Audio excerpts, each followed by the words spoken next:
Welcome back. We're glad to have you. As we're getting our next interview lined up, I'm going to take the time to answer another question. The question asks, why does the United States have so many individuals experiencing homelessness with addictions and mental illness compared to other first world countries? What has happened here that is different? Could better understanding the underlying contributing factors make a substantial difference in how we respond? Holy cow. Okay. Oh, man.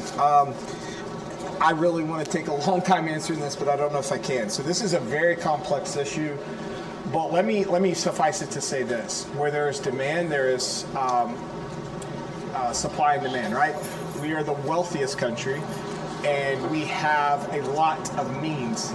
And because of that, there are a lot of dollars spent, and with those dollars spent, there are a lot of things that have developed. So I'll give you a quick breakdown. Like what we see right now is fentanyl is so powerful within our country. Well, fentanyl is cheap. We get fentanyl from China.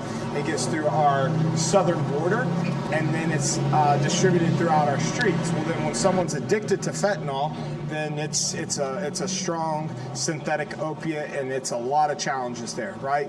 So the demand, right?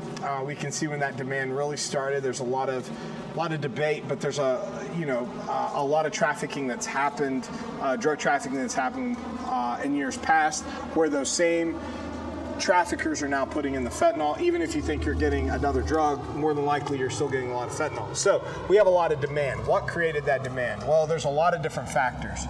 I have opinions, and I don't know if they're backed up by fact, but I have opinions. One of those opinions, and this was kind of even the conversation we got in with the last gentleman, when there's a breakdown in that family, in the local family, we're sending a lot of youth looking for answers because you're in a lot of single home environments, and those single home environments are not providing the structure and providing the answers. And that's not knocking the parents that are trying to do what they can. It's the reality. And so what we're seeing is a lot of kids going and getting started at a very early age, and then we're off to the races. So that's one. Two, especially with opioids, we lived in an era not too long ago where opioids were prescribed to manage pain. And it was a massive transformation in our healthcare system, and so that management of pain created a large drug problem with our country. So those are two major. The second one is a lot more documented. The first one is a lot more street level of what I see. So we're dealing with that. So this isn't to say other first world countries aren't dealing with this, but we do deal with it in a way that is a lot more. It's got a lot more gravity right now. But Europe, obviously, it's a continent, but there are a lot of other first world countries in Europe. Unfortunately, they're catching up in a lot of areas in these negative, but we're still number one by far. And again, I think there is a lot to do with when we got the breakdown in the local family, and then we've had a long history of prescribing opioids for pain. So those are obvious answers. There's probably more. I might be missing any part of this question. I just want to double check. So a better way that how can we respond? We've got to start younger. We've really got to start younger in how we're dealing with substance abuse issues. I've had 2 interviews out of the 3 today where they were sub 15 when they got started. That is not uncommon. And so we have got to address these issues at a younger age. We have got to keep the nuclear family together. And we have got to not turn to pain pills for every ache that we have. So it's a lot. I could talk probably an hour on that issue, but we've got another interview lined up, so we're going to do that now. So I'm going to introduce a good friend of mine, Todd. So we're going to bring up Todd. Todd, are you mic'd up, ready to go? Ready to go. This is my buddy Todd. Hey, buddy. Glad to have Todd with us. Glad to be here. We're going to, I'm sure, get into a lot of subjects. None of those which are Ohio State, right? Who does Ohio State play this Saturday? Illinois. Hey, they're doing better than Penn State. Ain't that right? Didn't they drop out of the top 25? I think Penn State they may have. Okay. We'll talk to Sean about Penn State later. But no, on a serious note, we're glad to have you, Todd. Tell us a little bit about you and just bring us up to speed of who you are. My name is Todd Mullins. I came to Jericho, I believe it was September 2021 from drug court. I was actually our first drug court case in the program. We're interviewing Katie.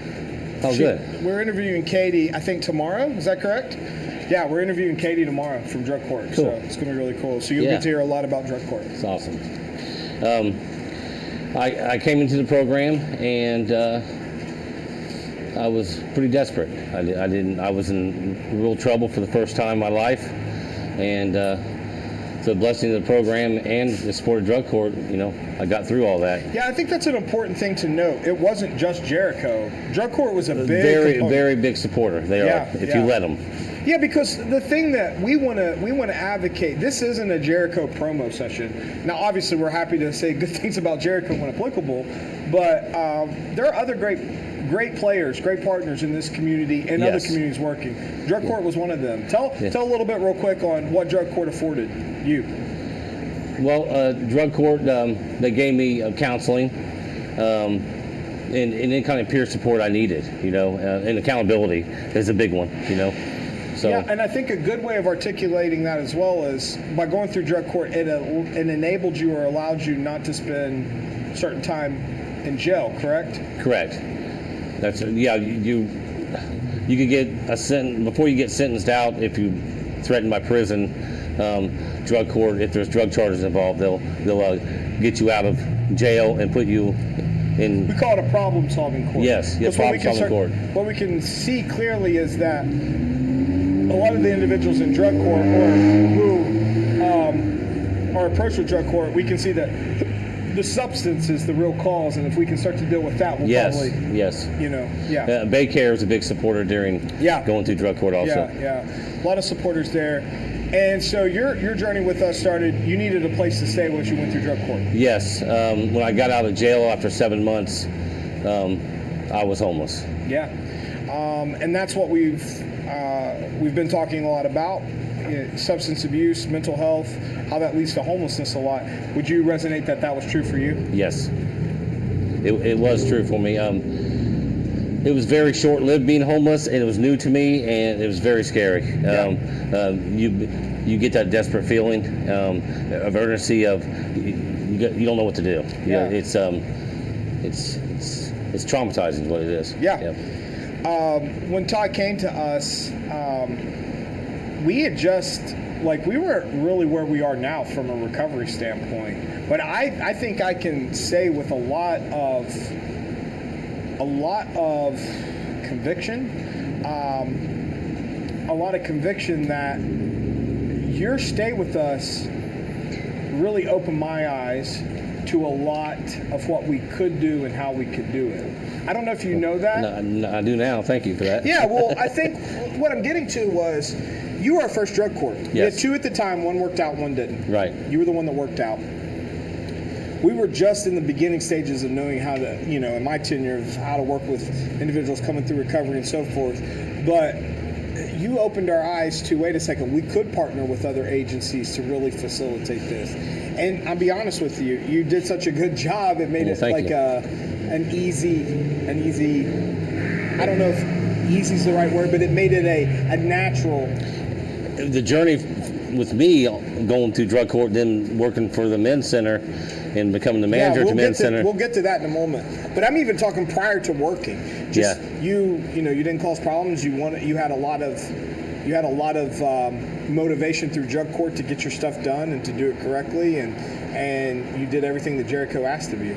Yeah, I sure did. I mean, it was the threat of prison, and I've never spent any kind of time in my life, so the threat of that was a big motivator. Mm-hmm. But once I got in the center and started working the program, that's when God come in my life, and that's what changed everything. Yeah. None of it would have been possible without God. So. Yeah, and I know that's been mentioned by you a lot, and I really appreciate that component. But that was the biggest. I mean, we're grateful for Jericho, we're grateful for drug court, but it was God that was working in your life. Yeah, absolutely. Yep, He praying and your chapels on Wednesday nights when you come. Chapels. Yeah, and in the classes, I mean, I started really listening, and that's when it changed. Yeah. So let's talk about because we're going to get into the employment side in just a moment, but you talked about that aspect of like desperation. Yeah. And how much that motivates. We often talk about that rock bottom and how important that is. Do you consider those kind of the same thing there for you? Yes. Well, I mean, the story of me coming to Florida was rock bottom. Okay. I mean, I think it was 2019. I flew to Tampa General or Tampa International with $250 in my pocket, with nowhere to. I came. My journey was to meet my father for the first time, and I started battling with addiction because of my lung illness, and I needed to work because, I mean, I was trying to get to workers' compensation, wasn't working out, and all that. So that's how I got on drugs. Yeah, and so, I mean, I think it's a fair thing to say. That low point of your life, drugs were also a medication. I mean, they were at first it was try to get up and start trying to live. Okay.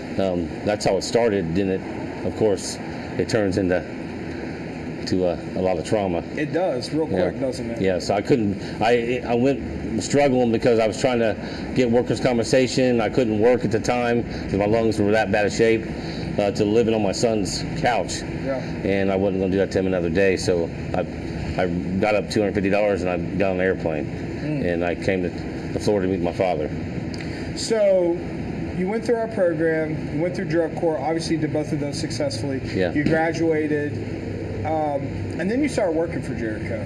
Yes. You were one of our first guys that we hired in that kind of capacity, because you started working with the men that were directly going through the program as well. Yes. What was that transition like? It was amazing to be able to give back and to help men go through exactly what I was going through. It changed my life. So that's a thing that we believe in, that the quicker you can become a giver and not a taker really helps. Yes. And I think you're really big with that, because you work with a lot of guys now they do a lot of maintenance projects with you across our properties.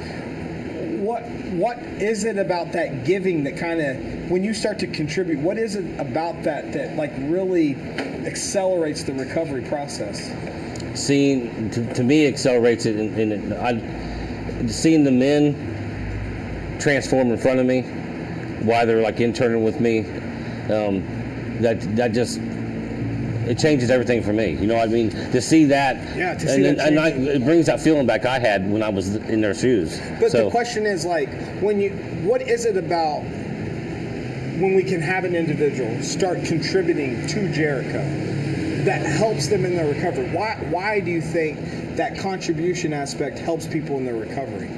Oh, when they start giving back and working for Jericho, it's because it's the opposite of what you ever knew before, and that to have that feeling and to give back and to help others walk the same path, that changes everything. Yeah, I think, I don't know, I don't want to put words in your mouth, so if you don't agree, tell me. Okay. But what I have seen is that when people start to contribute, then they start to have a lot more self-worth. They start exactly. They have a lot more like, I'm a part of something instead of just taking from something. Yep, I agree, 100%. So what we do at Jericho is we have a lot of individuals that they do work therapy with us, and they do that through a period of months, and then as they do that, we hire some of those individuals. Yes.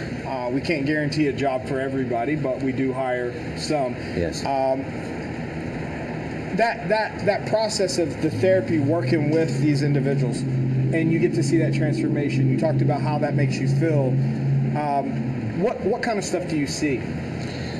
Just the behaviors. At first, it's a lot of times the internship the first week is a lot of they're not patient, aggravated because they're having to do something, and then to go from there within 30 days, you can see they're getting ready to go back in the workforce, and they're starting to and get back what they lost during addiction, which a lot of times is any will or want to work and to listen to others, take leadership. To get that will and that want is a big deal. Yeah. So we were talking earlier. I think we have 34 men and women that have went through our recovery program employed with us. I would like to know what that number was when you started. No, it wasn't very many. It wasn't, was No. it? How cool is that to think about?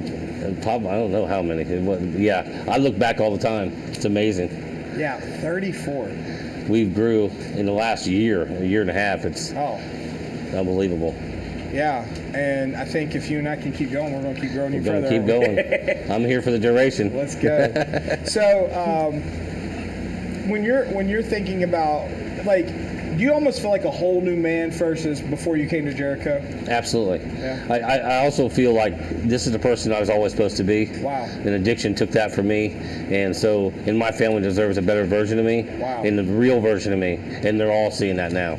Yeah, I hope I can share this, but not too long ago, your son got to come see you, right? Yeah. How cool was that? Man, it was a heartfelt reunion. And am I okay to share what your mom did? Yeah. Share with everybody if you don't mind. It was been 7 or 8 years since I actually sat in the same room with my mom. So I think it was 2016. Wow. So they came and visited her and her husband last January, spent a week here with me, and then before I knew it, just months later, they sold their house and they moved right here in Brooksville, so in Brookridge. To be near me. And I think during that week they were here in January, we all got to go eat together. Yes. Yeah, that was really cool. It was really cool. But I think that's an important component that people can see is that you're now in this position, and you made that point where you're the man that God created you to be the whole time. Like yes, and I believe that. Everybody's getting to see it now. Finally. Yeah. It took a long time, but finally. But He works all things out, right? Yes, He does. Yeah. So if there's someone struggling right now, maybe it's a family member, maybe it's themselves. What encouragement would you give them? And it doesn't have to be, hey, go to Jericho, but what would you tell them? Like, what would be some good advice you could give What would them? I tell someone that I talked to that was going through addiction? I love them. Wow. Caring's everything. Wow. That's a big one. Yeah. See, people, you all might not know Todd like I do. A lot of people know Todd. He's this guy who works on, but there's a soft there, and that's that soft side, because that's what it is. Yeah. That they need that love, because you needed that love too. Yep. We all need it, don't we? Yep. I agree. Well, Todd, thank you so much, man. Thank you. I'm so glad to have you, man. You're such glad a to be blessing. here. Such a blessing to us, brother. All right. I'm going to call my good old buddy Sean back up here for a few moments. So excited to have Sean come up here. I'm going to give him a question. I'm going to pick the question for him. All right. And let him answer this question to the best of his ability. There you go, Sean. All right, everybody. Well, I'm going to step in. Question we have up right now is, what are the best ways for me to help the homeless? And that question came to us from Pam Fowler. Well, best ways to help the homeless, I think Todd just kind of said it perfectly. We can show love and compassion to the homeless. People that are experiencing homelessness are already experiencing probably a situation they never envisioned their life coming to. So they're already experiencing a lot of that possibly shame, remorse, guilt for how they've ended up in that position, right? So how can we help the homeless? We can start by loving them and also viewing them, like we've talked about throughout this stream so far. They are humans. They are made in the image of God. We are all men and women made in the image of God, and so they deserve our love, our respect, and so I think that's the first thing, right? I know a lot of people who have the opinion of, I'm not going to give a homeless person money, right? And I understand that, because people have seen people abuse that money or maybe use it in ways that they don't agree with, right? And so what can we do? We can love, we can give food, we can give resources, and ultimately also if we need help out financially, if we see a need that we can help, and if God really calls us to it, I think we should. And this is as somebody I lived in New York City for a period of time, and the homeless people up there are very aggressive, and so I've I've been around homeless people in big cities, in small towns, and here in Florida, we do have kind of a special circumstance where, at least here in the more rural areas, right, these people are living truly in the woods, in swampy areas. So there's those resources: socks, blankets, sheets, sleeping bags, tents, those things, right? And also resources like Jericho Road, not just Jericho Road, but we can point these people to resources that they can use to help them and maybe get out of the situation that they are currently in.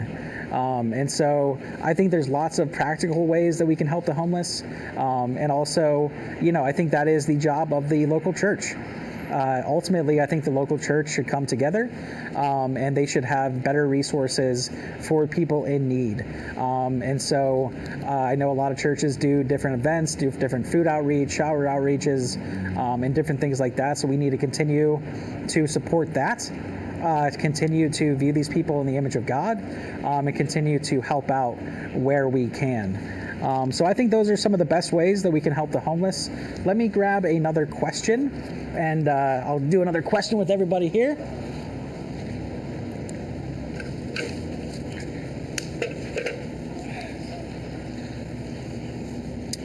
All right, so I am back, everybody. So, question from Jean, or Jeannie, or Jeanne, however you pronounce that. What would you say would be the most helpful to you in understanding your situation? Well, I'm not sure exactly what the question is getting at here. So what would be the most helpful to somebody who's maybe currently in a addiction situation or experiencing maybe mental health or homelessness? Once again, I think we're getting back to some of the same stuff here. What's most helpful? Showing love and compassion for that individual, and having resources available for that individual to be able to better support them. And so while I'm here, let me go ahead and talk about another part of our program.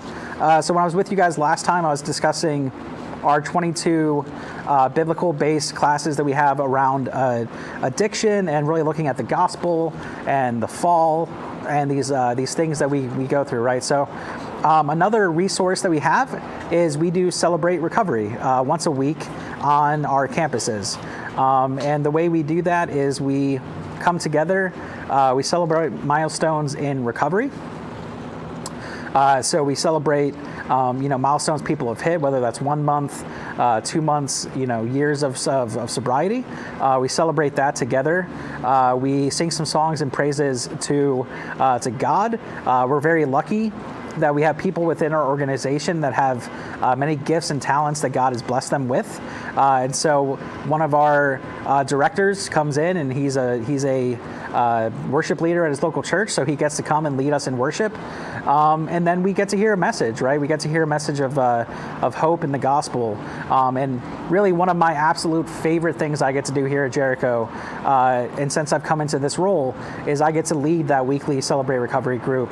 And so, right now we're truly just going through the book of John. And so each week we're continuing in the Gospel of John, pointing to the fact that Jesus Christ was the Son of Man, but he also was 100% man and 100% God, and who he was and what he stood for, right? So we get to come together, we get to have that time each week, and it's really a celebration. And then what's really cool too is we get to break out into to smaller groups. The men and women break out into what we refer to as circle time or small group time. And that's when we get to have really some of these very deep conversations, right? We find that a lot of times when the men and the women split there at that point, and they have had that time, we've talked about a principle from Celebrate that week, and at that point we get into some really good conversations, and that's where we see a lot of growth and a lot of honesty between the residents. And so that is a blessing that we have. And so something else that we get to do each week, once a week, is like Celebrate. We get to do a financial class with our residents. And so our case manager who was up here earlier, Miss Leslie Gordon, she gets to lead them each week in an hour-long financial class.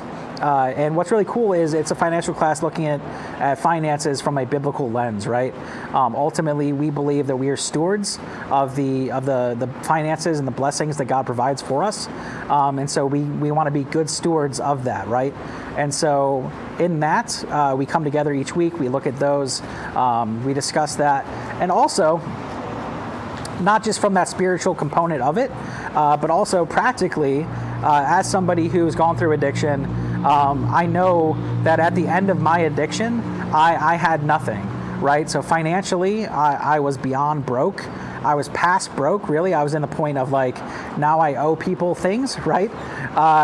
And so, but it was also, there's that financial breakdown, but all the other parts of it as well, right? I mean, mentally, physically, spiritually, all of that. But that financial side is a real thing.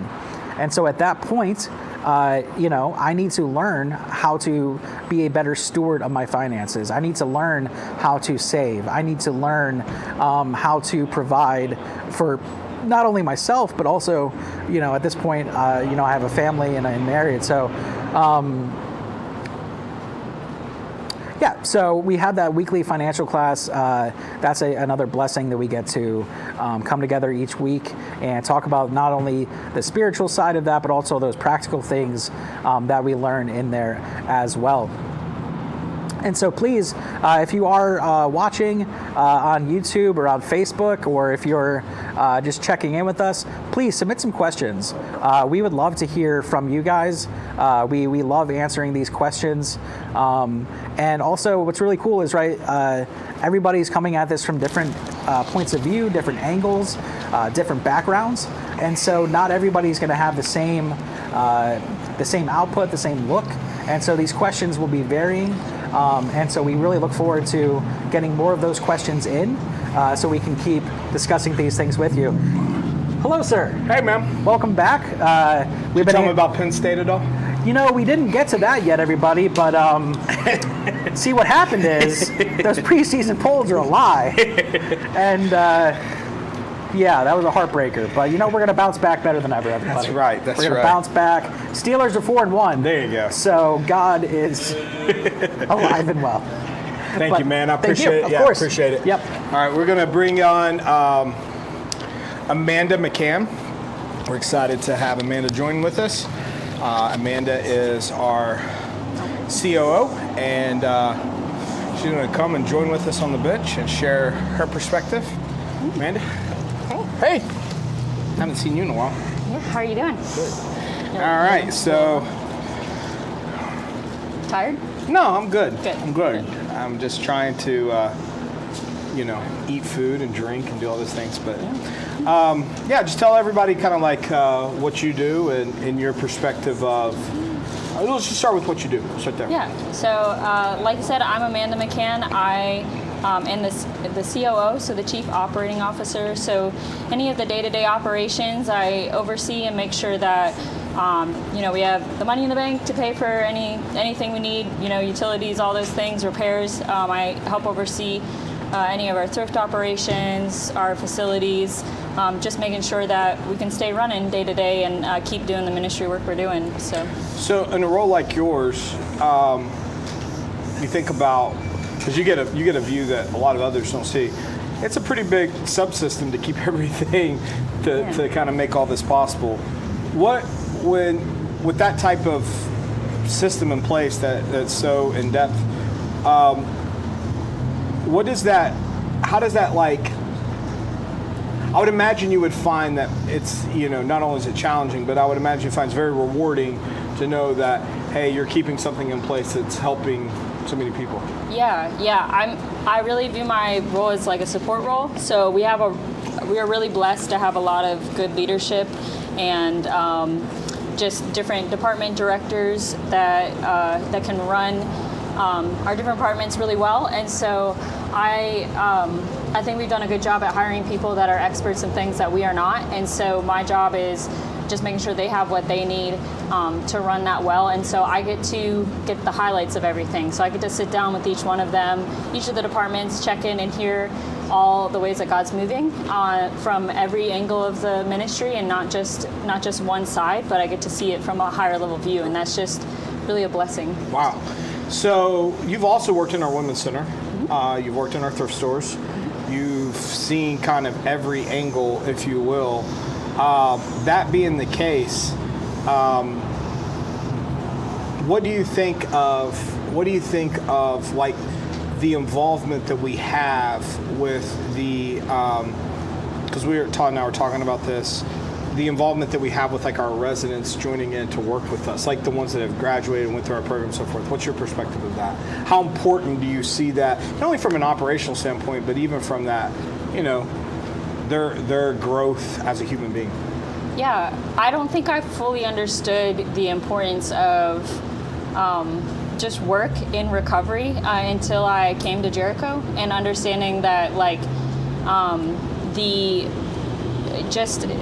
I guess the value and the worth they feel when they feel like they can contribute back to a ministry that they've been blessed by. And so getting to see that from when I started working at the thrift stores to being in the office and seeing the behind the scenes side, but also working at our women's center for a year and really getting to hear from the women and some of the men as well how much they enjoy just being at our thrift stores, and that they enjoy going in, and they often sometimes volunteer when they can't, and when they don't necessarily have to be there to help out in any way they can, and understanding that I think what I've learned is a huge part of recovery is just being able to move and do and give back, and that is it's maybe really different than the lifestyle they had before coming to Jericho. And so and there's a therapy and just something that you can't really get out of just sitting and listening to a class, that you get out of being able to work with your hands and work on a team with others. And so that's been cool, really cool to see. And then obviously I think, again, God's blessed us with bringing a lot of really skilled, talented people coming through our program that are able to maybe used previous skills from their past experiences to give back in this ministry. And it's just blown me away to see individuals that have come through our program and are in leadership positions now, and they're just killing it and doing great. So, when we look at our county as a whole, we are a growing county, but we're still a rural county in many parts. Because even our conversation with a few of our individuals today talk about homelessness in the woods, right? Being in the woods. Not only from just your role, but just like you live in this county and you get to see it. What challenges do you think a rural homelessness brings that maybe people don't think of often? Yeah, I mean, the first thing I think of is we don't have a whole lot, as many options for services as maybe a urban city would have, right? There's a lot you go to an urban city and you may see a homeless shelter in the middle of downtown or nearby, or people giving out food on a regular basis. And it's a lot harder to find access to that in a rural county. And then I think they're also... So even like from a transportation standpoint, right? Getting somewhere. Yeah, I think that's huge. Yeah, it's not easily walkable necessarily. There's not as much of a public transportation system. And so even if they get up one day, many of them do want to work and do those things, there's so many obstacles that are in between them and getting work. And even if that's, okay, how do I get to the DMV to get my license? Well, it's across the county and I don't have a way to get there. And do I have all my documentation? And so all those things that just may be difficult, more difficult in a rural county. And I think, like if we drive up and down 19, there's a lot of businesses there. You're over in that part of the town a decent amount. Mm-hmm. You'll see people from time to time at intersections and so forth. Our knowledge is that those woods typically, there's a lot of people in those woods. do you think that because it's rural in our area, people maybe aren't as aware of how many homeless people we actually have in our county? Do you think that's a possibility? Yeah, absolutely. I think we have a lot of like potential camps or places that people are staying that it's private land, and so that's another thing that, you know, there's obviously regulation when it's public or county owned. Sure. Versus if it's a private land, then may not, or just undeveloped, you know, it just may not be as aware, and it's not out in the open as it may be, again, in an urban setting where people may be panhandling or sleeping on the street, you know, close by. So you just may not be aware that that's where they're at. And yeah. So I think that, I think, I don't know if you agree with this, that because it may not be as visible, that there is... Do you think the less visibility creates less awareness? Yeah, absolutely. I think some, and maybe this is getting into like some other strategies, but like some other strategies that other agencies or government agencies or whatever have is to basically get people quickly into a place where they're not seen, but then also, or just maybe culturally they feel like they just have to go somewhere where they're not judged, or they don't get in trouble, and so we end up kind of ostracizing people to places that that we're just not aware, and so we think, oh, it's not a problem because we don't have people sleeping in the median or coming up to our cars on a regular basis. Maybe there's a handful, but they don't really want help, you know, and so. Have you been a part of a point in time count in Hernando County? No. No. Okay. When we do point in time counts, you know, those numbers will always be pretty shocking because I mean, obviously, a point in time count is when we literally will go out and try to count as many individuals as we can. But even those numbers are still, we don't know. Yeah. But I think the question I'm trying, you know, the point is like, we have a lot here, even though we are rural. Absolutely. And you see it on an everyday basis because of your role, but if our eyes are open, we probably can kind of see it a little bit more. I also think just hearing stories from residents that come in, we may not see it because it may be not traditional homelessness. Sure. So it may be that I'm sleeping on someone's couch. Sure. Yeah. I'm staying with a friend temporarily. I may just come from jail. Maybe I was homeless before jail, or my housing situation after jail is no longer available. And so it may not be that they've slept a night in a tent out in the woods, but they are homeless. Like they don't have a place of residence. And so I think it can look different. From your perspective, like what would you communicate? Because one of the big conversations we've been having here with different people is that correlation of substance and homelessness, the correlation of substance and mental health. As someone who's in this field every day, seeing it, what have you learned about that correlation? What is a perspective that maybe you didn't have until, you know, you got your feet so wet with doing this work? Because you've been doing it now for years. So what would you share with people? Do you think, is there a high correlation? What is your perspective? Yeah, I mean, I think we've said it before, but like it's kind of the chicken and egg situation. Is this person medicating because they have a mental health disorder or illness, or have they started using for whatever reason, maybe trauma or something, and that's caused more of a long-term mental health disorder.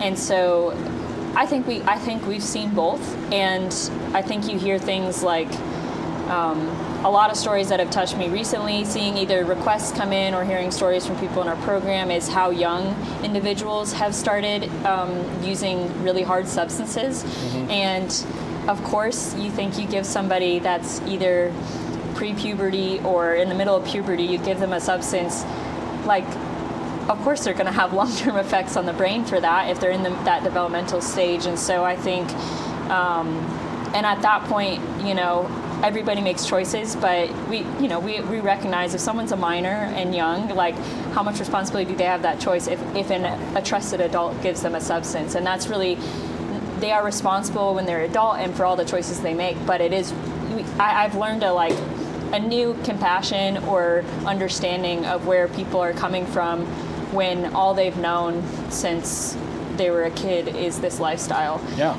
Yeah.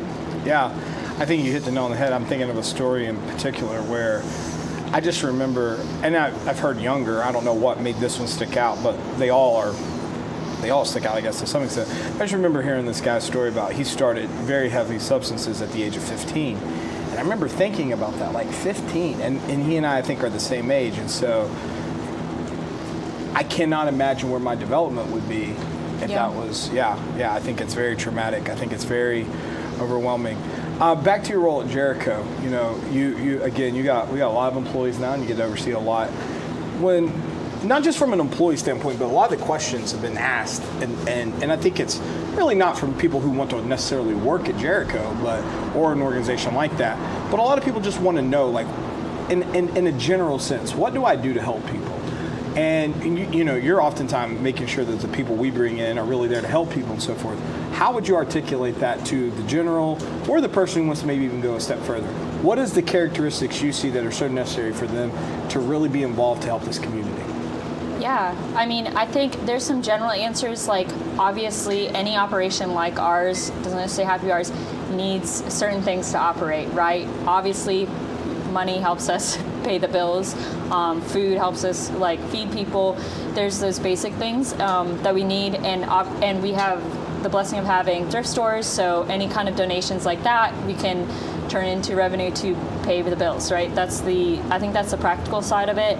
And then the other side I would say is I think it really depends person by person. If you have been through recovery and you have an awesome story, an awesome testimony, and where God's changed your life, then I would say, yeah, we would want you to be a part of this ministry, or in some form or fashion, or a part of recovery ministry where you can use your story to influence others and to give them hope. If you have no experience with that, or if you have a family member or something, like what does that look like, or why has this ministry touched you, and kind of figure out where the blessings and place that God has put you in, and how you can uniquely serve in that way. And maybe that's you are an active part of a really large church, and you can be an advocate for recovery ministry, and how do you get your church on board or your community to come together to do a food drive or to do a work project. So there's lots of different ways. I think it's just dependent on each person and where God has put them and the resources that they have. Yeah, but let me ask that one more way, because I think those are great answers. But I get a lot of questions, like even here, I'm getting people like, how do I help? Like right now. Yeah. And I know the great answers of like, yeah, there's ways of contributing financially, ways of contributing other ways that way. But like, not everybody's going to work for us. I'm asking more of that, like, what is that internal characteristic? If you were to say, you need to be empathetic, you need to be caring, what would you say? Like, what does someone need to really start navigating how to work in this field, even if it's at a volunteer service level, not employable, even if it's not at an employable level? Yeah, I mean, I think you need the Lord. I think it's the obvious answer. I think there's lots of characteristics that would help to do this kind of work. I think you need a lot of endurance to do it. Endurance, okay. Yeah, I think, because I was thinking about this today, and I think about how if God's called you to this line of work, then when we do have situations where it is maybe a sad situation where someone has chosen to leave us or they've relapsed, you have to be able to take that and give that to the Lord, and then turn around and help the next person. And that can cause people to burn out, and not everybody's called to that. And so if you're wanting to get in the trenches and work and do this, on a real level, like I think you do have to have that endurance, but I think it's God given. I don't think it comes within us. I don't think we can just make ourselves feel that way. I think there's a blessing that God gives to certain people just to be able to do it, and do that work. Like there's other things I'm not called to. I'm not called to be a teacher. I couldn't do that. God hasn't given me that blessing to have that kind of endurance. But I think it's just. Well, yeah, no, I appreciate that answer. I think the endurance component is really interesting. Like, I'm not here negating the faith side, by no means. I highly believe in that. But that component of endurance means a lot, because what I am learning, still in the process, it's a journey to walk with someone through this. Yeah. And not only the negative side of that journey, but even like, and why aren't they quite getting this yet or whatever? So yeah, it takes a long term, running, that cliche, learn how to run a marathon versus a sprint, right? Absolutely. So, all right, well, thank you so much. I'm Yeah. sure we might have you back up at some point. Probably. Maybe tomorrow morning. Maybe tomorrow morning. All right, well, glad to have you, Amanda. Yeah, Glad you're part of our thank you. team. Great. All right, that was Amanda, our COO, and very grateful to have her join us. She is such a valuable part of our operation, keeping so many different parts of our flow going well. All right, I think we are ready for our next interview. This is Derek, and so we got Derek. Come on. Hello, Thank you, sir. Derek. Hey, come on in. How are you doing, man? Doing well. Great to see you. Yeah, great to see you. So, if you don't mind, just tell us who you are, what you do. Sure. My name is Derek Saunier. I work for the Hernando County Sheriff's Office Detention Center, and I run the reentry program. So, educational, vocational, transitional related opportunities for folks that are planning to make that transition from incarceration back to the community. Yeah. It's a heavy work. Yes, sir. It's a heavy work. So on, I don't know how else to ask this. If there's a better way to ask it, help me. But how many people are you working with? Right now, we have anywhere between 645 to 715 inmates on average. I would say about 700 right now. 700. So depending on how many folks reach out at any given time, we Sure. could be working with a good portion of any of those folks. That's a lot of individuals. So when someone reaches out, what are some of the common things that you hear from the individual? What are they looking for? Well, a lot of times it's folks are saying, hey, I came here and I lost some things. Maybe I lost my ID. I lost a place, that I was staying at. I'm no longer able to stay there.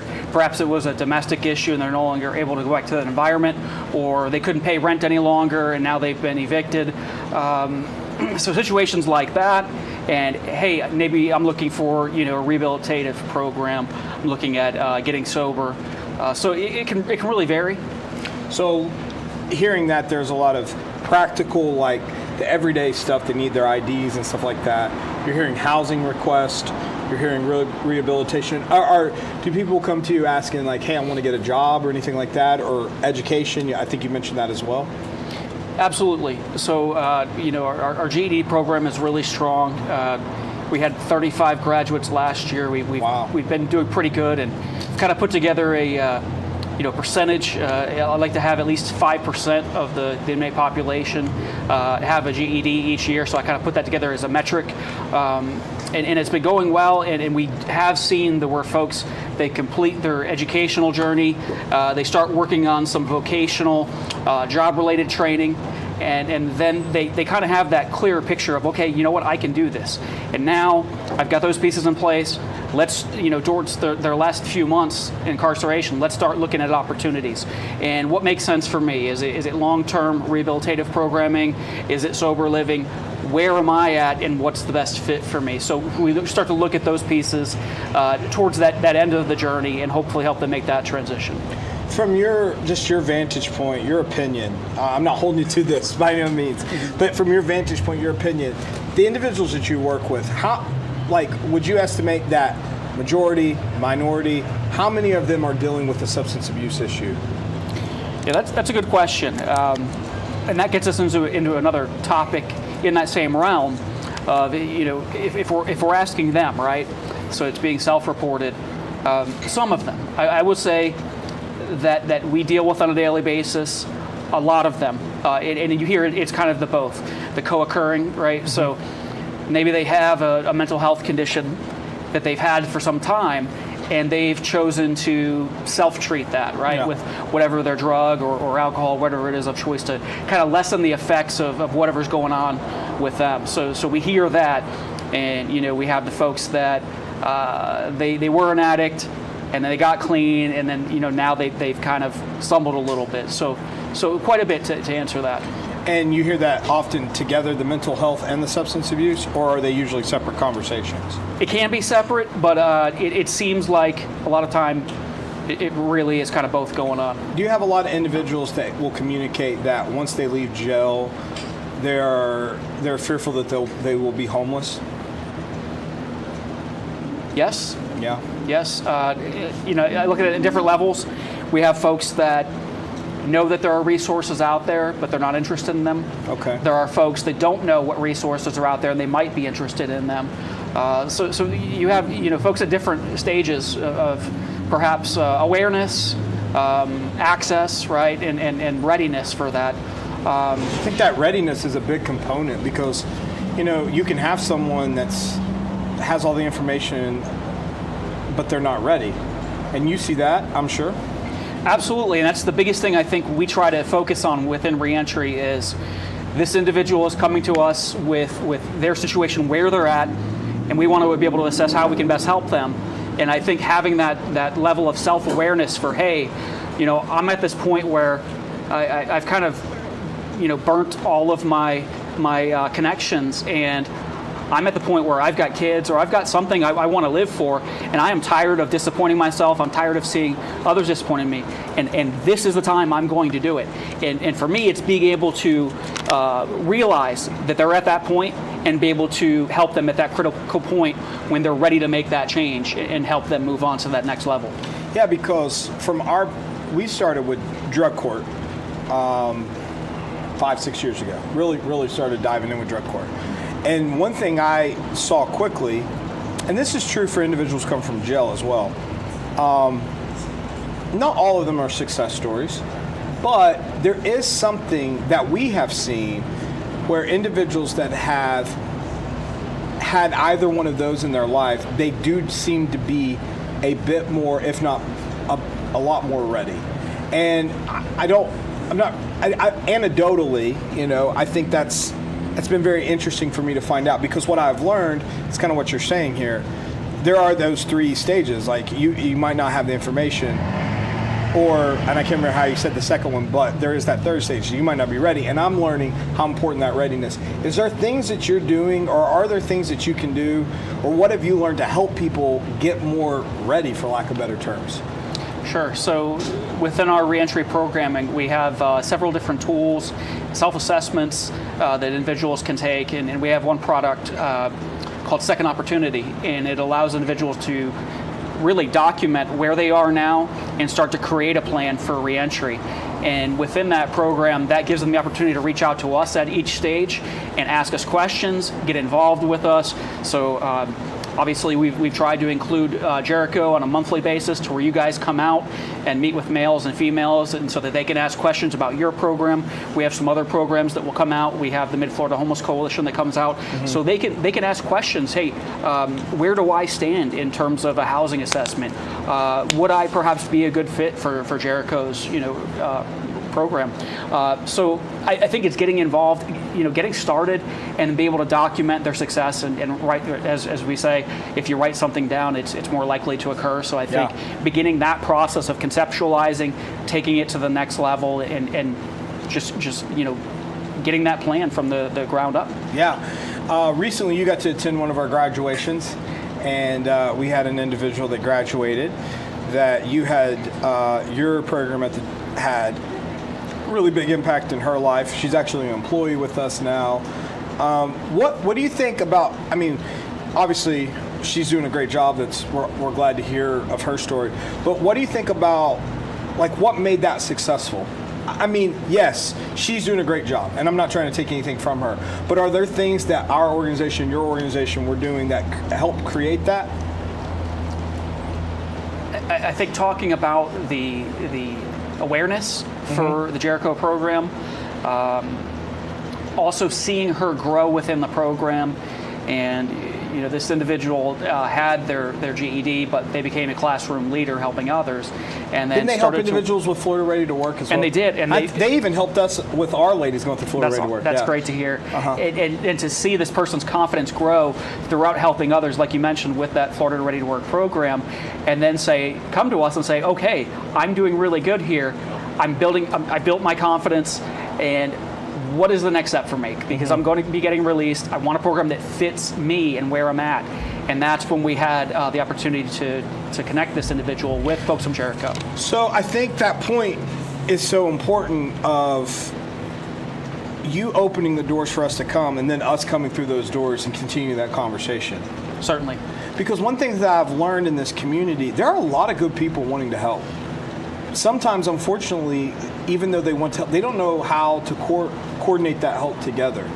And I feel like one of the benefits is, or one of the blessings, I don't know the best way to say that, but like we're coming on a monthly basis now, correct? Yes. Yeah, I think that's what you stated earlier. And I can only imagine that even those people that have heard it, because there's some people, I'm assuming, if we're coming on a monthly basis, they're hearing it for the second and third time. Is that correct? That's correct. And I would imagine how that might be as impactful as hearing it the first time. Certainly, and I think that helps them, again, further develop that plan and this realization that, hey, maybe I can do this here. Yeah. Maybe there's a place at Jericho for me. Yeah.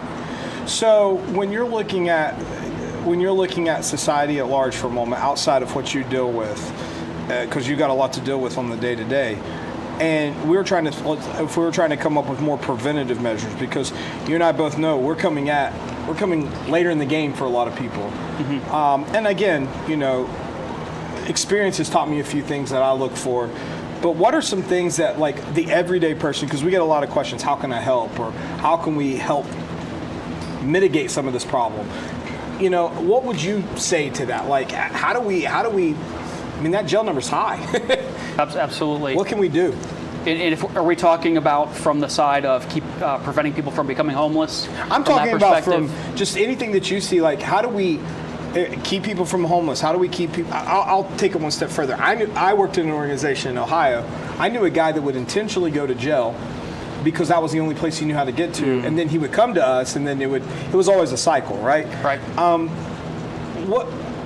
Either it's keeping them from homelessness, it's keeping them from substances, keeping them from jail. What are some things that an everyday person, I mean, I know it's a huge question, but those are the kind of questions I get asked. No, and that makes sense, and along that realm of things. So I think it starts with access and awareness for resources within the community, but also the ability of resource providers to be able to connect with each other and be able to create cross referrals and say, hey, I see this individual struggling with this particular situation. I know my friend Joe at this organization can help him. This is not the base of my organization, but they do this. And making that phone call to Joe and saying, hey, I have this gentleman struggling. He needs some help with this. I know that's what you do. I'm going to make a referral to you. I'm going to send him to you, right? So I think for all of us as providers, being able to do that, create that network of referrals, and then for the individuals, again, the access, the awareness to these opportunities and resources, and perhaps preventing them from becoming underhoused, right? Before the point that they become homeless, or providing them the opportunity to seek out treatment before it gets to the point where they're becoming, incarcerated or perhaps multiple times. So utilizing those resources in the community. So that it's almost the same thing that you're doing within the jail then. It's that awareness, and it is that readiness and bringing that attention to create the partnership. Yeah, I think that's very important. One of the things that we're seeing, and we made this switch, and I think you're aware of this, all of our beds are occupied by individuals that are going through substance abuse. And so we've had, I would say, some pushback from the community. Not heavy, because people know that, like, for the most part, people know that we're genuinely trying to help. But what we have seen is that for us to be as effective as possible, we felt like the best way we could attack this issue is to go at this route of substance abuse, mental health. That's what we're seeing. And, I'm not saying everybody has to have the same opinion as us, but my estimation is right now, for a lot of what we're seeing that is problematic within our community and our community at large, it seems to be those are at the root. Substance abuse, mental health. You don't have to sit here and agree with my assessment, but do you agree with that? So I'll say that I'm not a PhD in mental health or professional to that level. I have some background with it, and I lean on the experience and education of the professionals that I work with in that realm. And I will tell you that the co-occurring disorders, right, we talk about with mental health and substance use, we are hearing more and more about that and seeing more focus in that area. So I would say that yes, that is a big topic and a challenge that I think we're dealing with in the communities. Yeah, I check the jail log pretty much every day, and I've been here in the community long enough that I'm starting to recognize enough individuals, and I know enough where I know what's going on there, I know what's going on there, I know what's, and I can see that, and I don't want to just form this opinion and then find all the evidence to prove my opinion right. That's not my point. But for me, it's been this natural gravitation. If we're really going to try to get at the root of this, we got to start figuring out some of the substance issues, some of the mental health issues, because it seems to me just getting younger and younger. And it's a challenge. You're seeing it because I don't know what the if I'm hearing the roll is that high, that's a pretty high jail roll, and I would imagine you would like that to be a lot less. Certainly, I think that's everyone's motive is to hopefully make the community a better place in the long term, and if we can help people do that, meet them where they are to better their lives, that's certainly the plan. For those that are watching and those that will see this, there's a lot of individuals that I'll talk to that will say stuff like, man, I got a family member in jail, or I've got somebody. Are there ways for third parties to intervene on behalf of a family member that may be incarcerated to help them find or to help them know about stuff that you guys do, or maybe wherever the jail their loved one's located? Right, and that's a good question. And we see involvement, from families at different levels. And I will say that someone that has a good support system on the outside perhaps can be more effective in terms of their transitional strategy. So we do have, from time to time, we'll have an individual's, parent or significant other that will call and say, hey, I've been looking into this program for my loved one, and, they're incarcerated, but we kind of know that these are the things they're looking for. This is their personality. This program may be a good fit, and we'll work together on those things. And that's fantastic. Okay. Because so it's appropriate for a family member to reach out if they can. Certainly, because it can help us find the right program or opportunity for those individuals. Well, what I've been so encouraged by, not only through our organization's connection, but just seeing the individuals and getting to know you, you have a real heart behind this. This isn't just a job. You really care about these individuals, and you're really trying to rehabilitate. It's not. It's really there. What drives that passion for you, for that concern for the individual? Sure. So, there can certainly be challenging times working in this field. However, the moments that stand out to me are those eureka moments when somebody says, you know what, I can do this, or I've got this. I can't believe I've gotten to the point that I am now. And in my opinion, when you see someone that has struggled with addiction, with mental health issues, perhaps, again, both, like we discussed, and they are able to do something extremely positive in what can be a negative environment or with lots of challenges they're currently facing, they can build a confidence that is almost unbreakable. And you can see it when somebody gains that. And it is a strength that you can see that person is going to take that and run with it, and they are going to work 10 times harder at being a better person, at not falling back into the same things that they were doing before they got them in the trouble. And when I see that in people, I know that at some level I'm helping them get to that point. That's what fuels you. That's awesome. Yeah, that's awesome. I get the opportunity to hear from different organizations. Are there ways that more organizations could come and start to advocate for maybe a service they could provide that would help an individual in reentry? Absolutely. And I talk to a lot of different providers, nonprofits, and volunteers, folks that want to become connected in whatever capacity makes sense for them to do so. So I encourage anyone to reach out to me, any organization that wants to work with us, and I'll sit down with them. Can we, for those that can we maybe put some contact information for people to reach out from that? Is that possible? All right, that'd be good. That'd be great. Yeah, because I think your point where you said one of the things that we've got to do better is that collaboration element, and I can speak adamantly on the fact that there are a lot of good people in this community really trying to help, and I would love to see that collaboration really just take off more and more. I think it'd be great. I'd look forward to that. Yeah. before we let you go here, let me ask you just one more question. And this is a very, I won't say challenging question, but it may be. Anyway, so we have this one really good recent success story, right? I think it was really good. And I'm all about trying to figure out how to continually get better. From our perspective and seeing that, what can we do better as an organization to help your individuals in reentry? What could, that we're sticking to the substance abuse, we're really going after that, but is there something that we as an organization could maybe take on or do better that would help create that reentry for individuals in a more positive or helpful way? Honestly, I think you guys are doing a phenomenal job. And I would say this to any organization or any particular department that works with reentry is just to maintain that pulse on what's going on currently in the reentry community with folks transitioning. What is your staff seeing? What are your volunteers seeing? And what are the folks that are in your program seeing? So I think that's the biggest thing for me. I find out about new resources, I find out about new challenges, and how I can pivot to best help people as a result from working on those items. Okay, wonderful.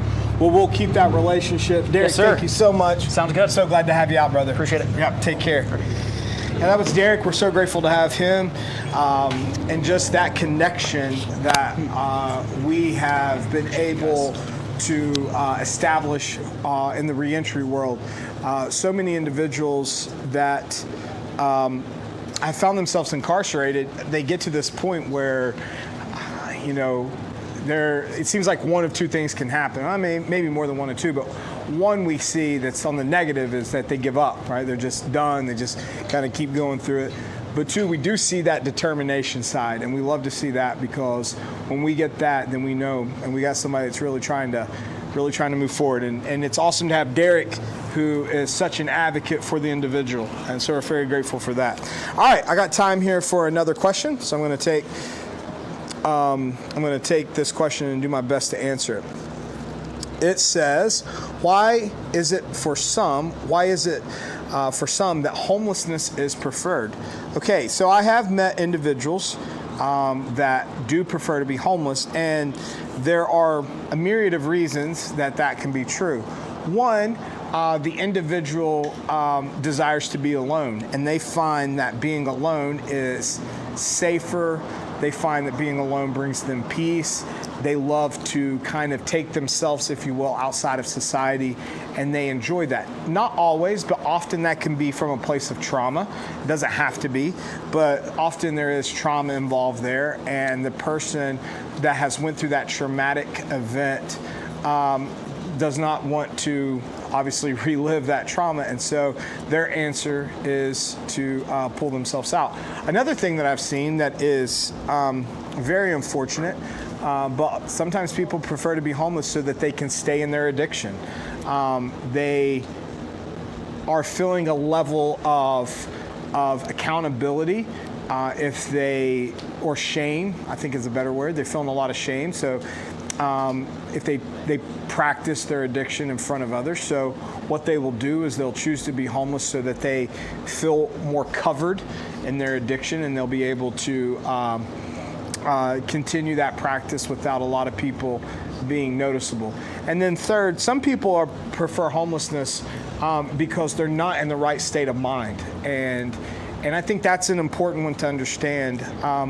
I'm seeing that more and more, where there are individuals, and I know some of them in our community, that have actually stayed at Jericho. One in particular I'm thinking of right now, I see him often, and he is not in a right state of mind, and his preference of homelessness is because he's not in touch with reality right now, and that's a hard, difficult thing because there's a lot of layers there. So that's typically what I see. That doesn't mean that's all the answers, but hopefully that helps. So that's one of the questions that we have here.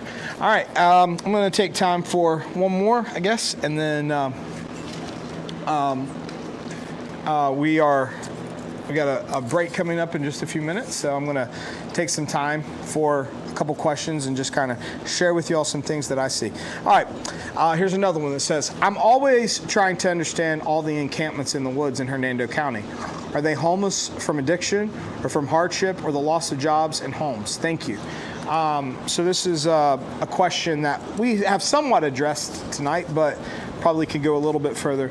Predominantly, what I have seen is that many of our encampments are because of substance abuse. That doesn't mean that every encampment or every person that is homeless is because of substance abuse, but that seems to be a high majority.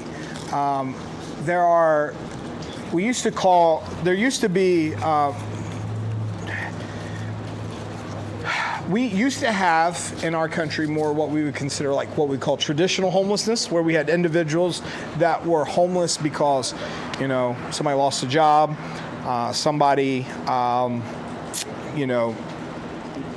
got sick and whatever, right? They fell on hard times, okay? That still can be a case, and that still can be an issue. But it seems, and the data really suggests, that the predominance or the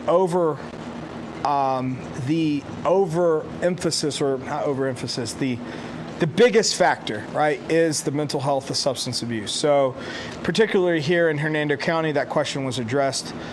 From my experience, it's that there's a lot of substance abuse use, and that's the primary cause. So and I think that's a good spot for us to talk for just a moment. That's why we're doing what we're doing at Jericho. We are very adamant that if we're really going to address a lot of the issues that we see, we've got to address these issues from that root thing, and the root thing is the substance abuse. But it's a very layered subject still, as you've heard us talk about quite a bit tonight. It's very layered because not only are the things we discussed like mental health, but there's also other things that we haven't discussed. For example, there are individuals that are going through this and they have other mitigating factors that may keep them at bay. Maybe they have dealt with a serious loss in their own personal network, and by having that loss, they don't feel like they have the access back to society at large, and that's a traumatic experience. So that only exacerbates that problem. Or we've got individuals who have burnt so many bridges that they don't know how to get back. So it gets really layered. So that's why we've made this determination to go the way that we have went, because again, what we're seeing is the dominating factor of substance abuse. What I think is fascinating with having Derek here and working so much with the jail right now is that when we have individuals that go to jail, this isn't always the case, but when we have individuals going to jail, that's actually maybe the start of their redemption, if you will. There is a time that jail offers, not only with the opportunity of reentry, as Derek was talking about here, but also just coming off the substance. And we've seen that quite a bit, and I'm very thankful that there is that opportunity for the individual, because I've had numerous conversations with people who will tell you that if they wouldn't have went to jail, their life wouldn't have been saved. And so, it's unfortunate that it comes to that, but we're grateful that at least that happens. So I think those are some very interesting points. All right, as we kind of come up to our next thing here, I'd like to bring Sean back on for a few moments and just chat with him in relationship to our conversation that we had about the jail, because Sean's one of the individuals that goes to the jail, and so I'd like to hear his perspective on what it's like to go there and what those conversations look like. So, Sean, glad to have you back, buddy. Thank you. We're in this for the long haul, right? I'm so excited. All right. You get to go to the jail quite a bit, correct? Yeah, in this season of life for different reasons. Yeah. Not personally. No. You get to go there to... they let me out at the end of each time. It's really awesome. That's good. So what's it like to go? What's it like to have that conversation? Derek and I were talking about reentry. He said the biggest thing that we can continue to do is to keep showing up, to keep talking about Jericho. Yeah. Tell us your vantage point. What's that like going there? What do you see? Sure. It's been really exciting from the first time that we went.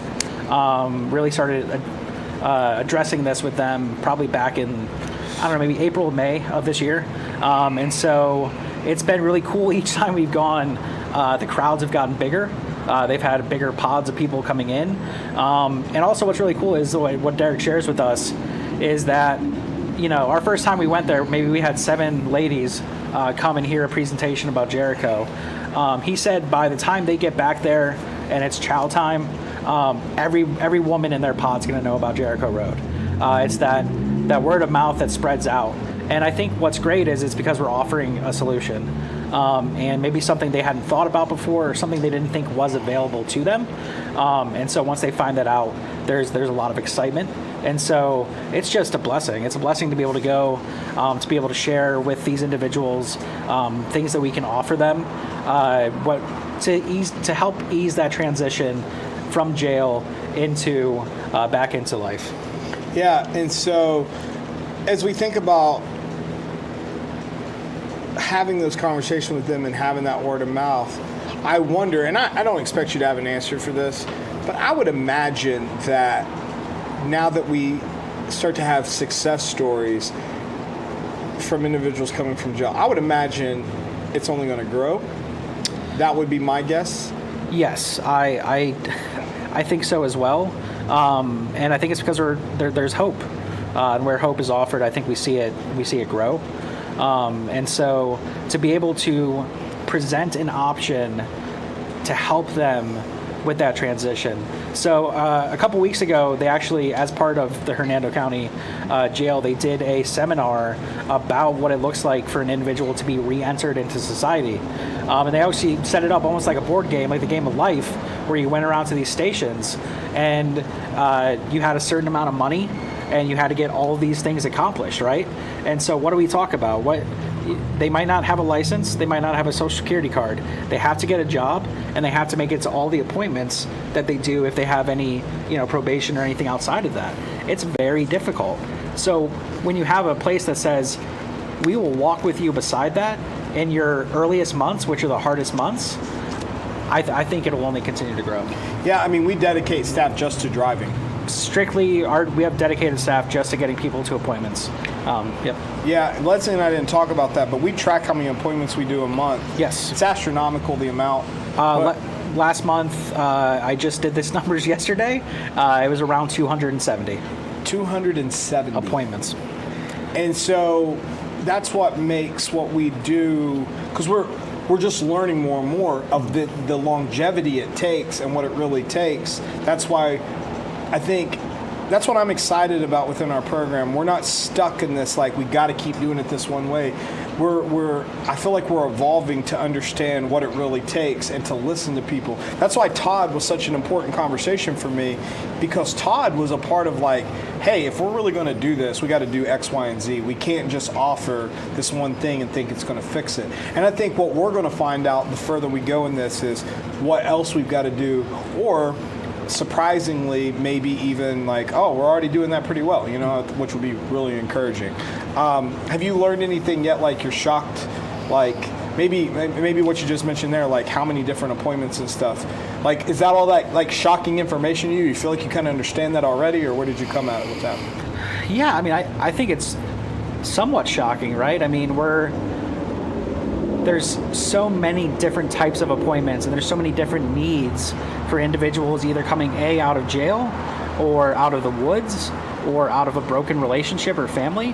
But specifically jail for a moment, because what I think people need to understand is we're talking a real thin line of, if this isn't done, going back to jail or potentially being on the run, being homeless. I mean, that line is pretty thin. Yeah, so if we're speaking most importantly about jail, yes, the amount of things that need to be overcome to not get into a place of that cycle of no, that's not rehabilitation, but reincarnation. Nope. Reincarceration. There we go. We found it on the third time, everybody. Yes, to not keep going back in, there is a lot of difficult tasks that need to be accomplished, and they need to be accomplished the way the government says so, right? Like, there's no grace period there. You have to get that stuff done. Yeah, I think for us, understanding, like, and I think I've said this a lot, but I think it bears repeating. Like, once that ball starts rolling down the hill negatively, it's so hard for an individual, and there's so many people that don't understand that it's hard to get that ball going back up the hill. And so grateful that we have people like Derek, grateful we're learning that. We're actually going to have conversations with other people that are working in that field, excited because we're not the only organization trying there. Amen. Yeah. So thanks, Sean. I appreciate it. Of course. Right now, we're going to tap into our national feed to hear what's going on from a national level. So thank you for joining us.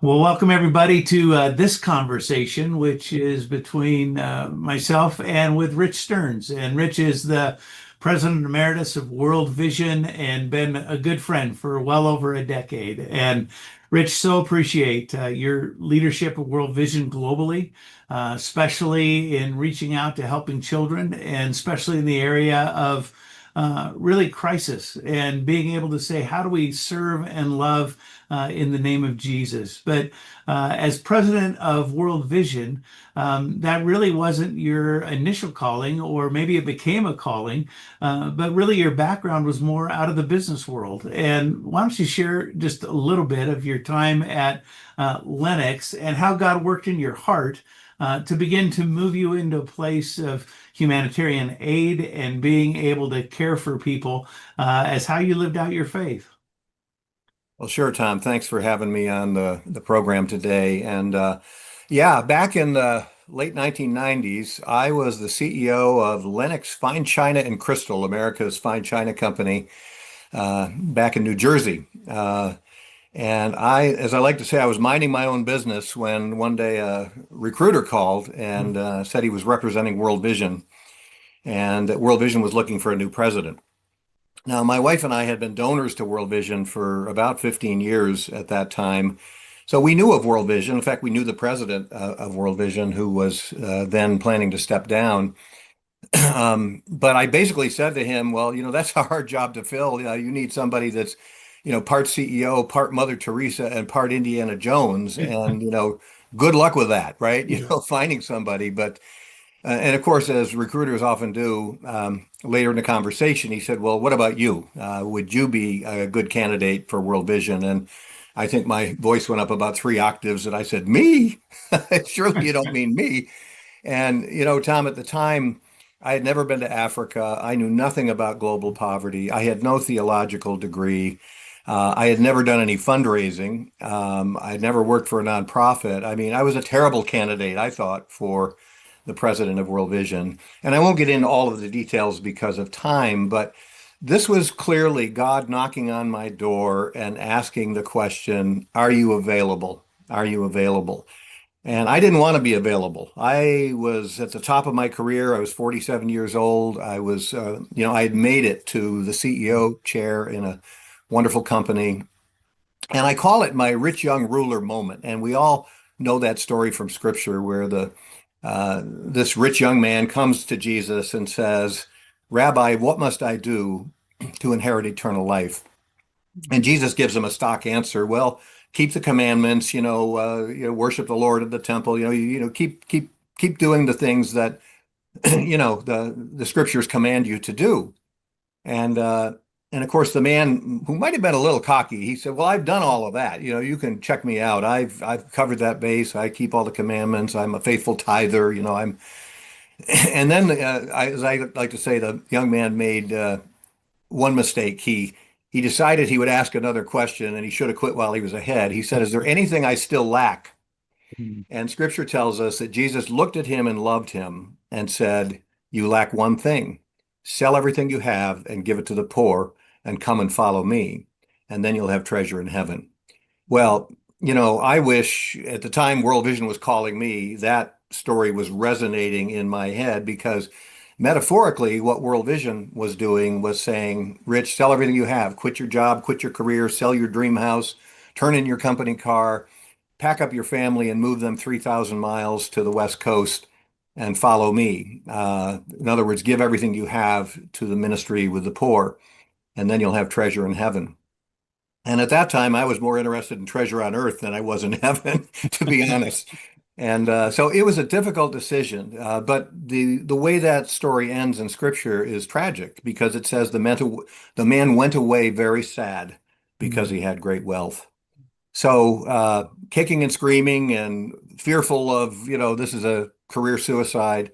I did quit my job. World Vision offered me the job. I quit my job and we sold our house and we moved all the way to Seattle, Washington. And I showed up that first day terrified that the Lord had made a terrible mistake. And as I cried out to him, I said, Lord, if you don't show up, this ministry's in trouble and we're both in trouble because I don't know what to do next. I feel helpless and totally dependent on you. And I felt the Lord was saying, I've got you right where I want you. You are totally dependent on me. Now keep showing up and watch what I do. And that's what I did. And I served for 20 years. I ended up being the longest serving president in World Vision's history. So yeah, that's how the Lord got my attention.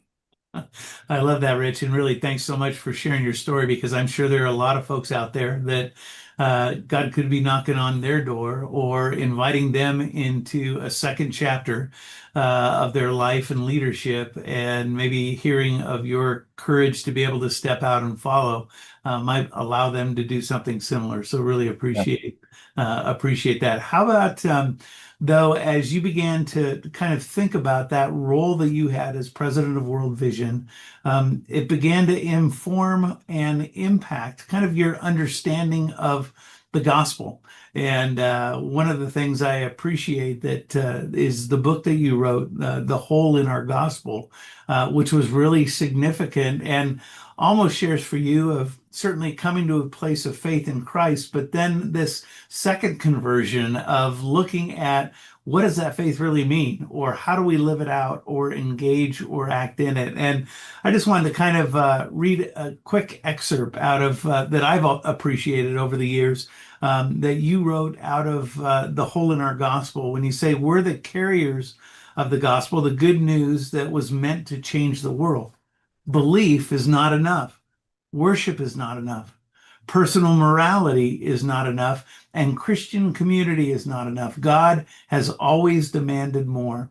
When we committed ourselves to following Christ, we also committed to living our lives in such a way that a watching world would catch a glimpse of God's character, his love, justice, and mercy through our words, actions, and behavior. We are Christ's ambassadors, wrote the Apostle Paul, as though God were making his appeal through us. God chose us to be his representatives. He called us to go out to proclaim the good news, to be good news, and to change the world. Living out our faith privately was never to be an option.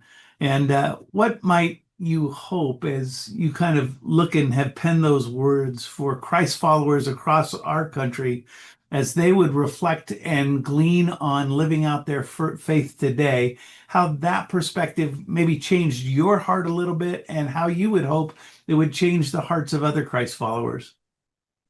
Well, Tom, let me first say I couldn't have said it better myself than that quote. But I would add a couple of things. I think, first of all, I would say that we need to understand as followers of Christ that he did not call us to a life of comfort. He called us each to a life of service, a life of loving other people with the love of Christ in our heart and demonstrating his life to that watching world. You know, most of us go to, if we're Christians, we go to worship every Sunday. We go to Bible studies during the week. Our kids are in Sunday school.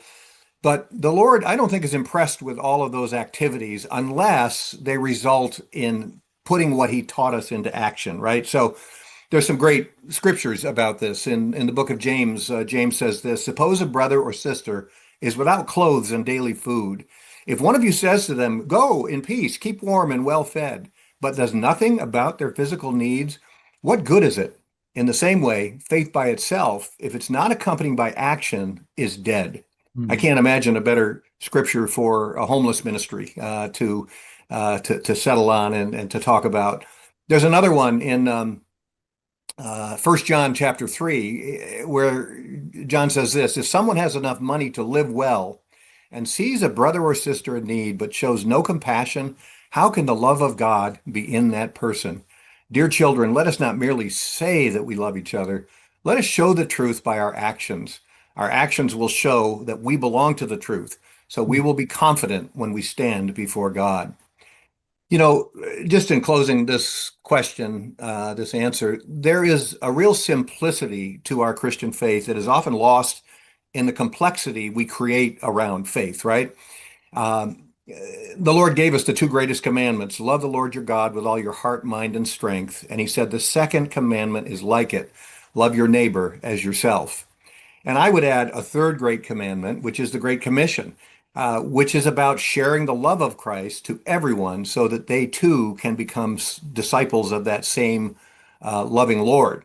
So love God, love others, and then make disciples of other people by sharing the love of Christ so that they can also then love God, love others, and make new disciples. So it's kind of a virtuous cycle.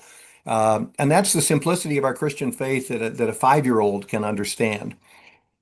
We all know the question used to be these little bracelets: what would Jesus do? Right? WWJD. Try substituting the question, what would love do? Because Jesus is love. John tells us that God is love.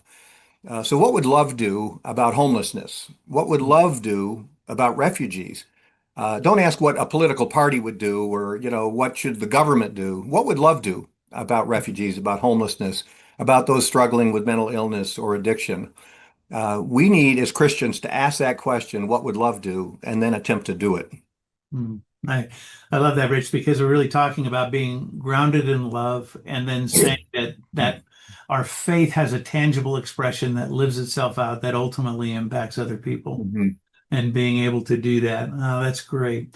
Well, one of the questions I have, and again, coming out of your leadership position a little bit, you really engaged in two significant humanitarian crises. One was AIDS and HIV in Africa. The other was around refugees and migrants, especially in Syria. And you've had front row seat to humanitarian crisis. And as we look in the U.S. today at close to 1 million people that are experiencing homelessness and issues with addiction recovery and mental health challenges, what, from a leadership perspective, could you take from your engagement of a large organization that was helping to bring solution to those situations globally to what we're trying to do here on the homelessness front in the United States? What kind of leadership insights could you provide?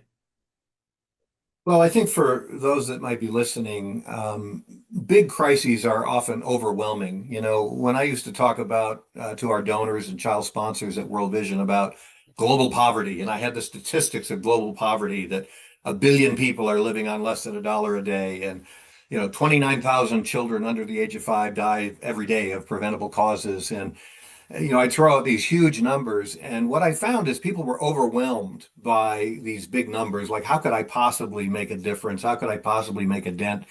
In other words, those facts were having just the opposite effect that I wanted them to have. Instead of inviting them to make a difference and do something, they kind of, oh, it's hopeless. We can't possibly make a dent. But what I learned about any crisis like this, no matter how big, it always boils down to helping one person at a time. The world has changed one person at a time. So no act of kindness, no donation is too small to make a difference. We can each do our part. There's a part in scripture where Jesus says, if you have the faith of a mustard seed, you can say to this mountain, you can be thrown into the sea, and the mountain will be thrown into the sea. And, I always struggled with that, really, I've tried that and it didn't work. I tried throwing a mountain into the sea and it didn't work. Yeah. But then I turned it around and I said, well, what if he meant a mountain of mustard seeds, right? In other words, if each one of us as Christians has our mustard seed of faith, what if 100 million Christians in America took their mustard seed of faith and pitched in? I bet 100 million Christians, if we each picked up our shovel, could throw that mountain into the ocean. We could throw that mountain into the ocean. And I think if we each picked up our shovel on the homelessness crisis, we could also deal with that crisis, one person at a time. everybody doing their part, everybody doing whatever small or large role they can play. God is not asking everybody to quit their job and move their family and go lead a homeless ministry somewhere in America. He may be asking some to do that, but he's asking the rest of us to just, be involved and do our part. Be involved and do our part. So I think if we all pitch in, this is a manageable crisis, and we can make tremendous progress in helping these desperate, desperate people who live in our streets. I kind of look at that, Rich, and you would probably say at some point in your leadership at World Vision that the situation around AIDS and HIV was unsolvable, irresolvable. I Mhm. think probably as we look at people living on the streets in the U.S., that many would have kind of a similar feeling that we can't fix it. Yet your history would say some of these irresolvable situations can be fixed. What hope might you give us as we look at trying to help those experiencing homelessness that we could get on the back end of this and be able to bring some kind of resolution? Well, first of all, I would want to say to those that are already serving and giving toward the end of helping the homeless in our country, uh, thank you. You're doing exactly what Christ calls us all to do. Every single person you are helping is precious to God, Yeah. created by God in his own image and precious to him, no matter their circumstances, no matter their religion, no matter, where they are in their life. And many of them are in addiction or struggling with mental illness or just, financial disaster in their life, and they can't afford to have a home. Even women and children, as you know, are on the streets, living in automobiles in terrible conditions. So, but to those who are standing on the sidelines, I might say it's time to do something. We all have three things that we can offer: time, talent, and treasure. We can all do something, no matter how small. My wife and I, we're big boosters of World Vision. We're donors to World Vision. We have been for 41 years, but we give to three different homeless ministries in Seattle where we live because we read the scripture and we see Christ's passion for the least of these. And I can't think of another group that title fits better, the least of these in our country, than the people that are so poor that they're living on the streets and they're living hand to mouth. So with time, treasure, and talent, you can give, you can volunteer, you can advocate to your local government officials for this in favor of doing more. We can all do something. We have to remember that Jesus is going to ask every one of us what we did for the least of these brothers and sisters in our world. When I preach on Matthew 25, that famous passage where the sheep and the goats are gathered together, right? And it's the judgment day. It's not a parable, it's a prediction. And Jesus tells us this story. He gives us this prediction. And he basically, goes through, I was hungry and you gave me to eat. I was thirsty and you gave me to drink. I was in prison and you visit me. I was sick and you cared for me. I was a stranger and you welcomed me. And people say, I'm paraphrasing, obviously, Lord, when did we see you hungry and thirsty and naked? And when did we visit you when you were sick? And he says, I tell you the truth, whatever you did for one of the least of these brothers and sisters of mine, you did it for me. And of course, the people that did those things are welcomed into the kingdom of everlasting life. And the people that didn't get a very different treatment. And I like to say in Matthew 25, this is the final exam, right? This is the final exam. It's the judgment day. And there's only one question on the final. What did you do for the least of these? And fortunately, and that's the question Jesus is going to ask each one of us when that day comes. And fortunately, we all still have the time to work out our answer to that question. That's And right. I don't want to get into the whole theological thing. Of course, I believe in salvation by faith alone. But the evidence of faith is what Jesus is looking for in our lives. How will he know whether our faith is genuine? He'll look for the evidence. And the evidence he's looking for is what did you do for the least of these, of my brothers and sisters? So, anyways, I would just encourage people to get involved, no matter how small. If you can give $25 to a homeless organization, that'll make a difference. That'll change somebody's life. If you can give 25,000 or 25 million, that'll help even more. or if you can volunteer once a week in a volunteer program in your community, that'll make a difference. And everybody can pray. We can pray for the homeless. So those are some words of encouragement. Those are great words of encouragement, Rich, and just really appreciate this conversation. Appreciate the friendship that we've had over the years. Appreciate really again your leadership and your involvement and influence for the kingdom. And I think a lot of the things that you shared and have experienced certainly apply to what we're trying to do here today in raising awareness of how followers of Jesus Christ don't stand on the sideline, but jump into the fray, commit themselves, support, engage, volunteer in order to share the love of Christ and live out their faith in tangible, relevant, and significant ways. So thanks so much. Appreciate all that you've shared with us and look forward to how that's going to impact those that are listening during this 24-hour period of Conversations on a Bench. Well, thanks, Tom, and I appreciate what you and Citygate are doing to pull this off and get the word out and invite people to join what you're all doing. All right, good. Blessings. Thanks again, Rich. We'll see you. All right. Bye-bye now.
All right, we are glad to have you all back. It is our privilege to continue here. We are into almost hour number 4. So glad to have you back and to continue our 24 hours on the bench. I think we got our first pot of coffee brewing. So I'm excited about that and to get some coffee and to continue our conversations. We're going to bring up another interview in just a few moments.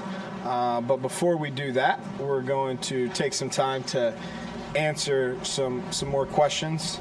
I took a minute just during the national televised aspect to go sit on a bench, and I was noticing how hard it was. It's not soft like the ones we have here. And it made me think, like, man, if this was my bed, this would be pretty rough. So just gave me a brief moment of that to just kind of put things in perspective of how difficult things can be for people. So, all right, let's get into this question. This is coming from Amy. It says, my husband and I have been wanting to open our home to a homeless teenage girl trying to go to school and give them a chance to be a teen. There are hundreds of homeless teens in Hernando County alone. Does Jericho Road have any programs that team up those children with families willing to care for them? So it's a great question, and we're fortunate, I believe, tomorrow to have Shanika. Is Shanika coming on tomorrow? Shanika will be here. She works with the McKinley-Vento Act, and so she will be discussing a lot of the homelessness issues that we deal with the young adults, the children in our community. Currently, with Jericho working so much with individuals going through recovery, we do not have a direct program, if you will, for underage minors that need a place to stay. Now, what we have done for individuals that are staying with us that have minors is we have helped with facilitating options for their children. But as an organization, we do not accept minors. Again, this goes back to the challenge that we face at Jericho, there are a lot of good causes to be a part of. And again, this is another, like, your and your husband's desire to take in this young lady is incredible, and Godspeed with that. There are a lot of things that we could be a part of, but we have laser focused our efforts on the substance abuse mental health.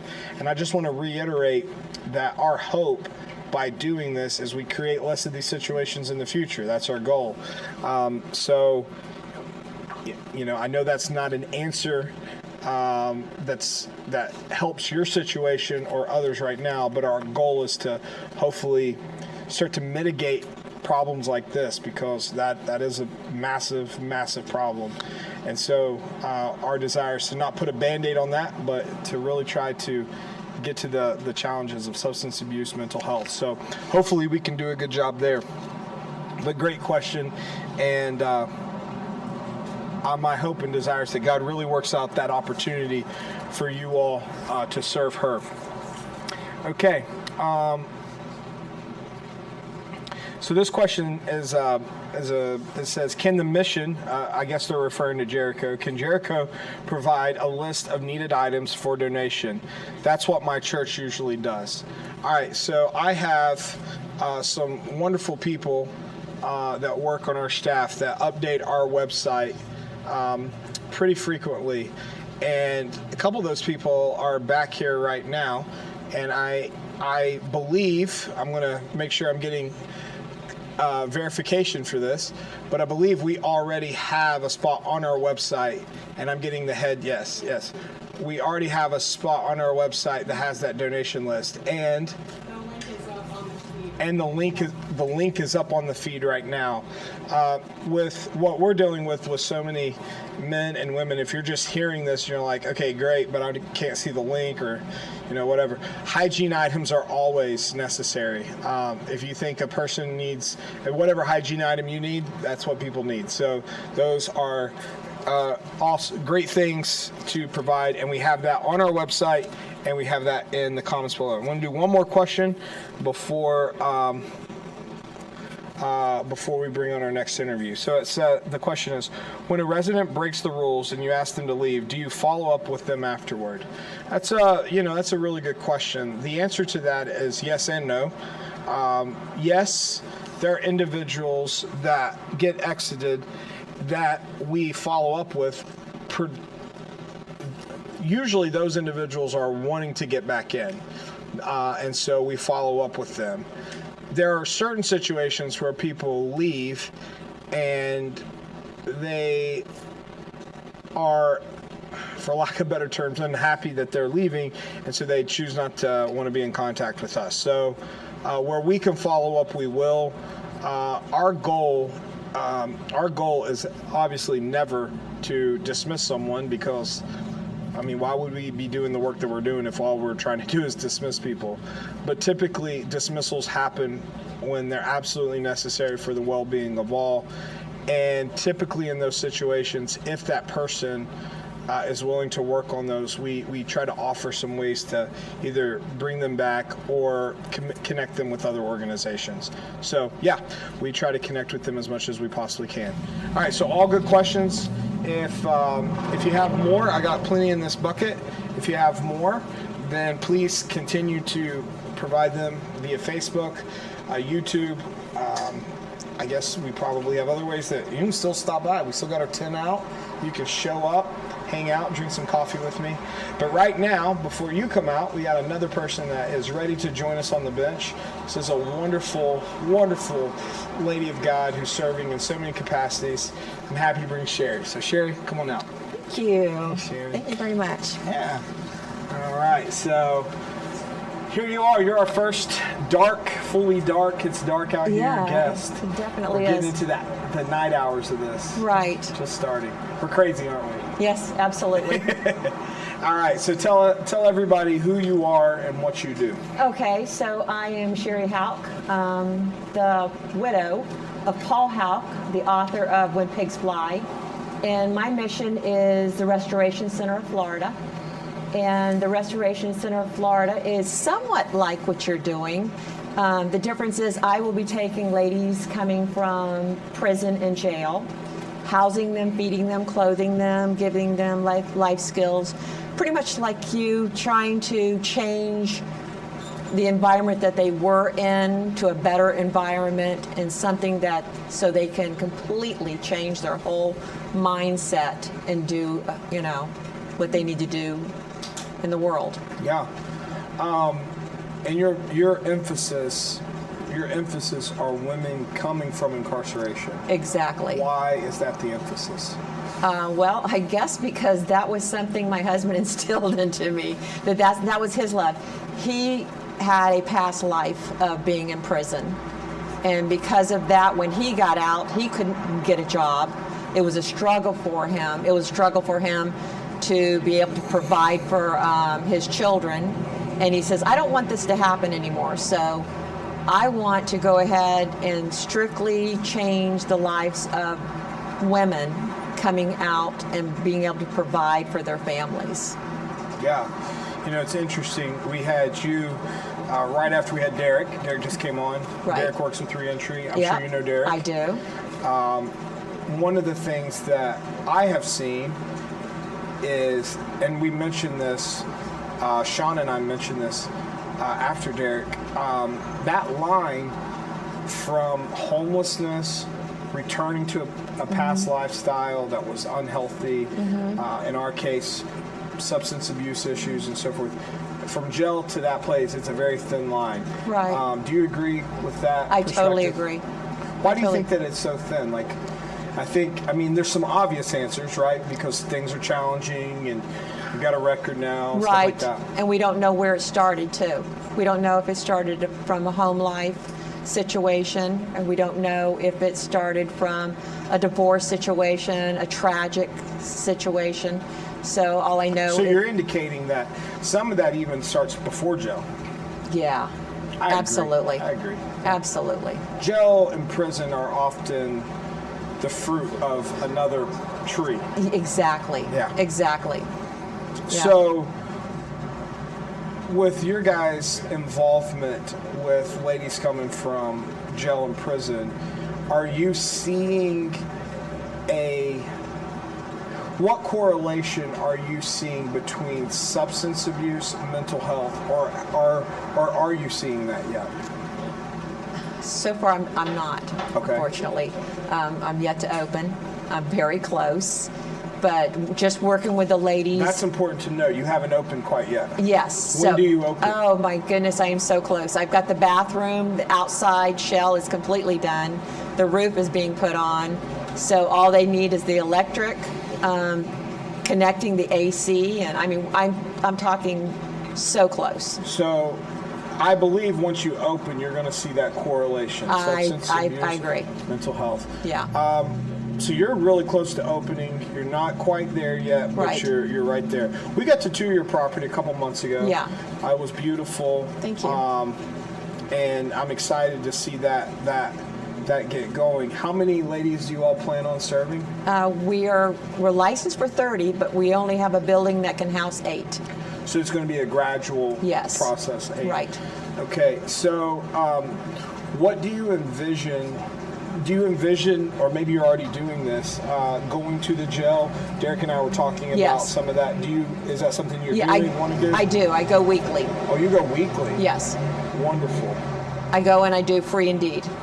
So, Wow. yes. Okay. Explain to everybody what Free Indeed Okay, is. so Free Indeed is like your AA, and and so your Reform Anonymous, and Paul took all the programs, and he took the Bible, and he just took everything he could feel like what abuse is on, and put it to Scripture. And so it's pretty much like a Bible study. In fact, it's tonight. I'm missing it. Sorry. Yes. Yeah. So you go out there on a weekly basis. Yes. Let's talk about the relationship component. Okay. Because the thing that I'm seeing is that the more we, and when I say we, I'm talking service providers, that we can also include believers. You and I are both believers in Christ. but service providers, believers, because there are service providers who are not believers. Right. But those we that are in that field are of the faith. It seems to me the more that we intentionally develop the relationship, the better opportunities we have to actually see change and growth and all these things. Absolutely. You get to know them better. No, thank you. Get to know them better. Explain. What do you So mean? you get to know their character, their what their needs are, who their family is. They talk about their family. You know how to pray for them. I never go in and say, why are you here? All I want to know is how can I pray for you? And if you have a court date, can I pray for you? And What do you think that does for the lady? it shows that I care, and I do. And I think that means a lot to them, to know that someone actually does. Because a lot of these ladies' situations, nobody cares. Yeah, I've seen that quite a bit where people get, and to be fair, and this is the other side that maybe we need to discuss as well. Some of these ladies have done some things that have burnt some bridges. Yes, it's not like yeah. they're just these saints who, Yeah. and that's yeah. what makes it complicated, right? It does. And it makes that, Amanda was talking about the perseverance necessary to do this work. Right. I think once you start to engage people, you start to realize, they're human, and Right. there's challenges And we here. make mistakes. Yeah. Yes. But you show that care, and does that seem to break down the wall? It does break down the wall. It does. When you show them that no matter what they've done, doesn't mean their situation that I can deal with it. There's some ladies, they'll say, well, with what I've done, are you going to be able to take me? That's between what we're going to go through when you get out. Mm-hmm. But yeah, there's some hard situations. There are. One of the things that I think is so challenging about this field in particular and dealing with individuals that have been incarcerated is how do we break that jail mentality even? Mm-hmm. We see a lot of that. Have you experienced that quite yet? Yeah, I've had some that they don't want to talk about their situations, you mean? And that, you're not going to help me. Yeah. Nothing's going to help me. In fact, I had a lady in my class a month ago, and she said she lives out in the woods. She likes living by herself. And she says, I get government funds so I can go to Walmart and get my needs. I have my propane, and I live by myself in a tent, and I'm happy as can be, and I don't want it any other way. And I just can't imagine living by myself and not, Sure, and someone asked me that question, and we tried to answer it here. And an individual like that, I don't know her story, I don't know her background, but what I have perceived is that many times individuals like that, they went through some type of trauma that makes them feel safer or more better, for lack of terms, alone. Right, Yeah. right. So I would imagine if you could open your doors tonight with all the ladies you're dealing with already from the jail and so Wow. forth, you could probably fill it up pretty quick. Instantly. Yeah. And keep it full. Yeah. And that's what Derek told me. He says, I can keep it full. Yeah, exactly. So, and I know that. So. I know we're all excited then for that to be open because, Absolutely. The reality is that I think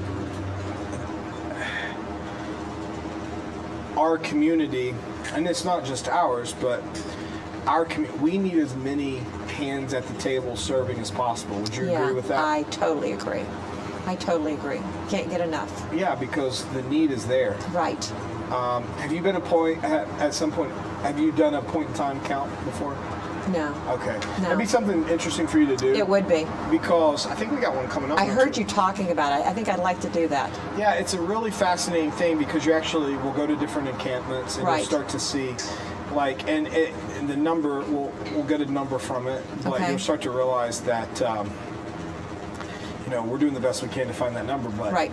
it's hard, Right. and there's a lot. So, Right. From your vantage point in your relationship with your husband, what was the thing that really transformed his life? Christ, of course, but we can start there. Yes. Because that's a common theme. Like, I'm not, I'm a person of faith, but I've really not tried to force that element in this conversation. Right. Yeah, no. Because that I don't was, want that was totally it with him because he had the mentality that he was his own God. You know, he was a rock and roll singer. He was famous. He had everything he wanted, and then he got into the drugs. Couldn't get enough of them.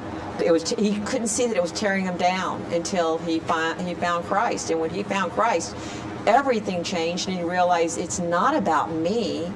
It's about changing people for him, and that's what gave him the love of what I'm doing now. Yeah. Because that's my whole marriage life. That's all we talked about. Is we're going to open this place. We're going to take care of these people. We're going to change their lives, and this is what it's going to be. Yeah. And you know, I think that's an important part that people need to understand, is that there are so many people that are working on the side that you and I are working, and there are so many of them that what has motivated them to do the work they're doing is their faith. Right. And I don't think that's, I think that's pretty consequential. I think that's Right. something that people should. Christ. Why is that? You know what I mean? Why do you think, you know, I would be a person that would want to know, like, why is there so many Christians that do this kind of work? Right. So I'd ask you that question. Why do you think it is? Well, I think God commands us to. God commands us to take care of one another, or take care of our neighbors. They're our neighbors, and it just so happens to be where they're at. See, that's a fascinating point, because, you know, I don't want to speak on behalf of everybody, but Right. I doubt your common everyday person views a person who's been incarcerated, Right. who's homeless. Yes. I don't know if they necessarily view them as their neighbor. Right. Maybe they do. When we first started building, our neighborhood was so against what we were doing. So we went neighbor to neighbor explaining to them that these ladies have done their time, but that's not the problem. They're out. They're going to be out. They're in your neighborhood anyways. Why not house them and take care of them and give them an education and give them a skill instead of just throwing them away? Why not help them? And they never saw it that way, and now all my neighbors are on board with us. See, that's what I'm learning. There's like we opened up a new women's facility. Right. And I was over there a couple weeks ago, actually in the evening time, kind of like off hours a little bit. Todd and I were there, and I was talking to a neighbor. Okay. And we had about a 30-minute conversation. Okay. And so I get there and I'm thinking, okay, what's going on? Right. Our 30 minutes, we're talking about his trees. Wow. And I was so happy. Yes. Because that taught He was not me- worried. Because why? He's just become neighbors to us, and he realized, hey, They're not they're not trouble. and that's Right. what we gotta. And there's so many people. Once we can show them just that little glimpse of it, Right. There are so many people like, oh yeah, this is great. How can I help? What can I do? Right. That's amazing. Yeah. And so how do we humanize? I think maybe that's the phrase. Right. How do we humanize these? Because they're humans. These are Right. humans. They bleed just like you and I. Exactly. How do we make people understand that we're not dealing with anything outside of a human being? Right. So my husband always used to have the theory of adoption. He says what you need to do is learn who they are, learn more about them, talk to them, get to know them, and find out they're just like you. And if you want to be honest, search yourself and say, am I any better than them? So, You know, we have this saying in the church, but for Christ, so go I, right? right. And I think that's another vantage point that maybe we as people of faith can see, is that hopefully as we grow in Christ, we start to realize the humility that, you know what, we're no better. Right. You know, sin is sin. Sin is sin. And, you know, give a couple more things that may have fell this way, I might be a whole different person. Exactly. Or whatnot. I think Exactly. that humility is important. Right. So tell us a little bit more about your program. What would you envision, like, when a lady comes, what's going to be like, you know, what's your aim? What are you trying to accomplish? What are some of the skills you'd like for them to have? Okay, well, my skills that I love the most in teaching is cooking and gardening. I love my gardening, I love my cooking. So I'm trying to get together with a company called Mr. Green Jeans. Maybe tell me this, yeah? Yeah, and he's going to come out and help us with our greenhouses. We want to be able to grow our own food. I would like to teach them to be better citizens, pretty much, is what we're doing. We're teaching them that we go to church, We learn to be with people. We learn what it's like to talk with people, be comfortable with people, and be able to get a job and better ourselves. So I have programs coming out that are going to teach it. I've got the college is going to help me with college courses for the ladies. So Like, this is all available in our backyard. it's so available. That's and amazing. People just need to know about it. That's it. So right now, if someone's listening to this and they're getting excited, Right. like, man, this is awesome. Yeah. What's the best way for them to get in touch with you? What is a way that maybe they could get involved? Okay. What's some practicals maybe we could give to some people? Okay, the easiest is to go to the website, and it's Can we put up the website in the comments? Can we have somebody put up the website in the comments? Yeah. Go ahead. We'll get it. Okay. Go ahead. All right. So, anyways, trcfl.com is the easiest way to get a hold of me. trcfl.com. Right. It's Okay. the easiest way just to email me. And I do have a lot of people that constantly email me, come out and want to do programs with us. And of course, just like you, we interview them. Sure. And Well, I mean, you need donors. You need. absolutely. Sure. And so I'm assuming that by going to the website, reaching out to you, if somebody wants to make a financial contribution. I have a donation button, absolutely. Okay, great. Absolutely. Great. Because, you guys need all the support you can get to get rolling. Yes. Yes. Yeah. Okay, great. So you're going, when you said you're doing the free and deed, you're doing that weekly at the jail? Yes. Wow. Okay. How And many ladies do you say are coming to that? So we have an average of 10 to maybe 15 that come in. Wow. Yeah. And we have a good group of 6 that are always coming back. Incredible. Yes. So with those ladies that are coming in to your free and deed, have they shared an interest to go to? Absolutely. That'd be wonderful. That's the first thing is when I have new ones, I go over what Restoration Center is, and they're all interested, and the application is there for them to fill out, and of course I'm going to go over that with them. Do you think you have other points of entry besides the jail moving forward? Because I know your goal is to house ladies that have come from incarceration. Right. But maybe someone's been out for a few months. Is that That's something you're willing I want to consider. I really do, because I do get that, because I've had some ladies that are in my class and I'm thinking, oh my goodness, I can so see how I can help this one person. She is on fire for what I need, and then she gets out, and it's like and then I see her at Jericho Road. It's like, oh my goodness. So, which is a blessing. But then there are the ones I miss, and I'm thinking they fell through. So yes, I do want to keep in contact, and I think if we do the right screening, why not? Yeah, because I would think that, matching that exact day they come out of jail, Right. prison to an opening might be a little difficult at times. It I don't is, know. right. It might be. So I was just curious to hear. Yeah, your I know. thoughts. The first thing I asked Derek is I said, when I first opened, please don't give me just one woman. I'd at least walk away with 2, because it's going to drive me crazy walking around the whole 21 acres with one You person. have 21 acres. 21 acres. Praise the Lord. Yeah. Yeah. So currently with your involvement there now, and you're teaching the class, what have you learned that you did not, you had your husband, I got to know your husband Right. briefly. I think our first interaction, if I'm not mistaken, when you and I were on the Zamboni. Yes. We got Yes. to do the Zamboni Yes. at a The lightning game. Yeah. Yep. So you got to know your husband was that heartbeat, if you will, behind this. Right. And you incorporated his passion in your life because you loved him and Right. you saw that, and it's become your passion. Right. Which is awesome. But what are some things you've learned from the ladies that you didn't learn from your husband per se? Like, what new things have you gathered? Right. Well, his love was to change lives. And then what I got to see is women that I can see that I can change.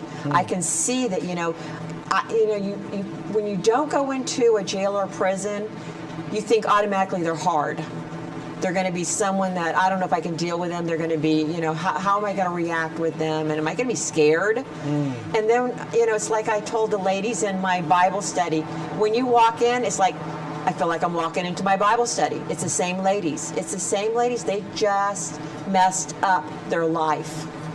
And so I think that's that point you and I made earlier, where if we can help humanize these individuals to others, or let them see that they are humans. Right. I remember I shared this actually here tonight in a conversation I was having. One of my first times going to a jail, I was young, and I heard that I wasn't going to jail for something I did. I was going there in another capacity. But anyway, I heard the clink. Yes. And man, that made, I still can remember it. Yeah.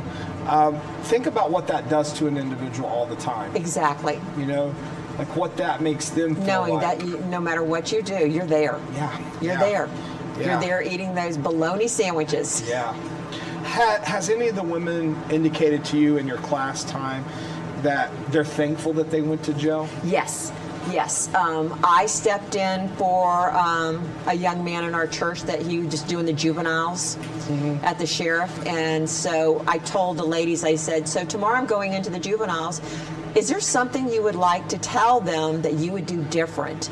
And some of them said, oh yeah, I would have never gone down this path. But then we had others that said, you know what? This is what changed me. Yeah. If I wouldn't have come to jail, I'd probably be dead. And that's what's so fascinating, that I don't know about you. I've been in this work now for a while, and I started this journey of as I think many of us do, man, I'm so excited, I want to go change the world. Yes. And I still have that, don't get me wrong. Right. But what I have learned along the way is I'm just a little, God's been doing a whole lot of stuff in the background way before he ever invited me in this. And I'm getting invited in as almost an observer sometimes, right?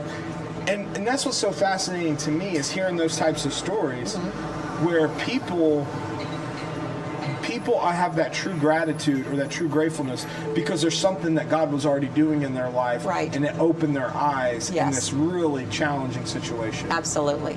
And I honestly think, that individual is an easier individual to work with.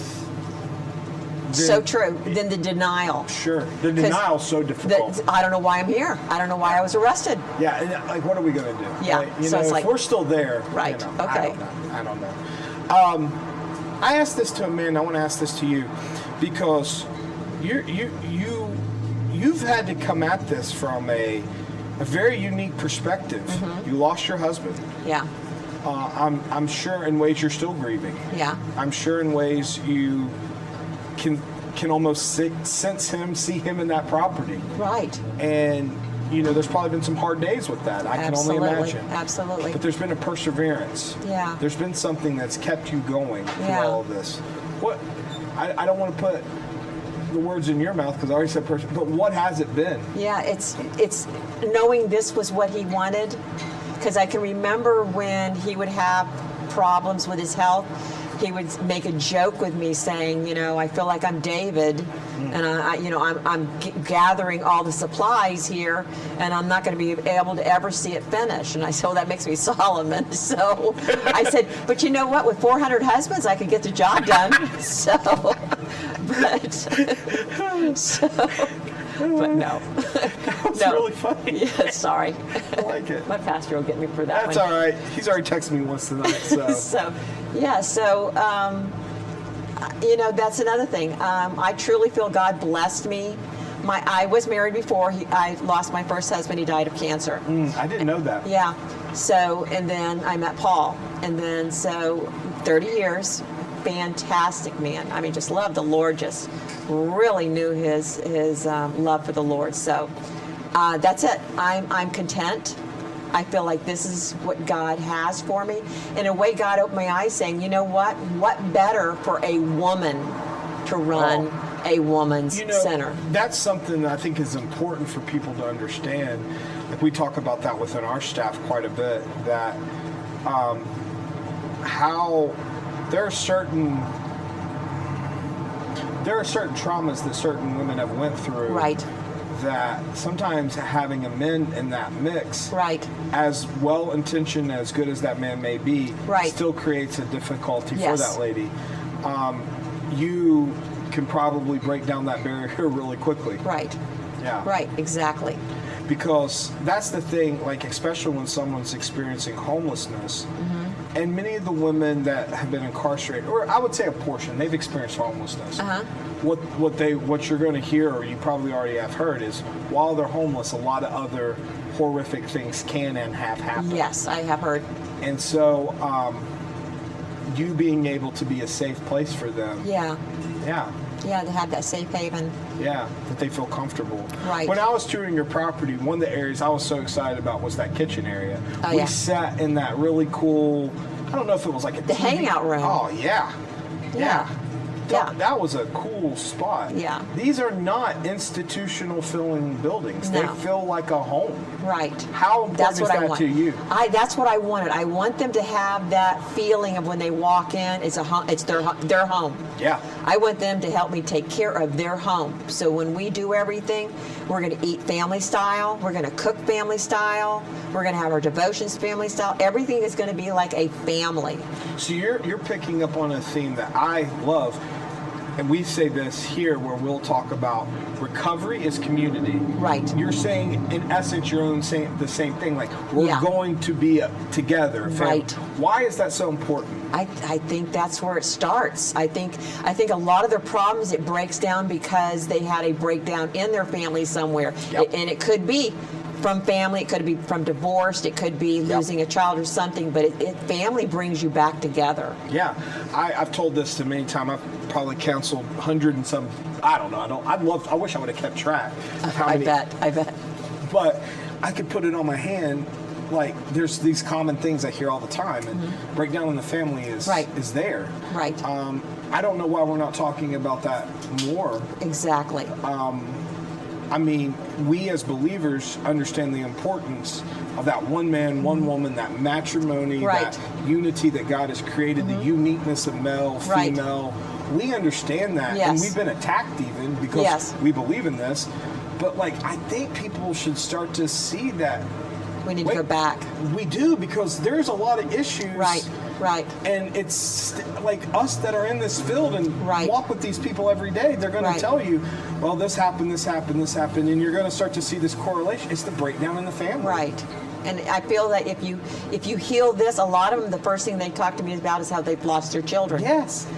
I hear that from, I won't say every woman, but A it feels lot, like every woman. a That's lot. the first thing that comes out of their mouth. I've lost my I child. want my child. Yes, that Right. reunification. Exactly, and that's the first thing they ask me is when I go into your center, do I get? And no, you've been in jail all this time, you've been away from them all this time. You know, we need to heal first. Yeah. We need to heal first, and then work our children in. Now we're going to work that in. But the need for them to be in community family already is Right. there. Right. So your plan is for them to eat family style. Yeah. All right. Yeah. That's going to be awesome. Yeah. Are they going to have opportunities to take care of the property together? Oh yes. Okay. Oh yes. It's 21 acres is a lot. Oh yeah, I'm doing it myself. So, yes. You need some help mowing on that land. It takes me a good day to mow the whole thing. All right. Well, Yeah. we'll get Brian on it. Brian loves Okay. to mow. Okay. We got 2 thumbs up from Brian. I got 2 0 turns. All right. Very So, good. yeah. What are some ways that we can help you at Jericho? Oh, wow. I think doing things together sometimes. Because I think we're going to do a viewing. Isn't that going to happen here soon? Yes. Okay. Yes. Well, I got word. Our TVs and stuff are up. Esther, I think we're ready to roll there. Okay. So I think we're getting close. We're going to do a view. Tell everybody about what I'm talking about. Okay, the so film. my husband wrote a book about his whole life story, When Pigs Fly. And that's the whole story about when he did not want to accept Christ. He kept saying, when pigs fly. So you got to read the book. So we, together with Taurus Films, made a movie of my husband's life. And I got to tell you, when they first got done and I got to see it, all I wanted is it to follow the book and tell the story and not be real cheesy. And I thought, and I'll be happy with it. I was blown away. I was blown away. And it's called When Pigs Fly. When Pigs Fly. All right, we're going to be doing a showing of that. But back to that point of Yeah. doing things together, what would that envision? Like, what would you envision there? Oh, wow. I never thought of that. Because this was a conversation Derek and I had, Yeah. and I'm all for it. That's Yeah. why, when I asked you, I think I'm the one that called you to Yeah. be here.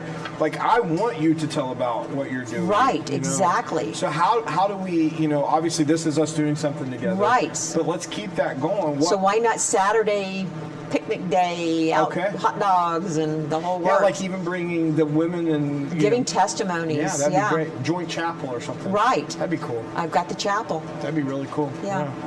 Well, very good. Well, let's leave you with one last parting question here. Okay.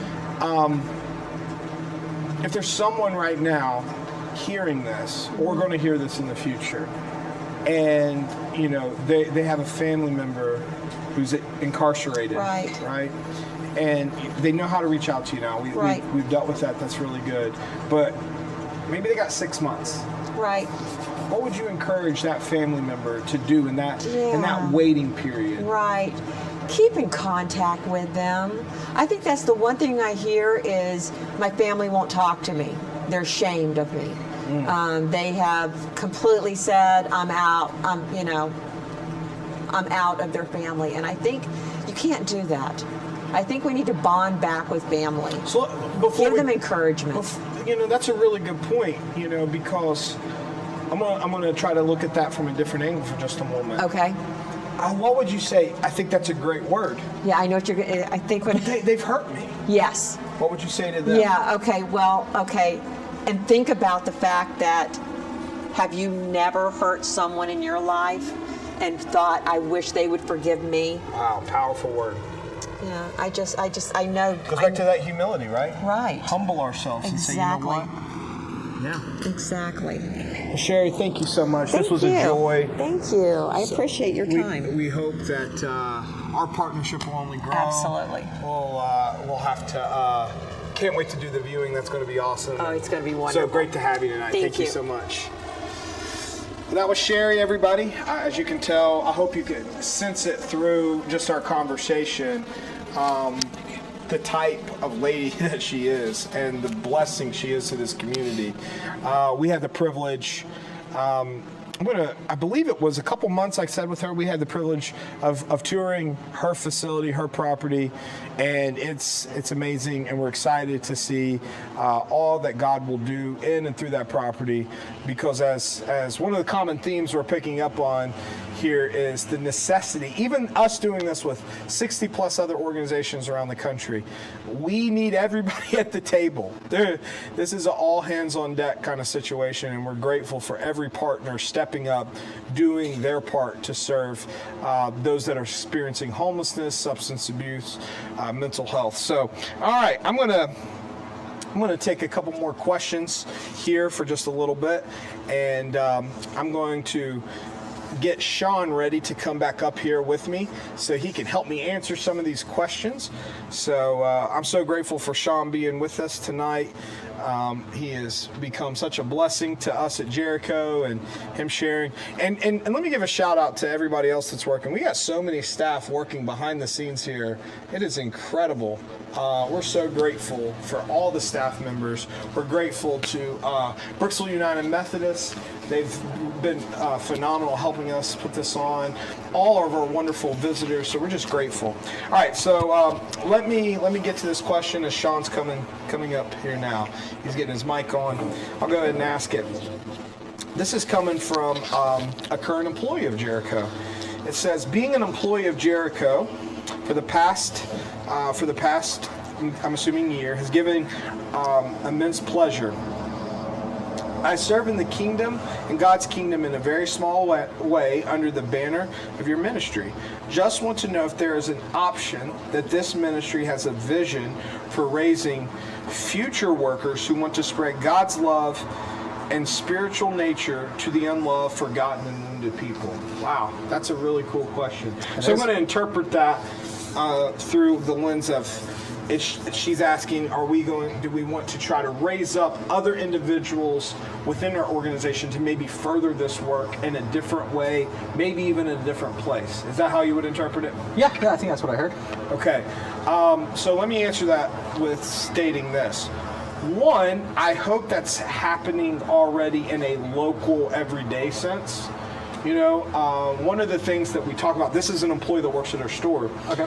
And we have 5 stores right now. Yep. And Lord willing, we're going to have 6. I think I'm allowed to say that. We're going to have 6. I just got a thumbs up. Okay. What I've learned, and maybe you're learning this, maybe you've already learned it, our stores are a front door to not only customers, they're a front door to many people in need. Yeah, absolutely. We have had many, even one of our testimonies tonight, or testimony, I guess we call it testimony, Yeah. right? Even one of our stories tonight, they found out, their family found out about us through our store on County Line Road. Yeah. So to this employee, I would say I hope that every interaction you're having with customers, every interaction we're having with neighbors, every interaction you're having at the local level right now, you would be showcasing those things to show that love, that nurture, that care for those that may not feel that way. What's your thoughts on that? Yeah, absolutely. One of the coolest things to hear from even residents we have had come through the program or still in the program who maybe are not working in our thrift setting is like their favorite part about it is sharing what the Lord is doing in their life and what Jericho has done, but it's so much more about like the things they see God doing here in Hernando, here in Brooksville, and they love talking to the customers and sharing that message with them because it's so much more than just and I don't mean just in any way, right? But like it's so much more for them than just working at a retail thrift store. They feel like they are a part, and because they are a crucial part of this gospel work that we're doing. Yeah. So let's now explore this on a different level. I think I'm allowed to share what I'm getting ready to share here. Just 2 guys on a bench. That's it. 2 guys on a bench. That made me think of Green Door for some reason. So me and Sean have been going to Green Door a lot lately, and we've requested that Green Door bring us smoked Gouda. They said they would. They said they would. I hope you're hearing this, Green Door. Tomorrow afternoon. Can't wait. Yeah, we cannot wait. All right, I don't know how I got there, but anyway. The coffee. I've had people actually ask me if I will open Jericho's in different parts of this country. Okay. I had someone not too long ago, I don't know how, they were like, why don't you just buy this one organization and do it? I'm like, I don't know how to do that. But what I'm learning is this, and I take this as a compliment, but so I'm going to take a step back. In the church world, like if we're thinking church world, we like to multiply our churches, send out church planners and so forth. Yep. I have had this conversation with Amanda. It would do me great joy to see our employees become CEOs and stuff of organizations like this around the country. That would do me, I would absolutely love that. I've had people ask me like if we would come into other parts of the country, which is really cool. Maybe we're dreaming here. Maybe we could, start doing that and raising up our own leaders to send them and to multiply. Yeah, I think in some way we're already doing that through what we're doing. Just the fact that we have over 30 of our either former or current residents working with us because, and I think this is a good point. I was going to bring this up earlier, but we have 24 hours. So, Pastor Andrew and talking about how great it was having Todd up here, right? And I think this goes back to something I've heard Pastor Andrew say over and over again. It's because we believe in what we're doing. We believe that we are, if we're going to give these tools, let's then showcase a place to let them use these tools and be a step in that direction. So, I mean, it's 2 ways, right? It's sad that it's needed, but we would love to be that hand across. Yeah, where we need to be. That's a good point. Like, I've said this, I don't even hopefully mean it in jest, but it would be amazing if we worked ourselves out of a job. Amen. Because that means we could go do something else. Amen. But secondarily, because the problem is starting to dissipate. What we see right now is that problem's not dissipating. No.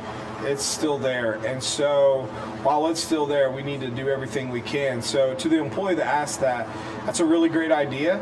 We hope that you can do that locally now. But Lord willing, we'll see what we can do moving forward. Yeah, of course. I mean, I think the journey's just begun. Look how much we've changed in 1 year, man. 364 days for me, but Yeah. a year tomorrow. But yeah, I mean, I think I can share this, and if we're sharing secrets, Secret time. No, but I mean, when I came on 364, when I came on a year ago, full-time residents, I think we had about 35, and now we're about double that. And employment-wise, just in this year, with adding the fifth store and just other roles, I mean, I think easily at least 20 positions this year, somewhere around there. And so it's incredible how quickly this organization is growing. Yeah. Well, that was a good question. Those are some good answers. That was great. And I'm going to get another cup of coffee. You want one? But maybe when I'm up, I'll grab one. All right, good deal. All right, well, I think we're ready for our next interview. I think we are, yeah. So we're going to bring up our next interview here as I take a drink of this coffee. As I think of that question, if you're out there hearing this and you live in a different part of the world, it's great. Go find what's available in your area, and we realize that we say this all the time. We don't have the corner. We don't have the corner of recovery. So there are other great organizations, and we would love for you to use what God has given you to bless whatever community you're in. So, but yes, that was a great question. Glad to hear that. All right, I think we're ready for our next interview. I'm excited to introduce our next person. Her name is Randy, and I don't think she's nervous one bit. No, not a bit. I did get a notification on my phone that rain is supposed to start. It says in 22 minutes. Oh. So we might get a little wet. It depends on how long we talk, right? Okay. All right. I've already said your name, but say your name. Tell everybody who you are. I'm Randy. I graduated the program last year. This month. I work in the dispatch department at one of our thrift stores. Yeah. Yeah. That was good. Yeah. You don't work in the dispatch department in just one of our stores. You work in the dispatch for All 5 stores. All the stores, yeah. Yeah. You take a lot of phone calls. Yeah. A lot stuff. of phone calls. So, you've been with us now as an employee. How long? Just over a year. Over a year. Mm-hmm. When did you enter into Jericho as a resident then? March of 2024. March of 2024. Mm-hmm. Incredible. So let's take a step back before Jericho. Mm-hmm. What brought you to Jericho? Homelessness and drug use. Homelessness. Which came first? The drug use. The drug use. Mm-hmm. If you don't mind me asking, how old were you when drugs started becoming when did you start drug-wise? I was about 35. Oh, okay. About 35. Even as growing up, you didn't experiment. You weren't. I did, but the heavy stuff started when I was 35. Do you? I don't want to sound leading with my question. Do you think the experimenting when you were younger had anything to do with turning to it when you were older? Probably. Probably. Because people ask, is marijuana a gateway drug? Yeah. Is that and I think. Well, if you were on that and then you went on to something else, then I think that's your answer, right? Maybe it doesn't always have to be, I don't know. But I'm always curious to hear that. So one of the things I often say, and this is why I'm really big on individuals not starting down the drug route, is I give this rubber band analogy. So once you start to stretch that rubber band, that elasticity, as soon as you start, it's starting to go a little bit. And do you agree with that? Do you think stretching that a little bit opens you up to maybe more options? Of course, yeah, because you get tired of that one and you want to try something else, Sure. You want to try something better, or with, and eventually, before you know it, you can't stop. Yeah. So when you became homeless, was that a direct result of your drug use? Yeah. So were you using all of your resources to supply your drug habit? Well,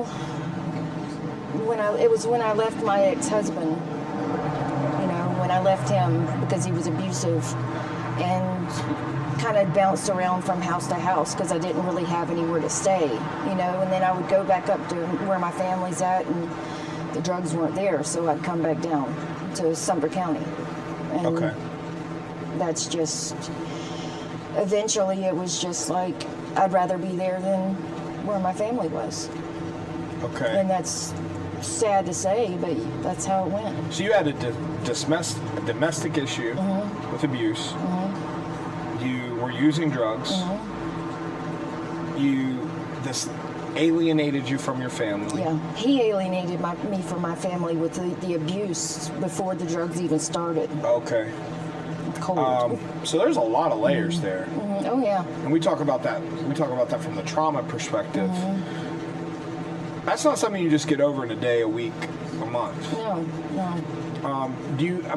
This is a very sensitive question, but do you feel like you're still dealing with that trauma at times? Sometimes. The PTSD. The PTSD. For those who may not know what that means. It's post-traumatic stress disorder. Yeah, so still dealing with that. And this is another, we're getting deep. Here we are, two minutes in, and we're already in the deep end. But that's kind of what this is, right? It's deep. For some people, what they turn to, and this may have been you, there's that, I want to numb myself. I want to not feel this. Yeah. Do you resonate with that? Yeah, because in 2006, I had a child that died when he was 2. So there's part of what I would numb, just the feelings of that, the hurt. Yeah.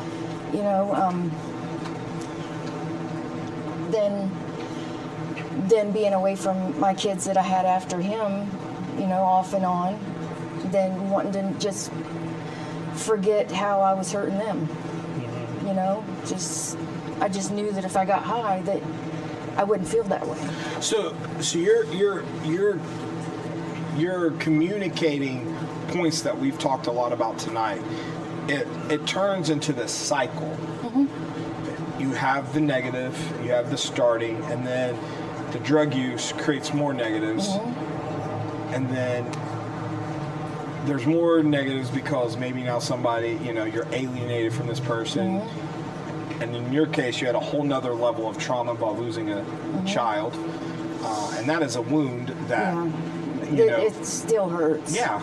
I know people that talk about that, and they say, and they've had their child gone for many years, and they say there's not a day that doesn't go by. Right. And I can only imagine, So we're interjecting a whole new layer in there. But once that ball starts going this way, it's pretty hard to stop. Yeah. And you got to the point that you were homeless. Yeah, I never really lived in the woods. Okay. And we've talked a lot about that tonight. We're in a more rural area. A lot of people associate homelessness by saying I lived in the woods. But what was your homelessness like then? The worst it got is, I think, one night I stayed outside all night. And then where did you stay that night? I just walked around town. Okay. And then... Did you couch surf? Oh, a lot. Stay in a car? Hotel? Those are not always safe environments. No. There's some very nefarious, some very bad people that try to take advantage of people in those situations. Oh, yeah. And that causes another level of anxiety, stress, and potentially even trauma there too. Yeah. And looking back now, when I think back, I think that the drugs maybe it puts on a where it doesn't seem as bad as then. Sure. But when you look back, it's like, oh my goodness. Yeah. How did I make it out of that? I should have been dead. I should have been. Something else should have happened. The only reason I'm still sitting right here to talk to you is God. Yeah. That's it. And that's been a common theme in conversations, not only here tonight or today even. I've been at this for a few hours now. Yeah. But throughout my time working in this field, I have been overwhelmed by the amount of people that have shared with me and their words in a sincere way, not me provoking, not me asking, where they will say, if it wasn't for God, I wouldn't be here.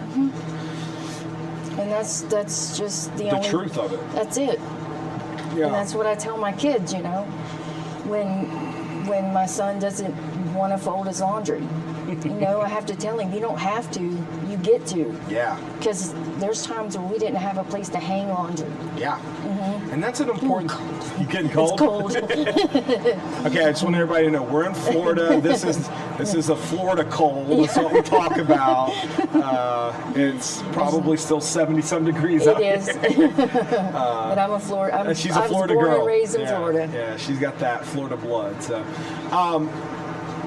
but that's another good point. Like, people, you know, I'm not going to stay too long on that subject, but here you are, you're a little chilly right now. When you're used to this... I never got used to it. Well, but my point is if you're homeless, Oh, and yeah. it's like, okay, you know, it's all relative, right? You know? Okay, but go back to that night you walked around. Was that a rough night? Yeah, at the time I was scared of the dark.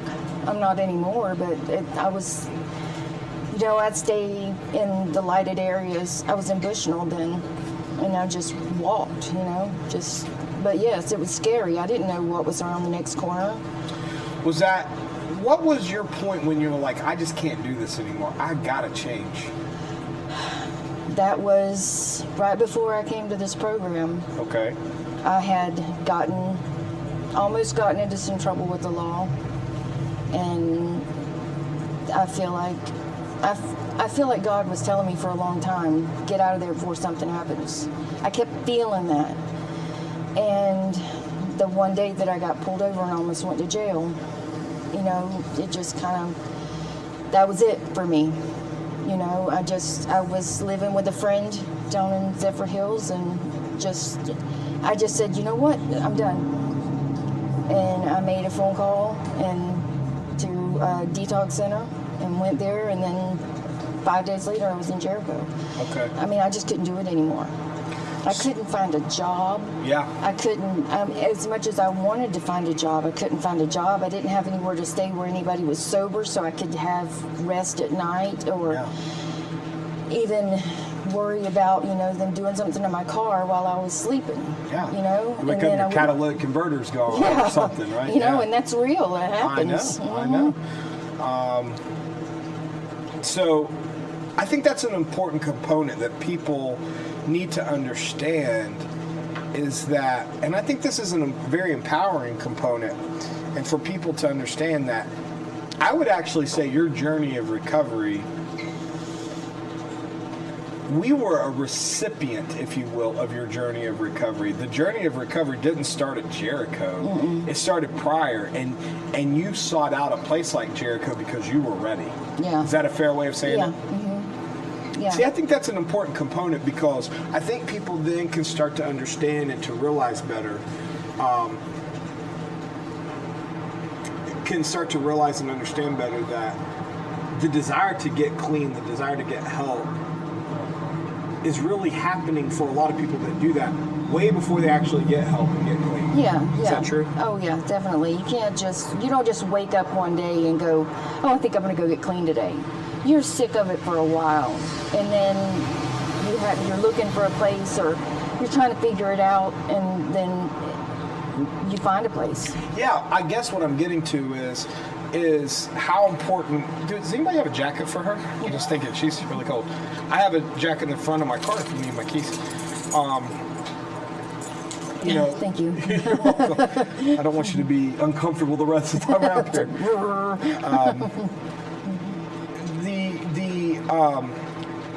I think that's important for people to understand, though, that aren't aware of.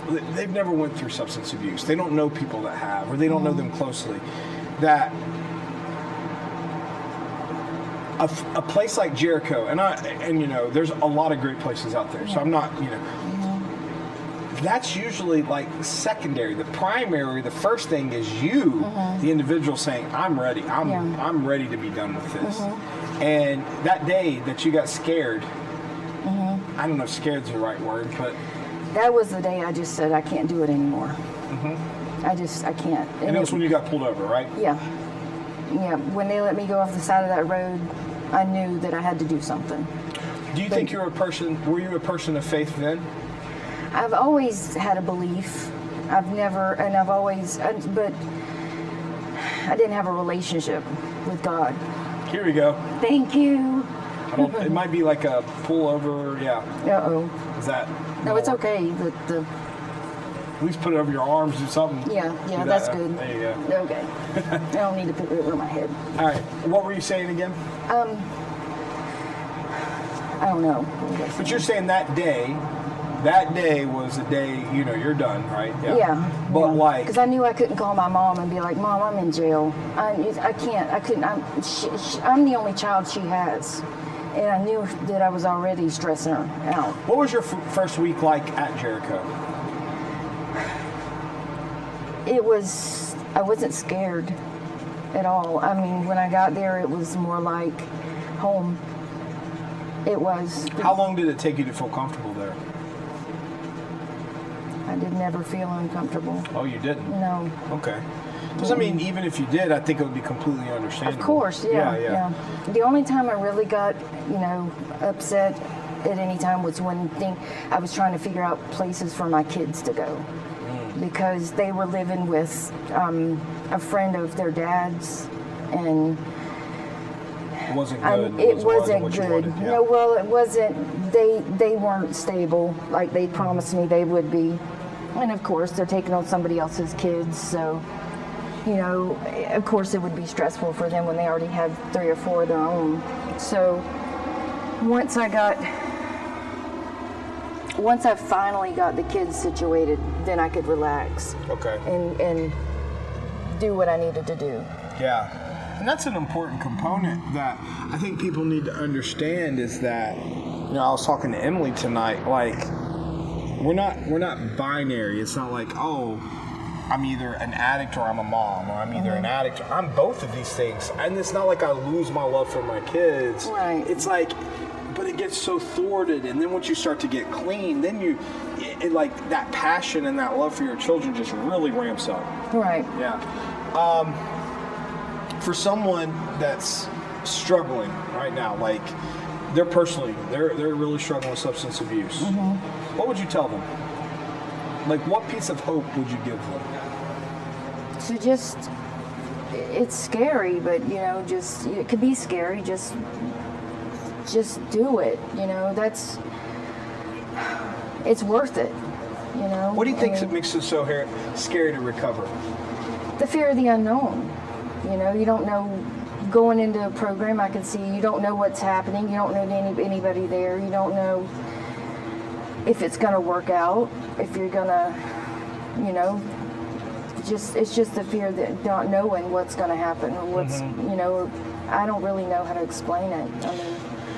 And I think that's something that people that have not went through substance abuse don't really understand that there is a fear for that person to come into recovery to start that because they don't know what's next. Right. Yeah, because for some people that don't know anything other than drug use and homelessness, maybe they've been that way almost their whole lives.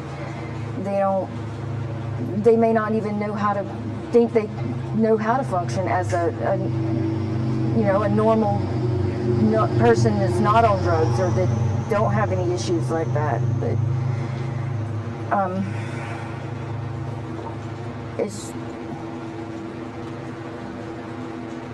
it's a challenging endeavor for sure to take that step.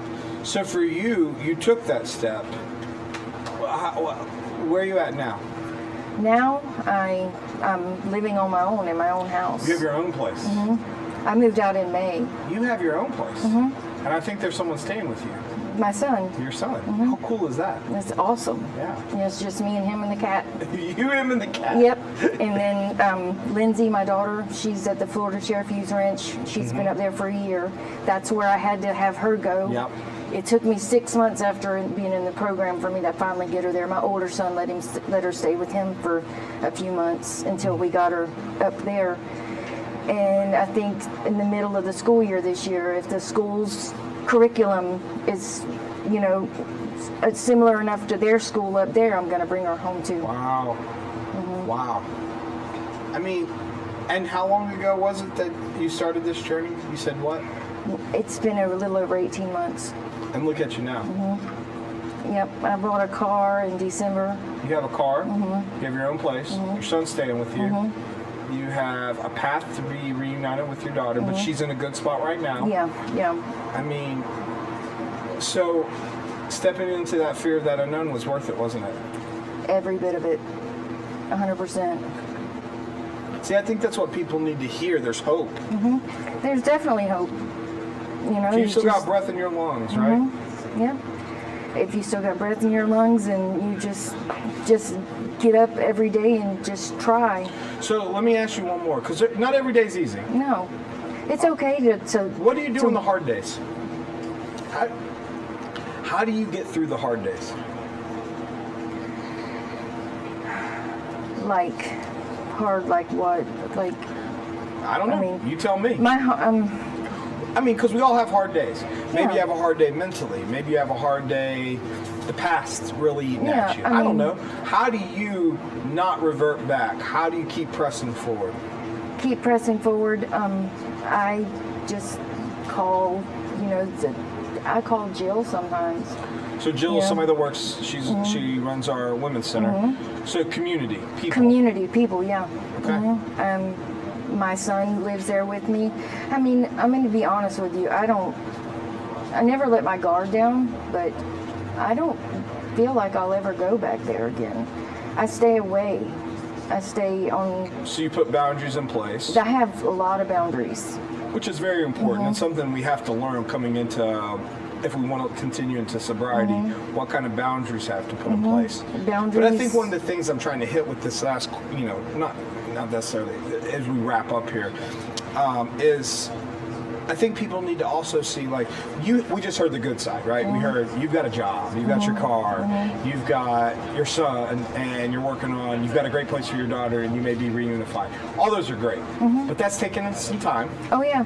And there's not always perfect days. No, and so what I'm trying to help people understand is, especially those that are going through it right now, right? Or those that have just started this journey, like, what is some practical advice you can give to that person? They're having a rough day and they're really thinking, you know what, it would feel really good if what would you tell them? Find a friend to talk to. Find a sober friend to talk to. That's a key point. Yes. Don't call the dealer. Don't call the dealer. Don't call the friend that you used to get high with. Yeah. Don't interact with them because they don't care. They would be happy to hand you whatever substance it was to make you feel better. Yeah. And in reality, it's not going to make you feel better. It's going to make you feel worse. We're going to spiral again, aren't we? Yeah. Well, Randy, it's a joy. It's a joy to have you a part of our team. Thank you. You are a phenomenal part of our team. Thank you. I'm sorry you're so cold right now. No, I think some of it's nerves. Nerves? You're nervous. But we're so grateful to have you. Let's end on this. If we were to start this journey over again, right? Let's say it was your first day at Jericho, right? Or you got let's change it. You got someone starting their first day today, Jericho. What would you tell them? Just take it one day at a time. That's easier said than done. It is. It is. How do they do that? Don't try to do too much too fast. Thank you. I mean, when you're out there and you're doing these things and you're doing drugs for years and years and years and you've let all this go, you've let the driver's license go for years, the fees, the fines, everything. Once you get into recovery, you don't need to do it all in one day, not even all in 1 month. Yeah, that's such an important thing. I've seen that so often, and I've told people this. If I said, it's the old phrase, Rome wasn't built in a day. Right. But I say, if you've been 20 years into this, don't think we're going to fix everything in 20 minutes. Right. But there is a tendency for individuals, because it's hitting them, right? And they're seeing positive. And there is that tendency to just live. I gotta go. Yeah. And I even think some of that's still kind of how their brain is wired. Yeah. So your advice would be slow down. Yeah, slow down. And So do you agree with us giving 2 years plus for recovery? yes, It takes time, doesn't it? it does. It does. It takes time and it takes a good support system. and it takes just Jill always told me, how do you eat an elephant? One bite at a time. Yeah. Yeah, it does. It takes time. You know, it takes time. Well, I'm glad you've given us your time tonight. Well, you're welcome. I'm glad that you are part of our team. Like I said, I mean, you're such an important part. You get an opportunity now to talk to so many people in Bath and Jericho. You're a lot of people have probably talked to you, and you're the voice of Jericho to them. So we're glad to have you in that role. So thank you so much, Randy. All right. Appreciate it. All right. Good night. Yeah.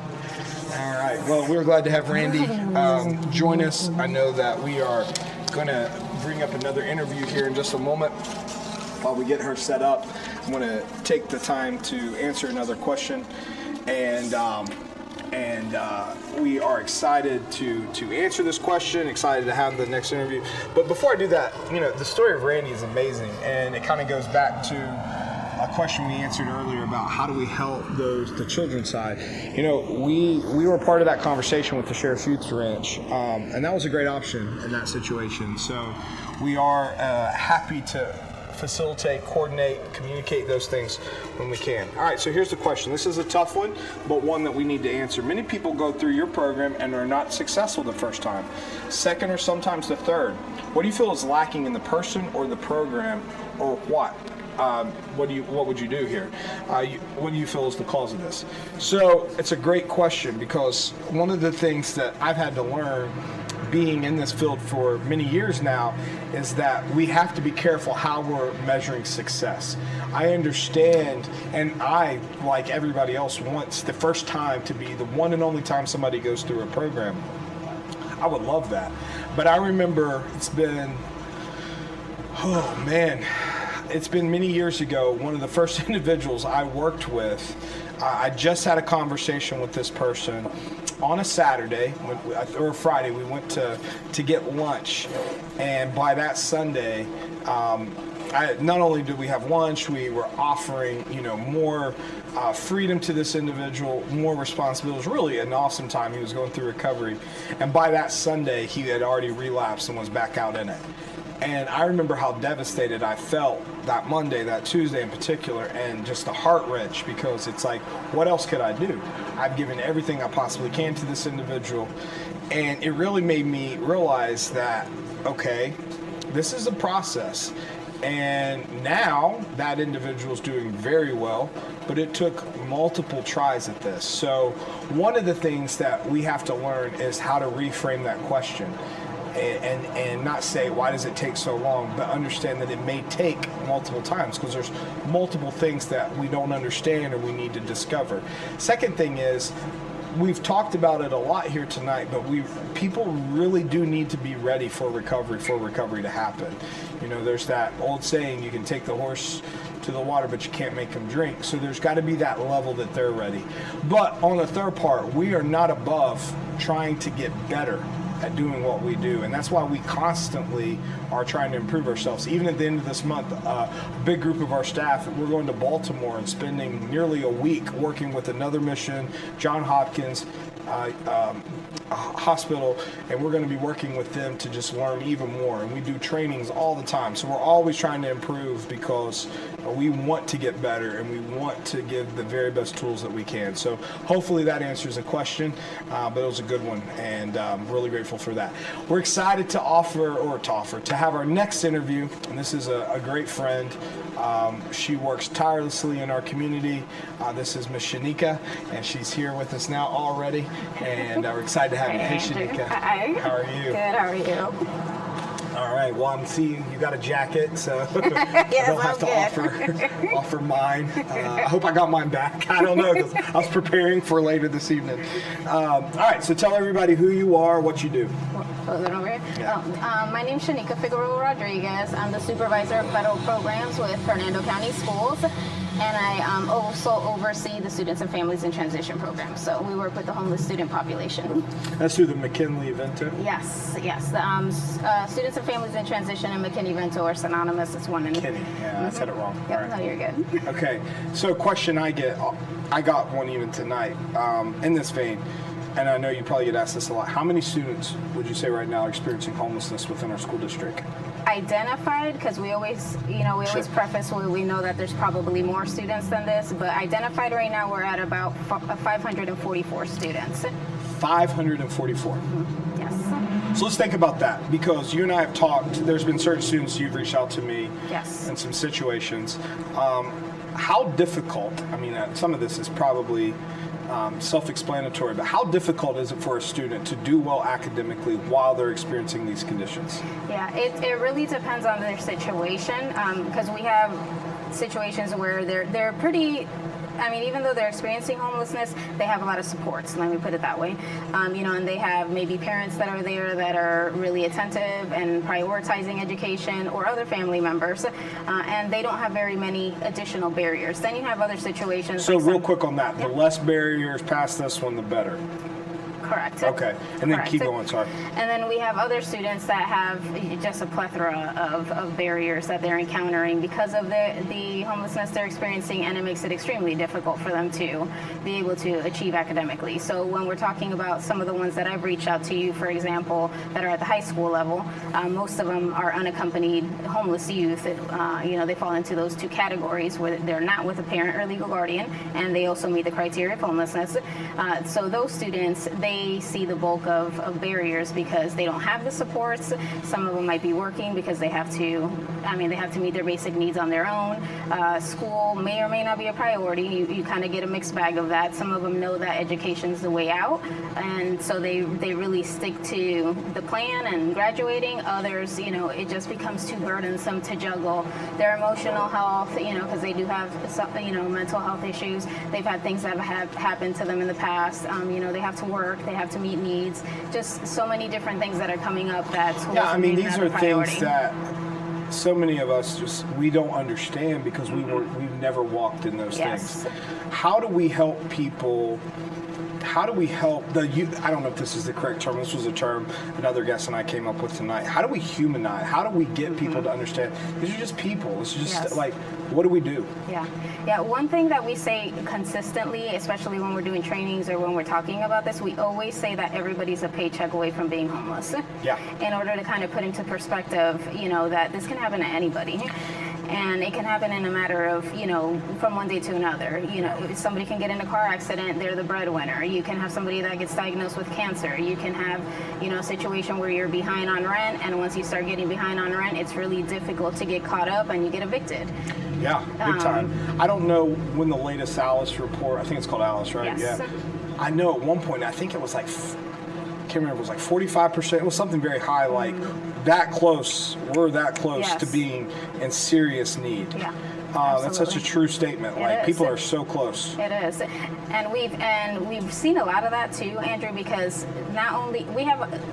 I guess I could say that experiencing homelessness kind of runs a whole scope. You have generational poverty. Sure. You have situational. And then you have people that we call them like they're newbies, to put it that way, or this is the first time that they're experiencing homelessness. So what we hear from those particular families is we're the ones that used to give to people. We're the ones that used to adopt students from this program for Christmas, or we're the ones that gave Thanksgiving, and now we're the ones asking for help. And they don't know how to navigate, the assistance that's available in the community or any of the agencies. They don't know how to apply for food stamps. They don't know how to do any of that because they've never had to. So we do have that pocket where it's people that are working and they just are not making enough. Yeah, I think I had someone share with me, because I think the route that we went, where we're focusing so much on substance abuse, mental health, because our data was overwhelming. This was where, and we'll get into that in a moment, but I want to be clear that that's not the only thing that yes, it's high, but we're dealing, especially with the rise of cost of living. Yes, absolutely. I actually had a story not too long ago. Someone told me 3 generations in one homeless camp: grandmother, mom, kid. Yeah. Are you seeing a rise in that right now? Yeah, we're seeing a pretty significant number of those, probably more than we ever have in the past.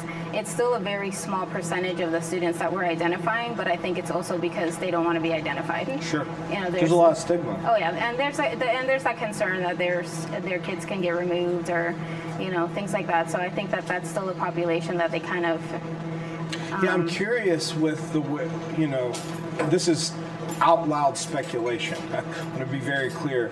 but the direction our economy, the direction like cost of living is going, I'm curious how much, I call it traditional homelessness, I'm curious how much we're going to see a rise in that. Yeah. Because I feel like now those of us that work in this field, in my field in particular, we're really catching up to the fact, man, we got to deal with someone with substance abuse and so forth. But I'm curious what we're going to see 10 years from now. Yeah, it'll be interesting to see. We have started to see an uprise, or an upkick. Because I would imagine, if we even go back to that more traditional view, right, that we're going to see a rise in substance abuse then, because dealing with the mental health and so forth. Yeah, we're already seeing that. Yeah. We're already seeing where there's a correlation between the experiencing homelessness and the cause being substance abuse or mental health issues, and then it just magnifying. It's unfortunately it's just blowing up from there. I don't know if you all track this, so I don't know if you have an answer to this. Are you seeing like a correlation for students that are experiencing homelessness? Are you seeing a higher, lower? Are you seeing any kind of correlation to them experiencing substance abuse problems as a student? I don't have any data to pinpoint to that because we don't really track that per se. What we are seeing is an increase in parents saying that they need help specifically to deal with mental health issues that their students are experiencing. So before we used to, when we got requests for maybe some kind of mental health or behavioral health or things like that, it was first off it was a small percentage of the families that were asking for that, and most of the time it was for the adults. It was the parents saying, hey, I have a lot on my plate, I need to talk to somebody, or I'm dealing with this, or I'm depressed, or whatever it might be. Now we're seeing where parents are like, can I get my kid some help? They're not dealing with this well. We have these concerns. So yeah, I know that the challenge there is what I have seen. Again, we have a lot of data. This is data, but this is experience. I told someone, I wish I would have counted how many individuals I've counseled, interacted with one-on-one. I wish I had that number. But the amount where substance abuse started so early, and what that has done to a developing mind, what that has done to their, arrested development and so forth, right? Yes. Now, you're seeing it from a whole different angle where typically these children are experiencing homelessness and it's not a cause of theirs. It might not even be a cause of their parents. I don't want to put blame, but I'm curious of what trauma that's placing on them, and what that's going to look like for generations to come. Yeah. I'm sure that there's going to be a repercussion to that, and we're going to see the aftermath of it as they get older. But we do see that currently. You have students that will take on the burden of whatever's going on in their particular situation. You have some students that take it on like if they were the adult. You have students that will take on, I have to take care of my parents, or I have to help my parents, or sometimes because of the circumstances, not to blame anybody in this. This is not obviously any kind of guilt tripping here, but parents will get to the point where they're just openly speaking about what's going on. The students are listening to this, and then they're kind of taking that burden on. You take that situation, even if you're a well-meaning parent and you're just at the end of your rope and you're feeling hopeless, and you're just obviously it's going to transmit to your kid. It's such a challenging. It is. It's very challenging, and it's very challenging for the parent because to have to be able to handle the situation, and keep it under wraps as much as they can, or keep their child as far removed from that. So, it's just really difficult. Yeah. It's a lot of plates to juggle for it's any very one person. overwhelming. It is. It That's one of the things that I have learned through my experience working with so many people is not everybody's experience is the same, of course, but the amount of strength and resourcefulness that is already there. Yes. People look at it maybe sometimes from the outside and be maybe look at it, well-meaning but still a judgmental eye. But not realizing, if you only knew what this person is doing just to keep where they are right now, you would probably applaud them more than condemn them. Absolutely. And we've had a lot of situations like that where maybe, staff or people that they're interacting with doesn't realize the severity of what might be going on, because they are so good at, trying to maintain, like, my kids are coming clean, my kids have the clothes, they have everything they need, regardless of whether they're getting it through assistance or not, but where they won't really know what's going on, and then there'll be some pushback, and the families are like, I'm trying my best, and you have to have those conversations where it's like, listen, at least the kids are getting here. They're getting to school, maybe they were late, but they're here. Yeah. The parents really trying to make sure that they're able to come and get their education and stuff. There's a whole plethora of things that are going on in the background that everybody doesn't know. Maybe they had to go to 7-Eleven to brush their teeth and, wash up with let's some even cloths. think about how much we're doing education now that's based on the internet. That's something I don't think people understand. Like, you've got an assignment where you've got to access something online, and then you got a kid, like, where's he going to go? Where's she going to go? Yeah. How, and then the pressure that puts that child under, or the pressure that puts that parent. What if they've got 2 gallons of gas left and they're saving that to get to their job? Correct. And now they got to figure out how to get their student to Wi-Fi. Yeah, we have, and we haven't done it in maybe 2 years or so, but we have a training that we do that's called the poverty simulation that we've done through the program that I think has been, it raises awareness to that, to those elements. It's been really successful, I think, when we've done it, because you'll have staff or whoever's coming. We always open that up to anybody, whether it's a community partner or it's somebody from the schools. But anybody that's ever come and they're in that situation where now they're having to make these decisions in 15-minute blocks that are supposed to represent a week to simulate a month of being in poverty, and they're having to make decisions like, oh my God, my kid just brought back, something saying that they have a field trip and they need $5 for this, and I'm having to make these. I can't pay the electricity, or I can't pay this, or how am I going to get to work because I don't have gas? And they're having to make those decisions themselves in a simulation, and they get stressed out, and they get evicted, and they get, and Exactly. then it's that. And like that word you use there, stress. So what Yes. I have learned, I was talking to a therapist one time. He says that's what's killing us. It's the stress, and like that's creating these mental health issues. I mean, I can't say it's all, but let's assume that it's a decent amount, right? Well, I mean, you can see the path then. You've got the stress. You're going to create the internal challenges. We'll just leave it at that. And then you're not feeling yourself. You're not feeling well. You're trying to feel well. I mean, I can't go to the doctor. I don't have health insurance. Yeah. Somebody's offered me this down the road. And that's what I see. It's just this. It's this self-medication route. Yes. And if we could start somehow addressing the genesis of that versus, post or secondary, I think from your role, you have even a more unique view in that, because you're seeing, because that's something that I didn't even anticipate in this world, but like, I hired someone whose parents went through this, right?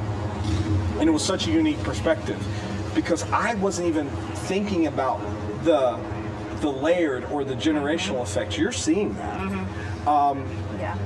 How do we? I mean, this is $1 million question. How do we stop it? Right? Yeah. It's. I'm not saying it's.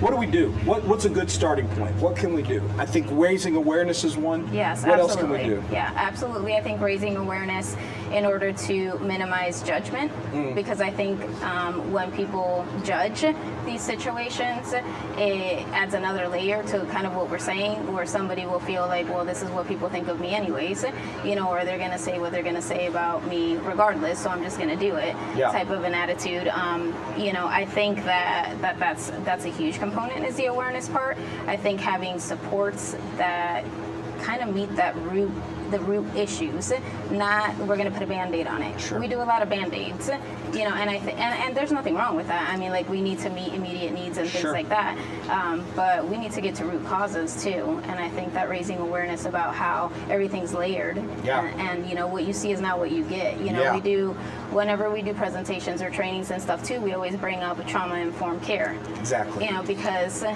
it's pivotal. You It's know, how massive. you're interacting with somebody is going to make a difference in how they're responding to you. Yes. You know, and also acknowledging that we have our own traumas, Yeah. and there might be something that the person that we're encountering triggers us, and we're responding in some kind of way. You know, and then they're responding their way, and now you have just trauma responses. Yeah. You know, instead of sitting down and listening, you know, and taking that time to understand somebody, because most of the time people just want you to listen. You know, they just want to have the opportunity to be heard. I and know for you to that's such a understand. fascinating point, because I've had conversations where I've interacted with somebody going through something. They've come to Jericho, and I'll just sit there and literally just listen, and they'll talk 15-20 minutes. Like, man, I feel so much better. Yes. Thank you. I'm like, you're welcome. Yes, you know, absolutely. but that is true. It's just like getting that out, right? Yeah. And having that space for non-judgment. Yeah. From your role and from your vantage point, how do you think we're doing as a community? I'm not here trying to say we're doing negative or positive, and I'm not, trying to have you indict anybody, but do you think we're doing okay? Do you think we can do better? Absolutely. Okay. Absolutely. I was just talking to Brian about this. I started in this role in 2010 and have been working with Jericho in a plethora of different, capacities since then. So I've seen Jericho 2010 to Jericho 2025, and I was just saying how astonishing it is how you guys have been able to just grow, and not only that, but you've been able to pinpoint a root cause, because substance abuse is, even with the families that we work with, that is, one of the causes. It's not the only one, it's Sure. not the main one. I don't want people to blanket that, with what's going on with families and students, but it is a huge factor in the lives of the families that we're serving as well. But that you were able to pinpoint that and kind of zone in on, okay, this is an issue. This is the data that backs that up. This is what we're going to full force, focus on. And the fact that you guys have been able to do that and just expand the way that you have, and all the services that you provide to the clients that you're seeing is amazing. I appreciate that. I think that's really kind of you. Do you think, as a whole, as a community, do you think are we doing better? Yes. As a whole, not Yes. just Jericho, not just y'all. Do you see more people Yes. coming together, working? Yeah. What I feel that I'm seeing is more of a collaborative effort versus it being silos. I think at some point there was a lot of people doing a lot of good things, Sure. but nobody was connecting, and there was a lot of repetition. So there were a lot of the same services being provided by different people because they didn't know, and so you could throw a rock and find, not that there's anything wrong with this, but you could find a food pantry or something Yeah. like that. And people didn't know that other churches or other organizations were doing that. I think that what we've gotten better at is communicating with each other and coming up with just kind of piecing it all together and saying, okay, this is what we're doing, so we know that if we're dealing with somebody that has some kind of substance abuse, concerns or anything like that, we can refer them to you guys. We know that's a clear referral source. If we have somebody that needs to go to People Helping People Further Services, People Helping People Yeah. is there. If we have a student that needs to go to New Beginnings, we know that New Beginnings is there. We're getting better at that part, I think. What do you think we need? What would be another good piece that would really help you in the work that you're doing? Because I have one in mind right now, and I'm curious. I'll share it, and then Okay. you tell me. I wish we had more drop-in centers. Yeah. Oh, definitely. We definitely need more drop-in centers.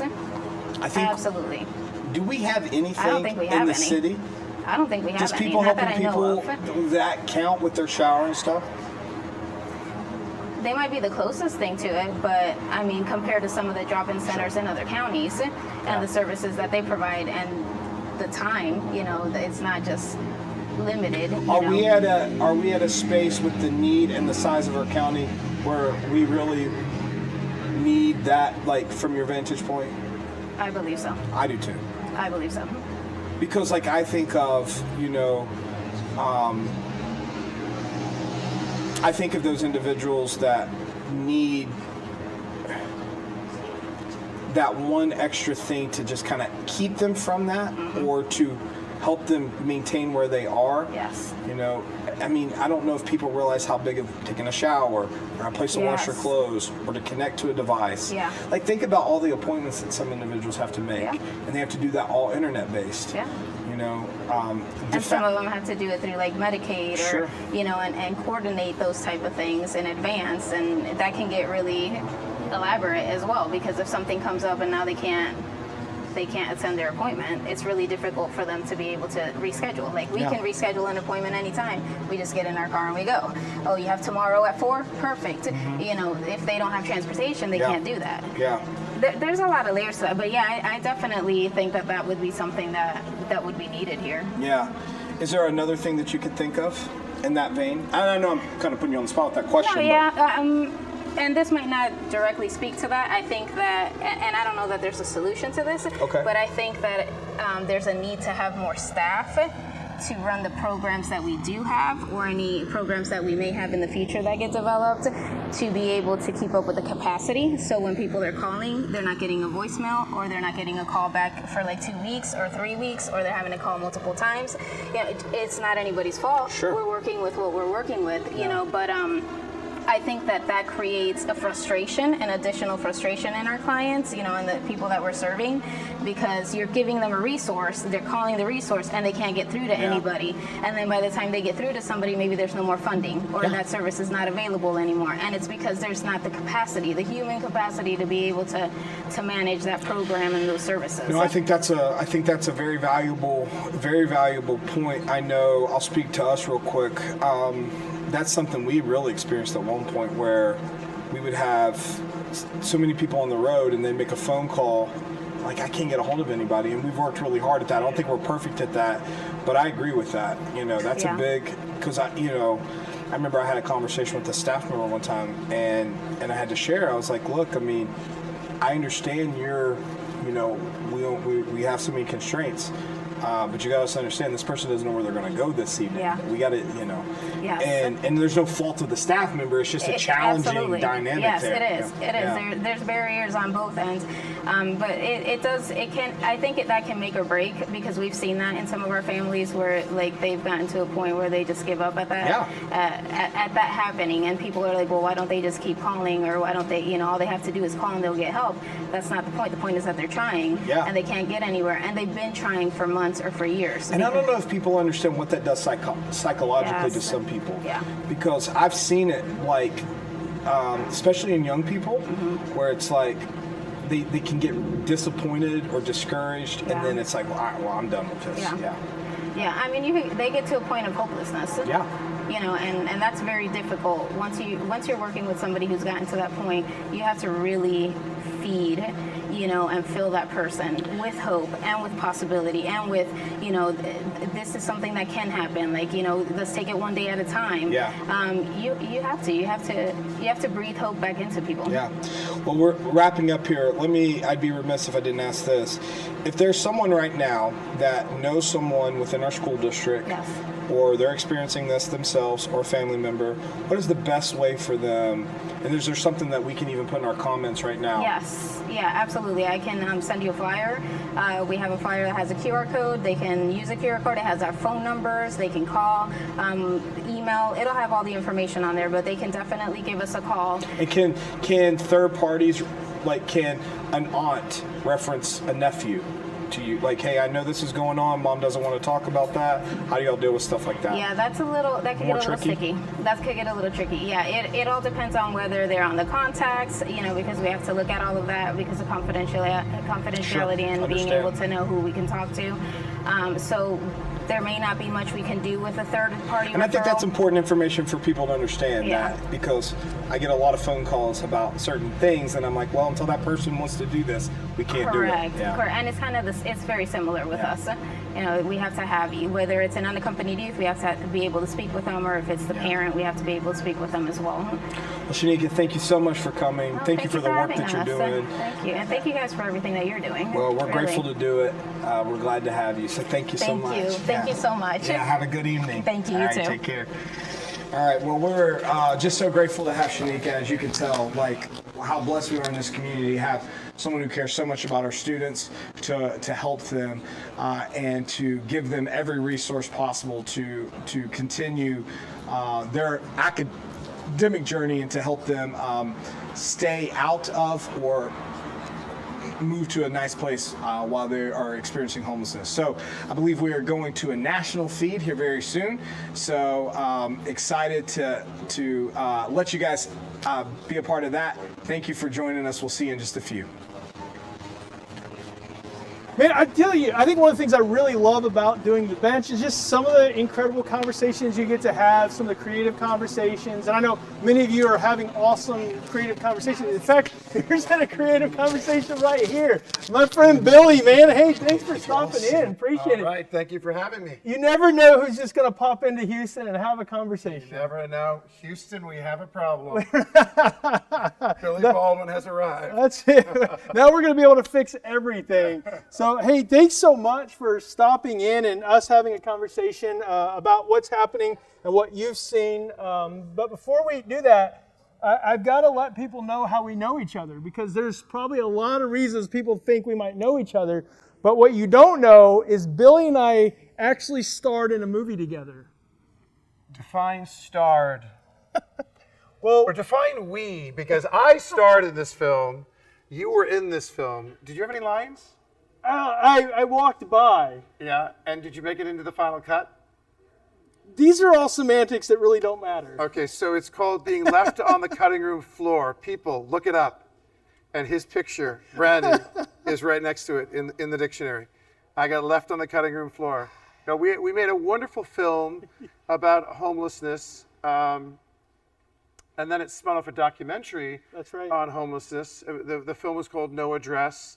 The documentary was called Americans with No Address, and now it's spun off another documentary with a group of people we were working with. Dr. Marvin is our buddy, our partner in solving homelessness, and on fentanyl, called Fentanyl Death Incorporated. The feature was a scripted feature with Xander Berkeley and Beverly D'Angelo, Ashanti, myself, you, of course. Of course. The fabulous Brandon Thomas. And we had a great time, forged some very, very important, meaningful, strategic relationships. That was years ago. What year was that? I don't remember. Oh man, that was 21? No, it was probably 22. I think. Okay. Yeah. Okay, still years. And it's forged some partnerships and some alliances that I think are really, really critical to addressing this issue, raising awareness concerning this issue, and coming up with meaningful solutions. Really gaining some headway, because this problem, because of COVID and because of the fentanyl crisis, as we're now experiencing it on an entirely different level. So, without a doubt. So I'm going to say this. One of the things I've loved about getting to know you is really how, and again, not trying to be funny, but how smart you are. Like, you have a depth of knowledge, and what's been really awesome, and I know a lot of my colleagues who are currently on the bench right now as well have experienced is when you do a role the way you did the role in the movie No Address, is you really immerse yourself into it. And part of that journey was immersing yourself by visiting several of my colleagues and friends across the country who, many of them you might know, they're sitting on the bench right now. Could you tell some of the things that you learned about that journey and how that influenced even what you're doing today with Dr. Marba? It sort of reintroduced me. I had been doing it decades ago, and I was doing a lot of advocacy work, some for the homeless. In fact, I did a panel discussion on homelessness at the Republican National Convention in Houston, Texas in 1992. I've been to every DNC and every RNC since 1988. And I actually went to the first DNC in '88 in Atlanta. And then in '92, the DNC was in New York and the RNC was here in Houston. And we did panel discussions on homelessness here at the RNC back then in 1992. And I've been to every RNC since then. Sometimes we've been effective and productive, and sometimes we've been arrested. No, but we got ourselves into trouble. But yeah, it's great to be back in town here. It's great to be working on this important issue. And I've learned so much. I've been inspired and motivated. First of all, it's weird. You have that line like, I'm not a homeless advocate, I just play one on TV. Well, I am both. I play one on TV, hence right now, and I also am one in real life. But the credit goes and the thanks goes to you and everybody, all of the CEOs at Citygate and all of the missions across the country, because you are the people on the front lines, down in the trenches, rolling up your sleeves, getting your hands dirty in a meaningful way, 70, 80, 100 hours a week to try and move the ball down the field, to try and raise awareness, to try and improve lives, but ultimately to make people self-sufficient, independent, and save lives. That's the stuff that you guys are doing. That is not my day job, and I really want to give you props for that and credit for that, for the incredible work that all of you are doing. But I've learned a lot. I've heard Marbet say we learned from someone who had graduated from a mission and was working in a mission in Seattle or San Francisco, I think Seattle, and he said compassion without accountability is enablement. That's one of the things that I've learned. Compassion without accountability is enablement. One side has tons of compassion. They accuse the other side of not having enough. One side wants a lot of accountability. They say the other side does not have enough accountability. Well, guess what? Now, because the crisis has gotten so much more complicated and bigger and worsened, if you will, because of fentanyl, because of COVID. Homelessness, I think, these numbers may be wrong, but in Sacramento, it went from 4,000 to 17,000 over COVID. LA City, LA County went from 54,000 to 76,000 over COVID. So you factor in the fentanyl issue, we're dealing with a crisis that's unprecedented. And what it's done, it's created an opportunity when it comes to mental health, when it comes to homelessness, when it comes to addiction. You now have this bipartisan opportunity because everybody wants to talk to one another on this issue of humanity. Everybody wants to talk to one another on this issue of compassion, getting people back on their feet, self-sufficiency, independence. So we have the left and the right, not in total agreement, but willing to work together in a time where, we're relatively, as maybe more divided than we've ever been in my lifetime, perhaps since the Vietnam War, to say the least. So the fact that the left and the right are willing to sit down, be civil, be respectful, to work with one another to advance the cause of, like I say, it's not really a homeless crisis or an addiction crisis as much as it's a mental health crisis. The fact that we're willing to talk to one another, work federal, state, local, faith-based, nonprofit, corporate America, having us all finishing each other's sentences. We're not quite there yet, but all working in concert with one another to get the kind of results that you're having here is amazing. Awesome. Well, I think about my friend Jarrell right now, who's at Light of Life mission in Pittsburgh. And what they're doing there, kind of the theme of their bench is about being a good neighbor. Obviously the home of Mr. Rogers. And so they're kind of using that theme, which I think is pretty cool. What would be your advice as you've been an advocate and you've worked in this space for so many years, and for somebody who's just kind of watching this bench event play out in their local, with their local ministry, what would be your advice for just somebody who's kind of stumbled upon this on social media, they're watching, their local mission? What would be your advice to them to be a good neighbor when it comes to serving and helping those experiencing homelessness? Boy, I have several answers to that. But the main thing is, in my experience with people that are struggling with homelessness and addiction and mental health issues, is that they want to be seen and they want to be heard. And that's one way, obviously volunteer. Obviously, if you can, write a check. No check too small, $5, $25, $50, $100. No check is too small. But when you're volunteering or when you're encountering, homeless people in your community, to make them feel seen and feel heard, I think goes a long way in sort of making them feel,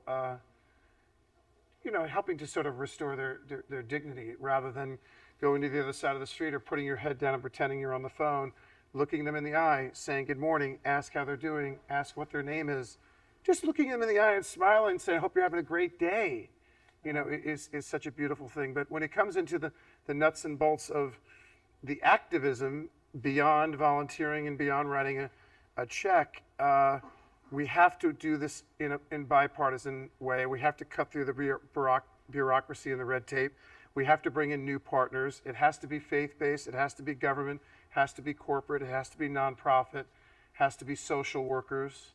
We all have to be working in concert with one another. And we have to try new things. I travel the country like barnstorming with Dr. Marbot, and he's, too busy analyzing and assessing and sometimes critiquing where we failed on the right to go after my people. And I'm too busy going after my people to say, look, we had these well-intended programs. I'll give you an example. Well-intended programs, and we implemented this policy 15, 20 years ago, and we're realizing now it was well-intended, and it's not working as effectively as we would have liked it to, or it's not working at all, and we have to course correct. One of them was harm reduction and no harm, and housing first, taking people off the street and putting them and providing housing. Well, that is wonderful. A person that was formerly unhoused is no longer homeless. They have a home. But if you're not addressing the treatment, comprehensive 360 treatment to deal with the mental health component and the addiction component, you now have a homeless person who's no longer homeless, who's struggling with a mental health crisis and an addiction crisis, and it has to be addressed, like I said, in a 360 universal way. A lot of people say, and this is where I talk about being bilingual, you have to know how to speak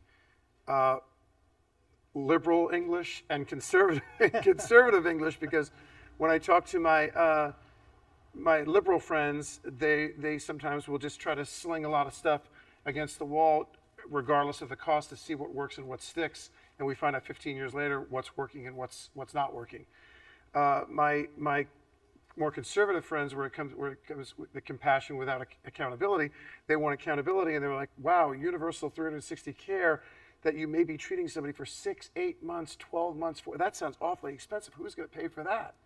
And what I say to them is, when you call 911, firemen, sheriff, police, nonprofits, paramedics, you're paying. And sometimes they're calling on the same person in a state of emergency, a fentanyl overdose, 2, 3, 4 times in one day. So they call all those resources in, you pay. They go to the emergency room, you pay. They get admitted to the hospital, you pay. They go into the legal system, judges, courts, lawyers, you pay. They become incarcerated, you pay. You go downtown, property values, Small Business Administration, Department of Commerce, Department of Tourism, all being adversely, negatively affected. So we are already paying an enormous price to not do enough. If you're addressing the mental health component and the addiction component, along with life skills, getting these people off the street and preparing them for a life of independence and self-sufficiency, a job, livable wages, affordable housing, job placement, these are all the things that you're doing here. It's improving lives, it's saving lives, it's restoring dignity, and it's getting people on a path to self-sufficiency and total independence, so they're out of the system. And that's the work that you guys are doing. And I just sit here and get to thank you, because I do it when I can. It's not my go-to gig, and nobody's doing it better than you. Nobody's doing it better than Citygate. I love the corporate and faith and government sort of intersection of all this with the nonprofits. And that's my cue. That's a wrap, ladies and gentlemen. That's it, right there. We broke it for lunch. That's the deal. We broke it for lunch. So last question, or last thing, we have... Who has the best Citygate in all of the 300 Citygates? And that's what you want to know, right? And you're going to answer that right here. It's probably your co-star and friend. I'm totally kidding. Don't do that, all right? I can't let that go, man. He's begging for it. He's begging for it. Yeah, I'm working hard for it. You know what? I just did this 5 times while we were sitting here. But that's the problem. The press gravitates towards me. I helped with Olympic wrestling, right? And Olympic wrestling was restored. And they're like, oh, Billy Baldwin, he saved Olympic wrestling. No, I was the face that the media paid attention to. I got to do all the talking points. I was the one on camera. But the reality is, you are the one that's addressing homelessness. You are the ones that are improving and saving lives on a daily basis in a big city like Houston, one of the biggest cities in America. And I am not taking credit for it. I'm happy to enhance whatever it is that you're doing and assist. I'm happy to be your wingman, my brother, right here on the bench. Well, I'm his wingman on the lot. bench, and I'll do whatever I can, whatever is in my power to keep moving. I don't care if it's a 80-yard bomb for a touchdown or if it's 2 yards. As long as we keep moving the ball down the field, that's what I'm here for, and that's what I thank you for. Well, thank you, sir. Last thing, many of my friends and colleagues are watching right now around the country, sitting on the bench themselves for 24 hours. Any words of encouragement for them, as it might even be a point now where their rear ends are a little sore and they're ready to go home and take a nap? Any encouragement for them? Yeah, lots of coffee, and you are on a bench, so if you need to at any point, just catch a quick a quick power nap. I encourage that. I think that's not allowed, huh? Oh, it's absolutely allowed, and okay. I do plan to do that myself here in a little bit. I want to get footage of that. You and I on the bench together, spooning, taking a nap. Well, typically that would be to keep us warm, but we don't need that in Houston. 24 hours of doing this. It's I've done marathons like this before, and make sure you, I would say make sure you get a couple of workouts in the days leading up to it, eat very well, stay totally hydrated, and do some flexibility work, because if you're not flexible and you're sitting on that bench for 24 hours, it's not going to feel good when you're about 2 or 3 hours into it. So take a couple of yoga classes, hot yoga, stretch. There you go. Loosen up.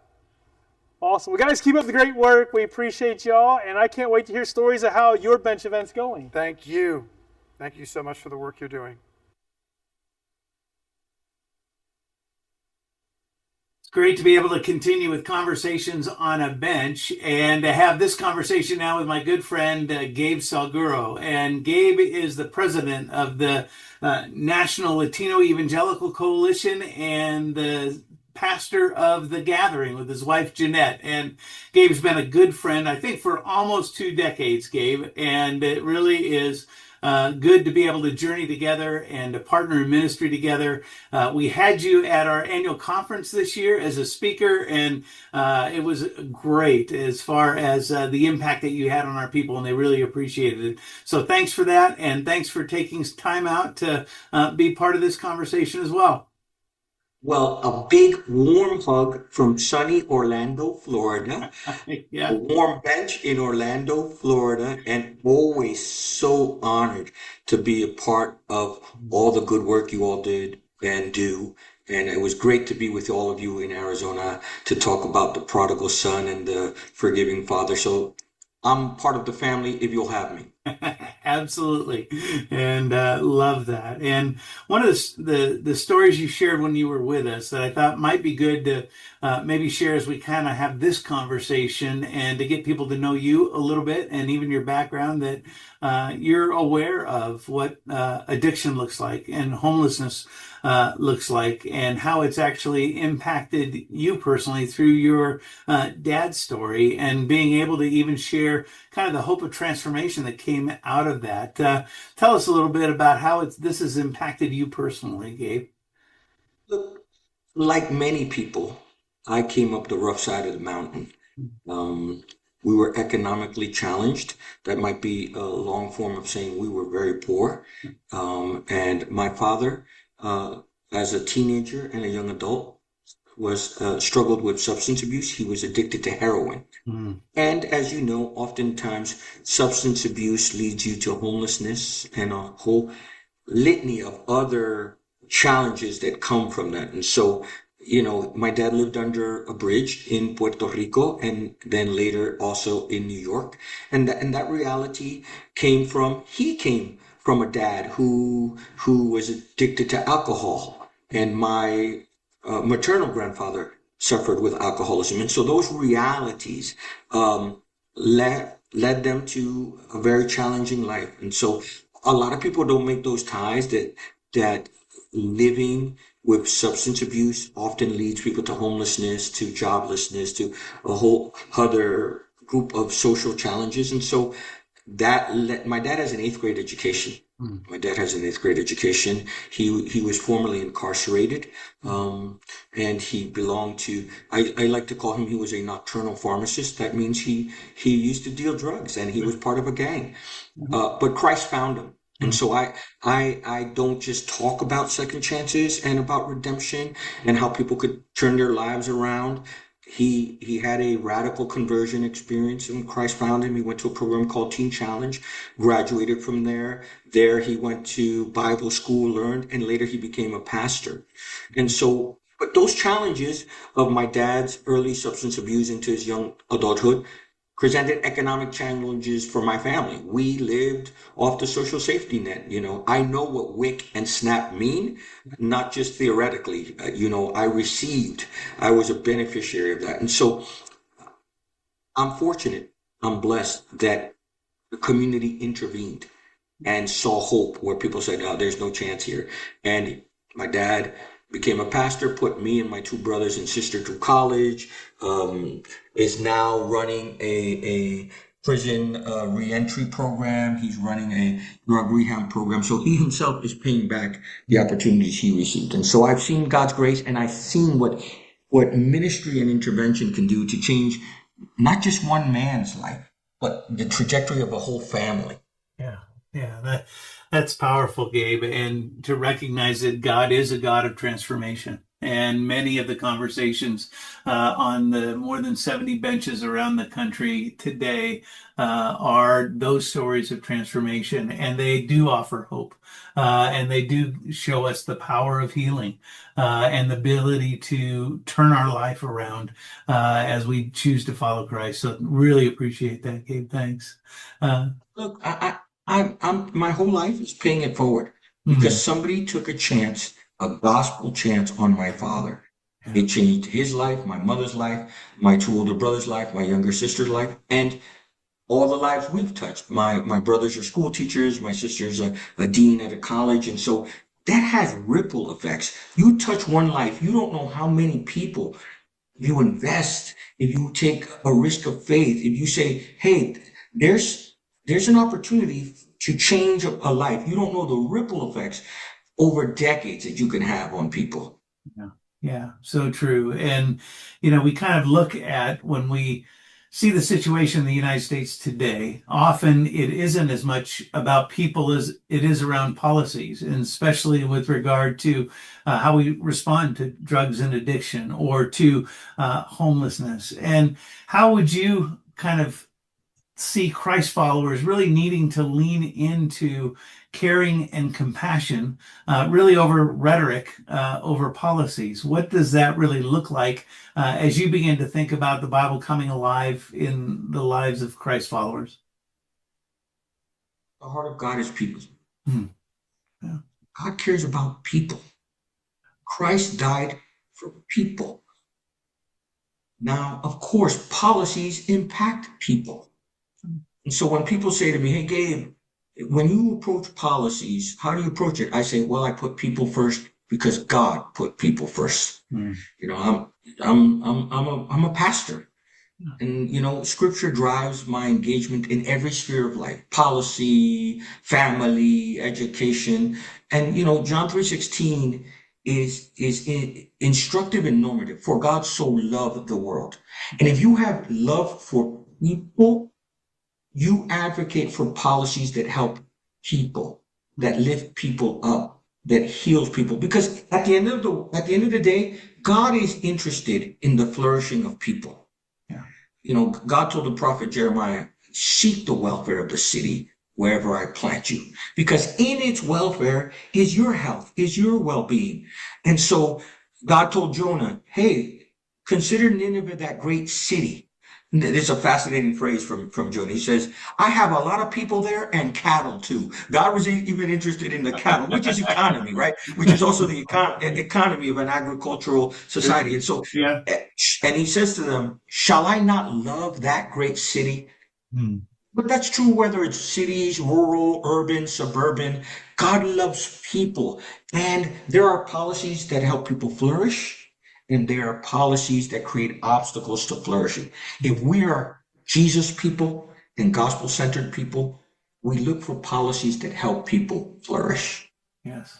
Yeah. I love that, and so true. And that's being challenged, certainly in different ways. And you see that, I think, in your role at the National Latino Evangelical Coalition, where firsthand, there are people that are being marginalized. Our rescue missions are seeing numbers of people that are being dumped on our doorstep, ultimately as they're migrating from Latin America. And how does the church respond in having open doors for all people? How does that happen, Gabe? Look, I think that we learn from Scripture and the heart of Jesus. Jesus gives us great teaching in Matthew 25.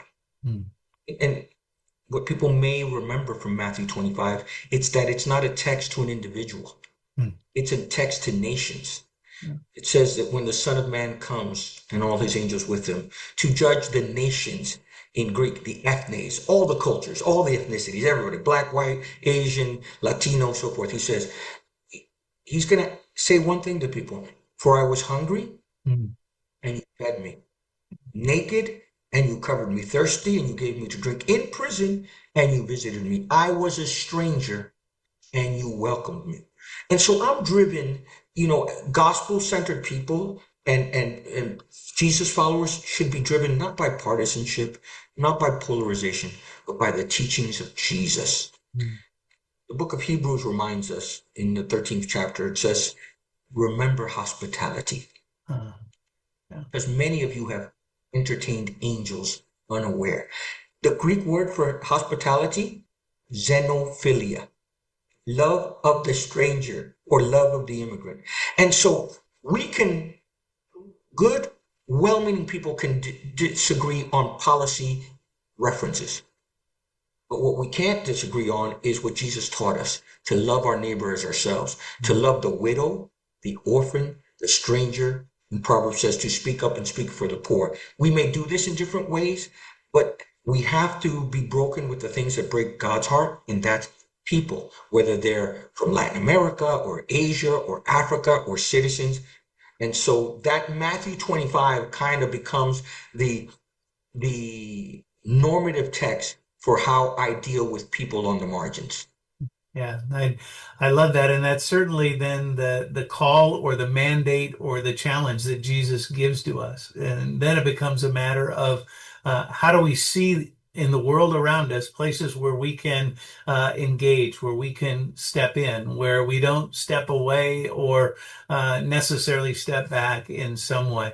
What are some of the ways that you're seeing that welcome and hospitality of the stranger living itself out? Impressed by the generosity of the people of God. You might remember that Paul talks about the church in Macedonia. He has that Macedonian vision of a man saying, come to Macedonia and help me. But later on in Paul's missionary journey, he says, I am astounded by your generosity. I'm astounded by how generous people can be. And so I see that in ESL programs in churches, English as second language programs. I see that in citizenship classes that many churches and groups are doing. I see that in soup kitchens. When people are given food or in food pantries, we don't ask them where they were born. We don't have a litmus test to give people the body and the blood of Christ. It's broken for you. This is my body broken for you. This is my blood shed for you. And so I see it in soup kitchens. I see it in food pantries. I see it in English as second language courses. I see it in shelters.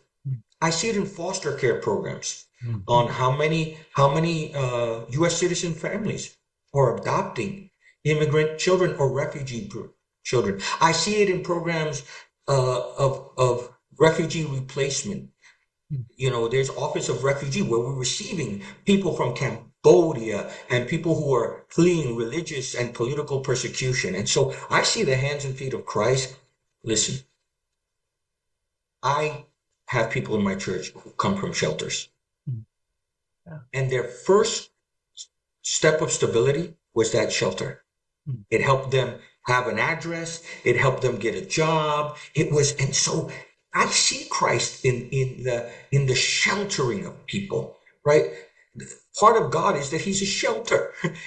Like literally, one of the metaphors for God is, I am a shelter. Yeah. And so I see it in sheltering. And so I see it in so many ways, but I also see it in advocacy. When people speak up for people who have challenges to access to power and access to goods and access to food and food deserts. And so God is moving. Aslan is on the move. Aslan will always be on the move, but the challenges persist. We just have to be resilient in doing good.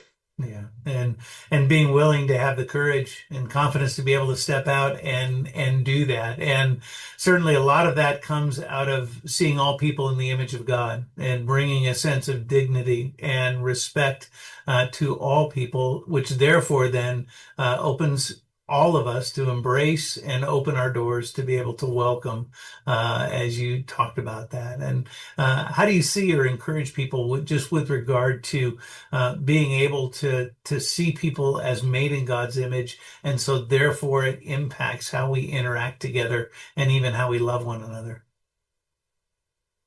Imago Dei is undeniable. Mm-hmm. It's undeniable. Look, when I run into people, our church has over 15 nationalities, right? And we have Haitians, and we have Colombians, and we have Nicaraguans, and Puerto Ricans, and we have people with temporary protected status and DACA, and we have people who were born and raised in the United States. But if you ask them, what do you care about? I want my kids to have a better future. I love my wife. I love my children. All these things that unite us into this common shared destiny of loving one another. And so when you look in the mirror, you say, hey man, I love my kids. This person loves his or her kids. Hey, I want a better future for my family. So do they. But more importantly than that, Christ died for people. And cruciformity is not a suggestion. It's an invitation. And cruciformity is sacrificial. When you see the image and likeness of God in other people, you're willing to go that extra mile. Because he says, well, here's a person Christ died for. Here's a person God sent his son into the world for them. Look, I used to go to church when I was a little boy with holes in my shoes. I was poor. I was very poor. And my mother would always say, poverty does not mean you don't have dignity. Wow. Your economic status is not your spiritual, moral status. And so I wore hand-me-downs from my brothers. It was rough. I don't know if it's still called this, Tom, free lunch. It's called free lunch. They'd give you a card and they'd snap. And there was a whole stigma around poverty. They've changed that somewhat so people don't notice it. But as a child, it was hard going to the supermarket. And now there's a card that looks like a debit card, an EBT card. But not then. You had to give the actual coupons. And people, there was stigma. And my mother would say, your economic status is not your status before God. Mm-hmm. So true. Man, that gave me courage. That gave me a sense of, I can stand up straight, even though I had holes in my shoes. And I don't know if you know this trick, Tom. It's called the coloring. What you do is you put a piece of cardboard in the shoe, right? And then you flip it over. And if the shoe is black on the bottom, you take shoe polish, that color, and you color it. Or if it's brown, right? So you color the cardboard the color of the shoe. I lived like that. But my mother and my father would say, God has a future for you. When you see the image of God in people, you see that God has a divine design, a purpose for them, whether they have a lot of money or they have no money. And so I think that's what the image of God says. It does. Your economic status does not determine your value before God. Amen to that, Gabe. And really, I think that out of that, because we see people that way, as you were talking, I just think of the words in 1 John 3 that says, Christ sacrificed himself for us, so we ought to sacrifice ourselves for others ultimately, and that's the call. And I think I love being part of a movement and with leaders who are committed to do that. And certainly the CEOs that are having these conversations, and the teams and staffs of our rescue missions and ministries are certainly doing ministry on the front line. What word of encouragement might you give to them? And for those maybe that are watching these video feeds or live streams that might be standing on the sidelines, what encouragement might you give to them to take a step onto the field and jump into the game?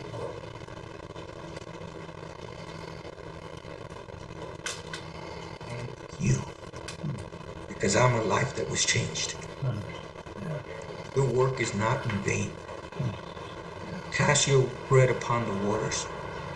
After many days, it will return to you.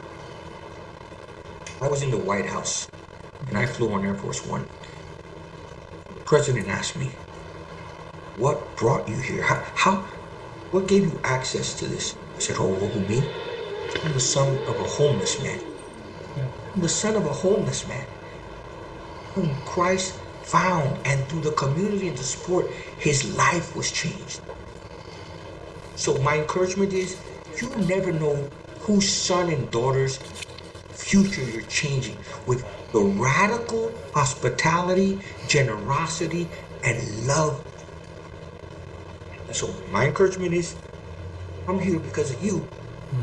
I'm able to advocate in the halls of Congress. I'm able to speak with presidents of all parties. I'm able to speak to senators because somebody said, Hector's my father's name. There's dignity in Hector. So my encouragement is, look what God has done through your hands. And like me, thousands of other children and women and men, women who are running from abuse and have, domestic abuse shelters, and children who have a couple meals a day, and men who are learning English, they're returning and reintegrating into society after serving their time in the criminal justice system. Because I would have encouraged, gracias. Gracias. I would not be here if it weren't for rescue missions. I used to pastor New York, right down a couple blocks from the Bowery mission. I've seen the work. I know what it does. And so I encourage you with a word of gratitude on behalf of the thousands of people you may never hear from. They're anonymous. They're teachers now. They're principals. They're custodians. They're bus drivers. They're lawyers. But you help their mother, their father. You help them. My word of encouragement is your work yields transformative fruit that leads people to flourishing. I bless you for it. Thank you. That's a great word to end on, Gabe, and really appreciate how sincere you are with that, and how it just comes out of your life and who God created you to be as well. And we just appreciate your support, your partnership, being able to journey and walk together. And I know this will bless many people who watch this conversation as part of the many conversations that'll be happening on benches today. Thanks so much, my brother. Grateful. All those benches across America, that is gospel work. That is gospel work. So from Orlando, gracias. Gracias. Thanks so much. Bye-bye.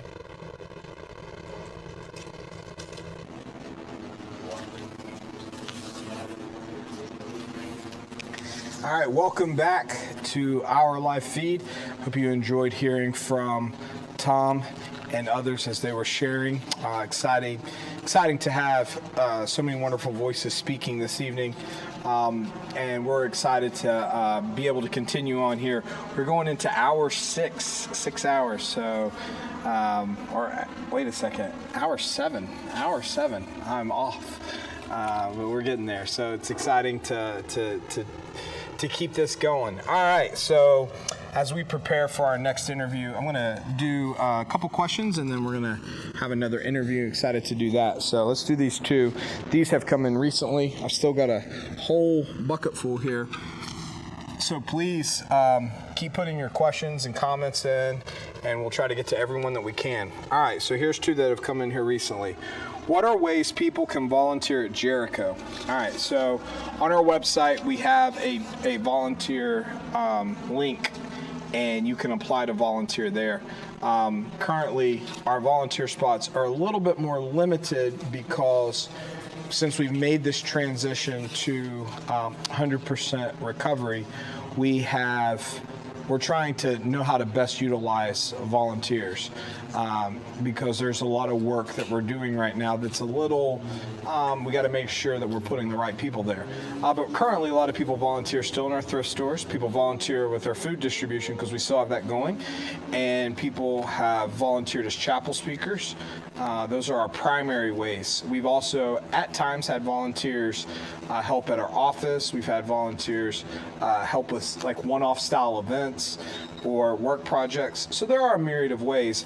But there's another question that came in and from our feed tonight that I wanted to ask with this one, because this is a great question and one that we have talked about trying to figure out a way to utilize. I said, what about utilizing volunteers to help take residents to appointments? And it's a great idea, and it's something, honestly, I would love to see happen. The challenge is twofold. Obviously, there's the liability issue that we have to think of with our vehicles and stuff like that, and carrying the residents and so forth in a vehicle. And those are things that potentially we can overcome and get through. Second thing that we have to think about is the amount of, I think we listed already 200 and so many appointments we did this past month.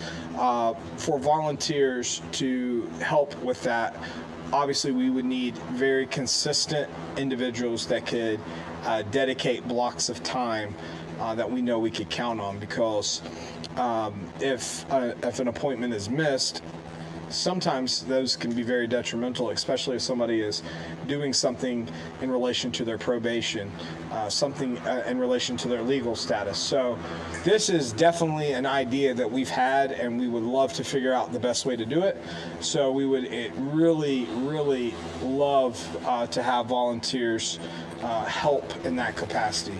But again, I'll just reiterate, and maybe we can put in the comments our website and maybe a link to the volunteers. But you can find that to our on our website. But I think we can probably get that in the comments section here coming up soon. And so if anybody would like to apply to volunteer, that'd be great.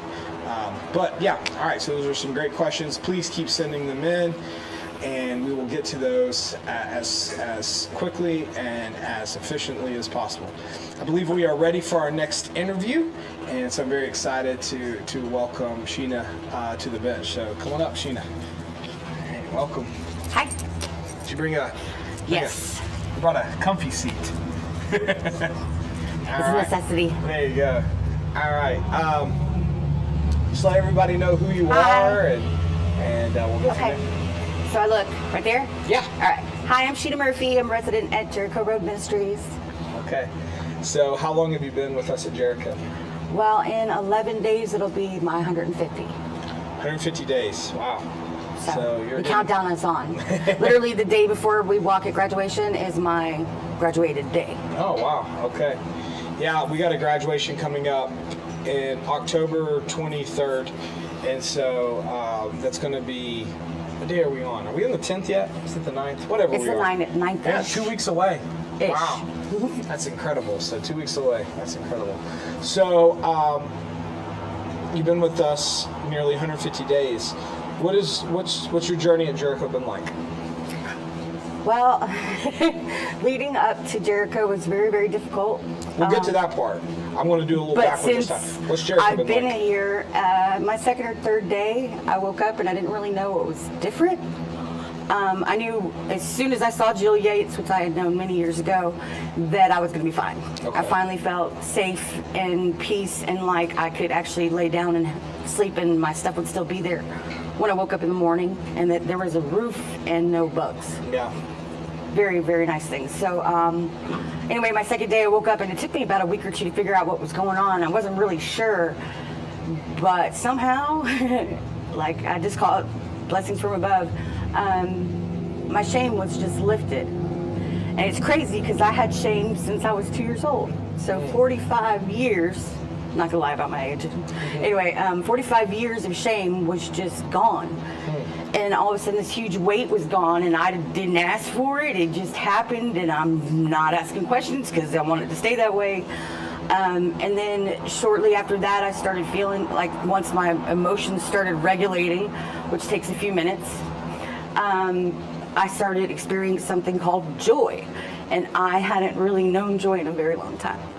Another crazy feat that I encountered is I realized that over time I had completely stopped hugging people. I didn't want to be touched. I didn't want to touch anybody else. I would cringe, or I'd do like the little half hug if someone tried, even unfortunately with my kids. But somehow the ladies at Jericho broke me of that. So yeah, I was able to hug my kid for real for the first time, and I didn't even know how long. And what's really sad is that he kind of did the half hug cringe thing, but I was like, I'm not letting go until you hug me back, and he did. So that was pretty great. And the first encounter that I really had around my youngest, he's 19 and doing very well for himself, was when he went skydiving, and Jericho was nice enough to help me get there so I could watch. And through that encounter, he told Danessa, which is one of the ladies that works with us at the center, he told her 3 times, "Thank you for fixing my mom." And Danessa's like, "I didn't fix her, I might have helped some."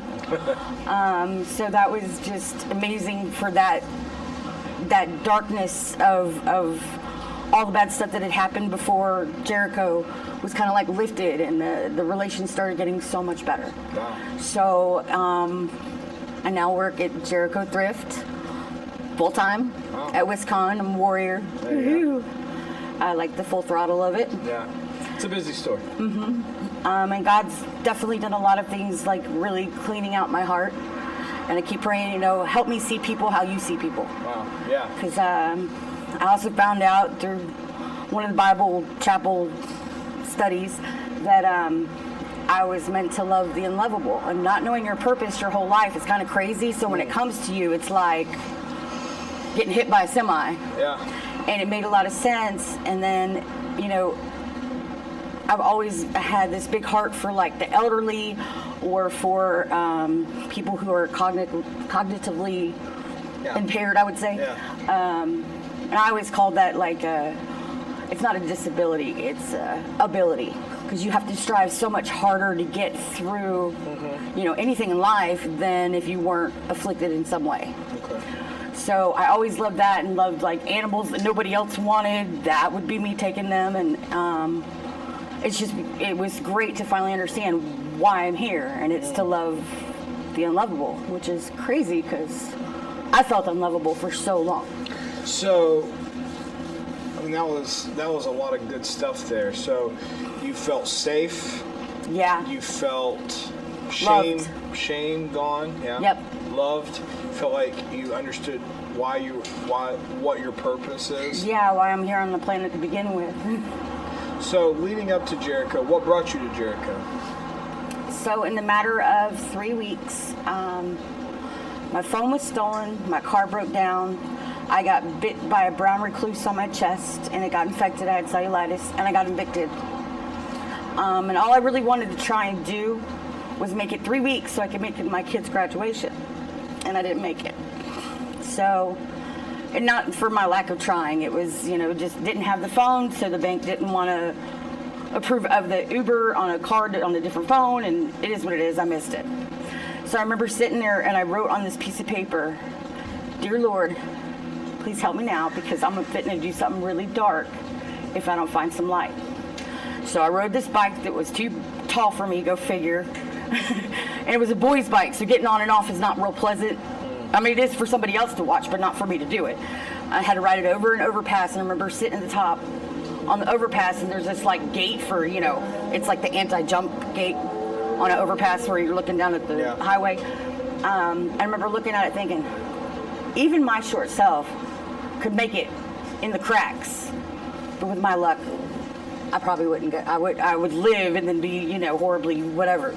So you were suicidal. Yep. So I finished writing it down over the overpass and straight to church, where I had already talked to a lady and told her that when, I was like, I'm not going anywhere until I try to make it to graduation. So when I saw her, I sat on that bench out front of their church for a good 2 hours, waiting for her to finish what she was doing. And when she came out, she's like, my church has been praying for you for 2 weeks. Are you ready? And I'm like, I don't know what I'm ready for, but yeah, I'm ready. So they helped me assemble a little bit of belongings that I had with me and brought me to Jericho. And that's when Jill Yates opened the door, and I was like, don't you tell me I know who you are. You're a Yates. And I was like, don't tell me. Jill. And she's like, Sheena? And I was like, hi. So I knew right then and there, after all the outsideness and all the struggles, that I was finally okay. Okay. Before you came to Jericho, how long had you suffered with homelessness, substance abuse? So I spent 9 weeks in 2020 living out of my car at Walmart. Got taken in by a nice older fellow who helped me for a couple years, and there were so many people that helped me in my life, and all of them would tell you that either I was, after helping me for so long, she's helpless, she's worthless, she's useless. But I wasn't any of those. I was hopeless. So I think that seeing now that I actually have hope and I'm making future plans, which is something I haven't done probably ever, things look a lot brighter. So homeless in 2029. Yep. Oh, and 3 weeks leading up to Jericho. Okay. But that was a really hard homeless, because I didn't have a car to stay in. I didn't have any place that I could surf on the couch. Yeah. I just was all of a sudden, literally with a bicycle and a backpack. And I was like, uh-oh. And substance abuse on and off my whole life. On and off your whole life. Anything to bury the shame. Yeah. But it wasn't just substance abuse. It was anything that I could use to temporarily erase the shame, and then it would just lead it to feeling more shame later. As long as it felt good for the moment. Yeah.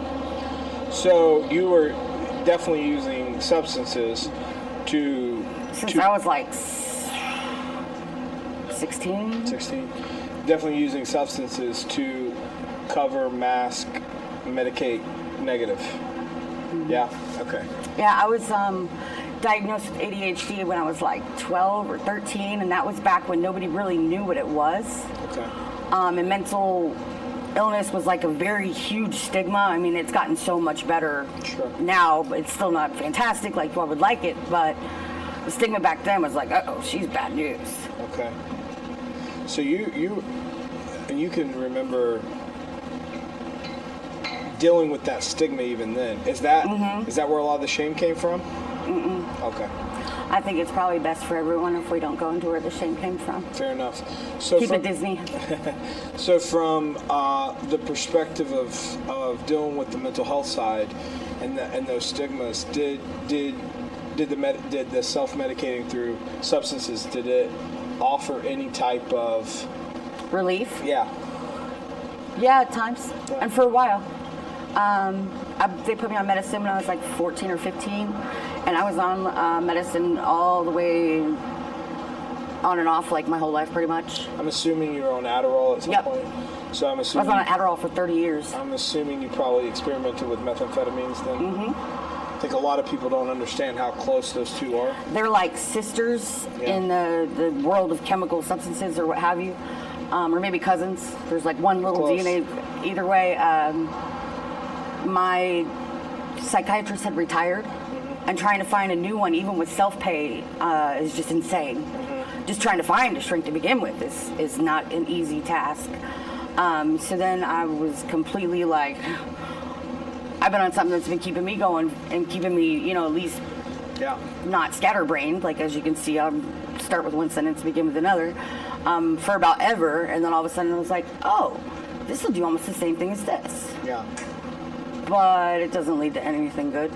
No, because the challenge then becomes to keep it hidden. Sure, that, but then also meth in particular, the challenge becomes how that starts to change you as a person, the hallucinations, you're almost experiencing a world that's not even there. Was that similar to your experience? I've never really seen anything that wasn't there per se. Luckily, there's no purple elephants in the sky for me. I'm very grateful. But it starts changing your integrity. And that's something I've always, no matter what, been very, very adamant about is integrity. And like, I like to fulfill, if I tell you I'm going to do something, I want to make sure that I do it and fulfill your promises. And then over time, you're like, well, if I don't step over that boundary, then I'm okay. And if I don't step over that boundary, I'm okay. But none of it's okay. And a lot of it had to do with not necessarily, remember how I was saying that a lot of people had helped me over the years, and I would hear like, you're useless, you're worthless, you're helpless. But the thing is that none of them could help me. Thank you for trying. Had helped me. Yeah. So your journey is, so much of, not to minimize your journey. That's not what I mean by what I'm getting ready to say here. But your journey is what a lot of us have been talking about tonight. There is this correlation between substance abuse, mental health, and then they're like friends. They go hand in hand because, what happens is that you'll get mentally stable until either you have to change doctors or change meds or go to I call it the loony bin. I've been there a few times. Thank you for when I went. When you can't keep up with complete care, it becomes very difficult. So then you start looking for something else. Everybody's looking at you like you're not right upstairs. But when you're really balanced, you are right upstairs. Yeah, but even like when you get to those spots, then you start looking for something else. Sure. And that's what gets you in trouble. It gets you in trouble. But then also when you get to that spot, you start having that doubt creep in, or you have people speaking those things that are very hurtful, then it starts to lower or lessen your defenses, and you can subject yourself to some other challenging situations. Absolutely, like places I should have never been. Sure, and which just leads to more trouble. Sure, and so that's another theme we've picked up on tonight is once that ball starts rolling downhill, it can get really difficult. Yeah, I literally felt like the last 5 years I've just been treading water barely. Just trying to keep my head above water. And then eventually I sunk. And that's what led me to Jericho. You said those last 3 weeks of homelessness were really difficult. Because you didn't have a car to stay in. You didn't have couches to surf on. I didn't have a tent. You didn't have a tent. Where were you in Florida? Yeah. Okay. Were you in this area? I was in Shady Hills. Shady Hills, okay. So I call it Shady Side because everyone there usually has a shady side. So staying in the woods. Pretty much. Yeah. Or traveling between homeless camp to homeless camp because you can't stay anywhere too long because then people start getting, mean or upset or what have you. And you don't really want to upset anybody out in the woods because it gets dark, and then, you take so many things for granted, like when they have a fire ban, you can't see if you don't have a flashlight. And when you're homeless, nighttime is the time that you travel. It's cooler. There's a lot less traffic if you're riding on a bike. It's just easier to travel at night. But not being able to see, or being annihilated by mosquitoes, or being drenched by rain and being so wet that your stuff doesn't dry for 3 or 4 days, all of those climate issues really make it tough. Yeah. And you talked about being bit by a brown recluse. Yeah, I ended up having cellulitis from that. Yeah. I ended up in the hospital because I passed out on one of the roads, and they had to call 911 and the ambulance. I woke up at the hospital. Yeah. You're not the first person I've heard go through something like that. And that's something, again, now we're talking like you need medical care, but now how are you going to get there? How are you going to pay for it? There's all these other things that start come into play. Mm-hmm. And then think of someone, I'm not saying this is your story, but what if someone has a charge, they have some, and then they're probably thinking, if I show up here, they're going to see this. There's all kinds of things that I don't think people think about. Not only that, but a lot of people that are homeless and on different substances, they have a great fear of going to the ER. Yeah. Because they're horribly mistreated. Like, you're the spawn of Satan because you do that. They treat them very, very ill. Yeah, I think that's where we've been getting to. Like, we got to make sure we keep They're still people. That's it. We humanize. It's humans. These are humans. Yeah. So those last 3 weeks, were you? And I hate to keep talking about the hard part. No, it's. But that were you suicidal prior to that, or did those 3 weeks? No, that just kind of rolled it all up. So it was already kind of starting. All of a sudden, a slow crawl was on fast forward. When you're at that spot, it's pretty tough. If it wasn't for the good graces of some people who I thought were really dark, that just, lent out a helping hand, and you would never imagine some of these people that just, oh wow, you need this here. They're just like, I never thought you would be that nice. And then if it wasn't for a couple churches that would hand out like emergency lunches, I wouldn't have made it. Yeah, that's especially being sick like that and having cellulitis. The hospital's like, oh, you have cellulitis, get out. And I was like, so how am I supposed to get to CVS to get the medication? That's like 3 miles. I can't ride on a bike for 3 miles. I hadn't ridden a bike since I was 8 years old. Yeah. That's lots of fun. Yeah, and I don't think the everyday person thinks about that kind of stuff, And so now here you are, and you have a desperate need of medication. You have very limited transportation, and you don't feel well. Very limited resources, no food, no money, no phone. Yeah. I mean, it was so hard just to get somebody to let me use a phone. I mean, I would stand at Circle K for like hours. Hey, can I give you the only $2 I have to let me call my kid or call somebody? And everybody's like, you don't have a phone? No. The more I was out there, the harder it got. Yeah. Yeah, and I think you can help paint this picture for people. It gets harder and harder. The longer you're out, the harder it gets. Yeah, and then you get more hopeless, and then you're like, all right, well, I'm just going to go more full alone. in. Yeah, I'm just going to go full in on this or that, because what's the point? Yeah. And what's sad is that when you're out and you're traveling from camp to camp to camp, what you don't realize is as you're losing everything, all these people have already lost everything. Yeah. So they're kind of desensitized to your immediate, like, oh my gosh, here I am with you guys. What do I do now? They're very desensitized because they've been out there for so long. Mm-hmm. And if anything out of this happens, if someone that was out there that helped me, even if they didn't, if they find their way, that would be amazing. Yeah. That's why I came out here tonight. Yeah, that's awesome. I think, you don't have to go into too much detail here, but some would be beneficial. Encampments can be very dangerous. And without going into too much detail there, but is that an accurate statement? Yeah. I mean, you have to think, I'm halfway good-looking chick out here in the dark by myself with very little resources. Just by the grace of God, nothing happened to me really bad, but I don't know. I'm not going to ask questions on why. Sure. It probably had something to do with my barbed wire wrap bat I had attached to my bike. Because that was, before then, people were I'd walk by and they'd be like snatching anything off my backpack, this, that, and the other. But unfortunately, that barbed wire wrap bat is what kept me somewhat safe traveling through that. But it is very dangerous. And I'm glad you brought that up, because I've heard of people coming in. They'll come in and they're like, this guy's got a machete, or this guy's got this. And when somebody meets a person like that, they're automatically like, oh my goodness. But what they may not understand is that that's their safety for dealing with everything they got to deal with. It's they had to get to that point to actually pick up that and have it with them. Yeah. And that's when the ultimate survival fight for the fittest or what have you has occurred, and that they felt so endangered that they felt that was necessary to protect them. And I know exactly what that feels like. Walking through homeless camps in the dark in the woods without a flashlight because their batteries died. It's terrifying. Yeah. There's a lot of people that want to help individuals, but they don't really know how to start. What advice would you give them? So like you got a well-meaning person who's like, I want to help that person that's in that encampment.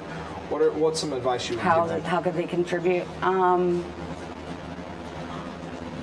things that would really help a homeless person. I mean, honestly, batteries, baby wipes, bug spray, first aid kits, a little sandwich pack of something, socks. Yeah.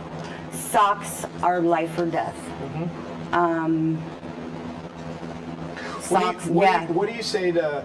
So one of the challenges that I've dealt with individuals coming from encampments is they'll get. There are some wonderful churches, some wonderful places to give out food and stuff like that. But then because they're getting a lot of free items, they're like, I got my drugs, I got this, I don't. Some of them do take advantage of it. So what's your take on that? Like, how do we help without enabling? You got to kind of look at it this way.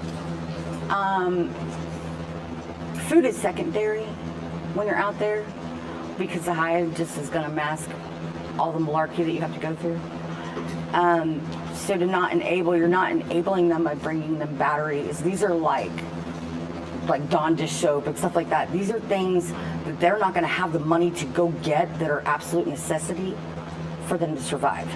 So I understand that like you don't really want to enable someone who's just going to keep doing the same thing. So you're balancing out like, hey, their survival, like we got to take care of the survival before we can get anywhere else. Before you can, bridge the gap of trying to help or what have you, they have to be able to see that there's a light at the end of the tunnel somehow. Ooh, I don't like bugs on me, sorry. I really didn't do well out there. It's funny. It wasn't then. It really wasn't then. I have a thing for bugs on me. It's not a good thing. So, no, I'm totally lost my brain. No, yeah, survival. Take me back. We have to, like, it's not enabling when we're helping someone survive. No. These are things that they're absolutely going to need to survive regardless. And who are we to judge what they do with everything else? I'm not saying go hand them $50. I'm saying bring them stuff that they could really use the most. And maybe over time they'll start seeing that there's a way. Yeah, I think one of the ways I encourage people is anytime we want to do these felt needs, serving the felt need, and I'm all for it, but let's also connect that to a relationship. And that's what I'm hearing, like that church, they were praying for you. Did they help you get to Jericho? Absolutely. So Shady Hills Mission Chapel, the one that we had our last graduation at, Pastor Jen got on the phone and she called this fellow named Raul and his wife, and they helped me go get the little bit of things that I had set at a campsite or what have you.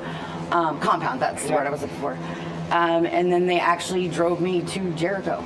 So that's kind of the point, right? Like they were meeting those initial needs, but they weren't just trying to leave you there. They were trying to figure out how to build the relationship to get you to. And they absolutely did. It was, first like I'm starving, and they're like, here's this bag that had, not only a lunch, but like a package of wipes and snacks for later so that I wouldn't be hungry while I'm not here because they're only open so many business hours. And then they are even like, we have this pavilion over here. It's little, but if you need a safe place to lay down, by all means there. We have cameras on it. Nobody's going to mess with you. You'll be safe.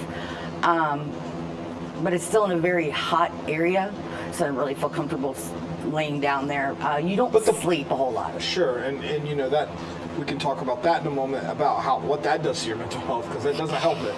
But the point is, and I think this is the point that's really important to make, we're not saying do not take care of the food. Take care of those, great, but build let's try to get that to a different place eventually. Start building the relationship, and that's absolutely what happened, because I was at the point of absolute desperation. That these needs weren't being met. I was starving. I was dropping weight really fast. I had cellulitis. I mean, there were so many things going on at once, and I wasn't sleeping. I was on like 5 or 6 days, not even necessarily drug induced, because when you're absolutely broke, you don't have drugs. Yeah, exactly. Yeah. I was just on. So you're probably even going through some withdrawal depending on the substances. Yeah. And adrenaline. Just that was the only thing that kept me going. Anxiety. Yeah, the flight or fight, that being constantly activated. I can remember the first couple days being terrified of sitting down, because I knew if I sat down that I was going to absolutely pass out asleep because I was sick. I had fever, and that if I did that, when I woke up, the bike would be gone, which makes it even worse. Yeah, see, think you've experienced that. There are so many people that, they're thinking tonight, I got to get my pillow comfy to sleep. I've got to have the blankets, the temperature just right. I've got to have the fan on, which I get it. I've been there too, right? But those are not your thoughts then. Your thoughts are, I can't even fall asleep because my only means of I can't even sit down. Yeah. And then the trauma that puts on a human being. Oh my gosh. Because your emotions are real right now. You're I'm not saying you're back there right now in this moment, but there's a part of you that can feel those same feelings right now. Yeah, and I knew once I saw Jill that I was safe and I could just relax, and it didn't take me but a minute to take a shower, thankfully, and then lay down in this nice clean bed, and I didn't move because I knew I was safe. Yeah. But leading up to that, you can't set anything down. You can't turn around. You can't blink, because as soon as you do, whatever you had, it's gone. Yeah. So it's absolutely terrifying because there's just no rest. Yeah. Yeah. And rest is one of those things that we all need. And here's another miracle in itself. So ever since I pretty much graduated high school, I started working night jobs right away. I was never up in the morning unless it was up from the night before. I hadn't seen the sunrise because I woke up to see it since I was 18. That was I think 30 years. And I'm up every morning before 6, which is crazy because I'm not a very pleasant person when I first arrived.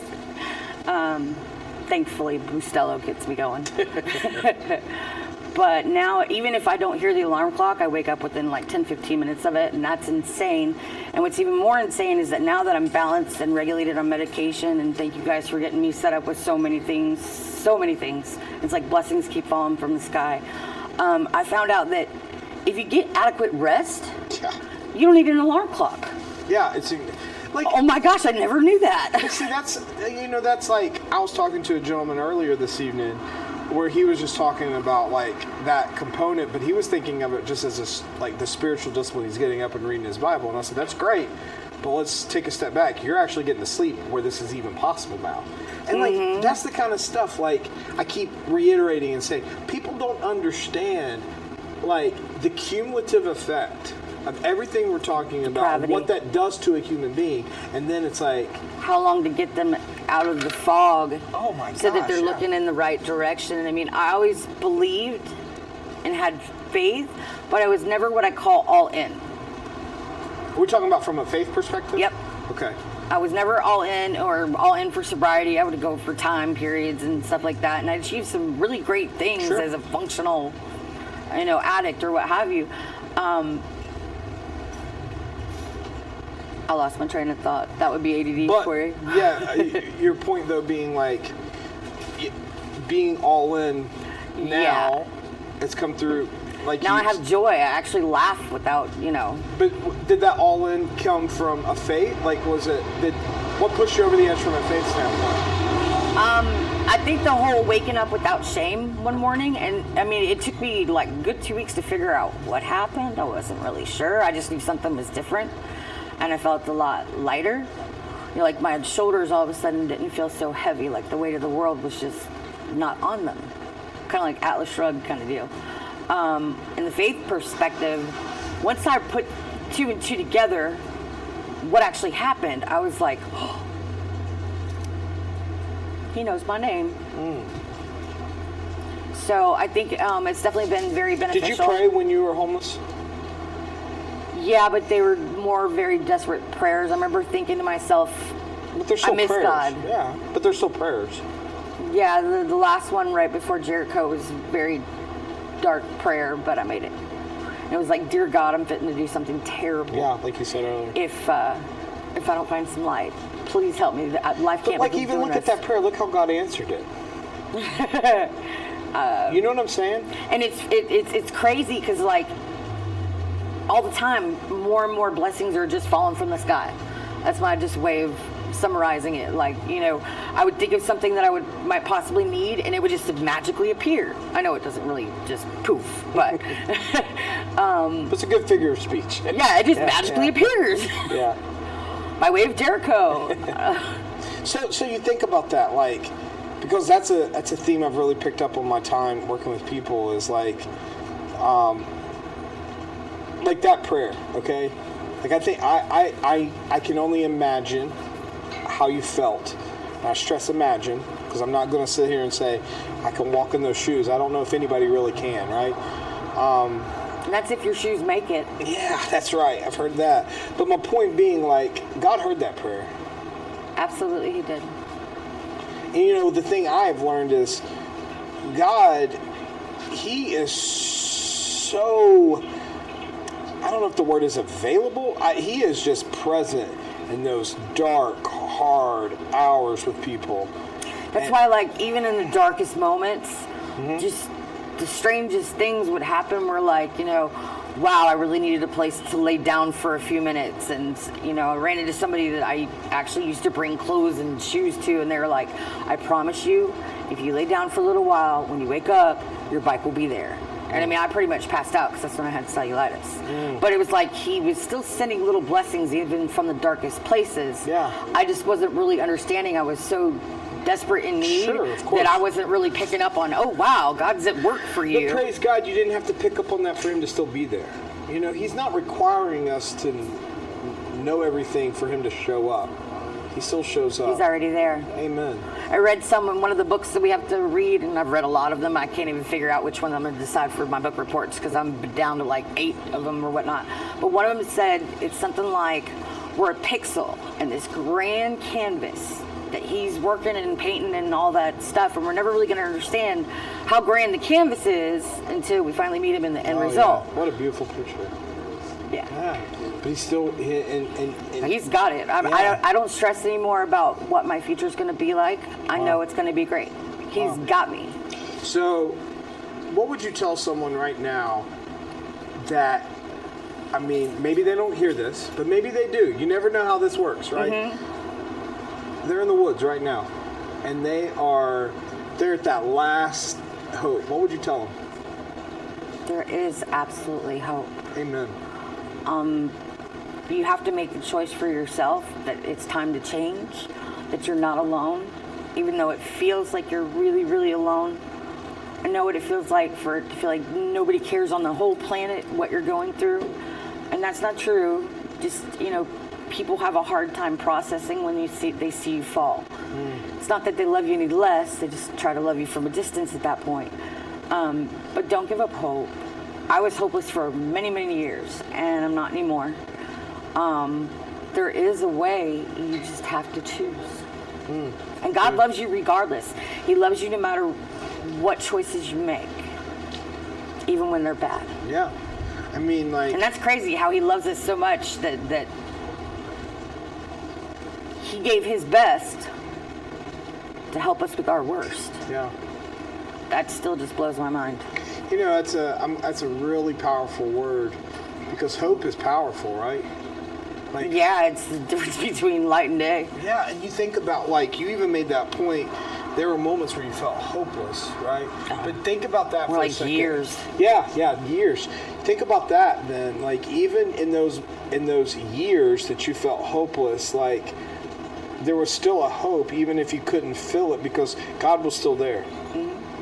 He was strengthening me for my endurance. That's right. And long suffering. Yeah. I just didn't recognize it. Yeah. It wasn't well received. Well, you're here now, right? You're here now. So what's the future look like? Well, I definitely want to go back to school for some sort of counseling, addiction, Really? what have you. That's awesome. I've been slacking on filling out my FAFSA because they're not going to help me a whole lot because of my level of smartness. Sum it up. Pretty much taken City Vision University, but I haven't really finished that yet. I figured I need to get through graduation, take a deep breath, and then add on if needed. Okay. But you want to help those, you want to help people.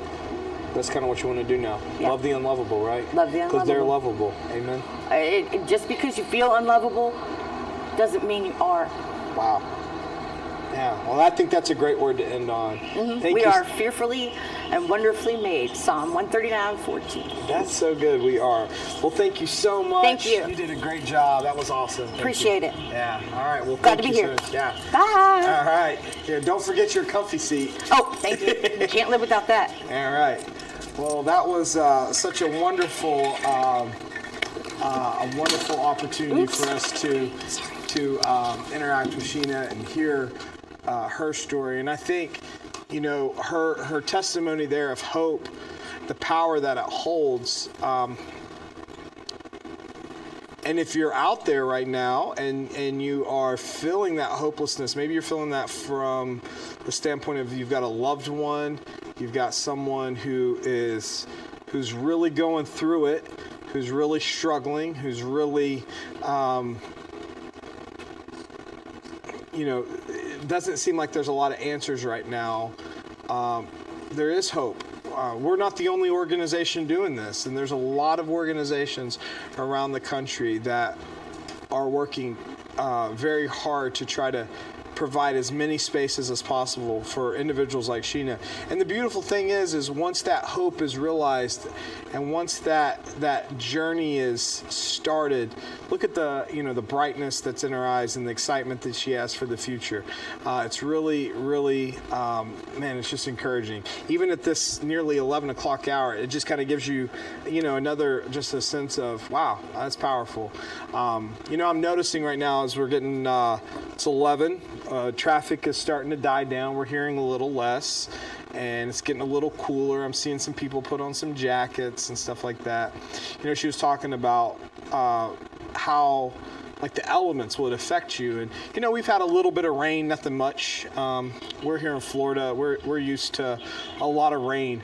But I was thinking about what she said, like having something be wet, like my socks wet for days, and what that would do to my feet as I'm trying to travel. I mean, these are things that we need to understand are real. These are real things that people go through, and understand that we not only can we provide them the socks, as great as that is, but let's help provide them the space to really get that recovery, so that we're not just putting those Band-Aids on, right? All right, well, great conversation. I'm gonna take some questions here. I'm not really sure what this question means, but I'm gonna try to answer it.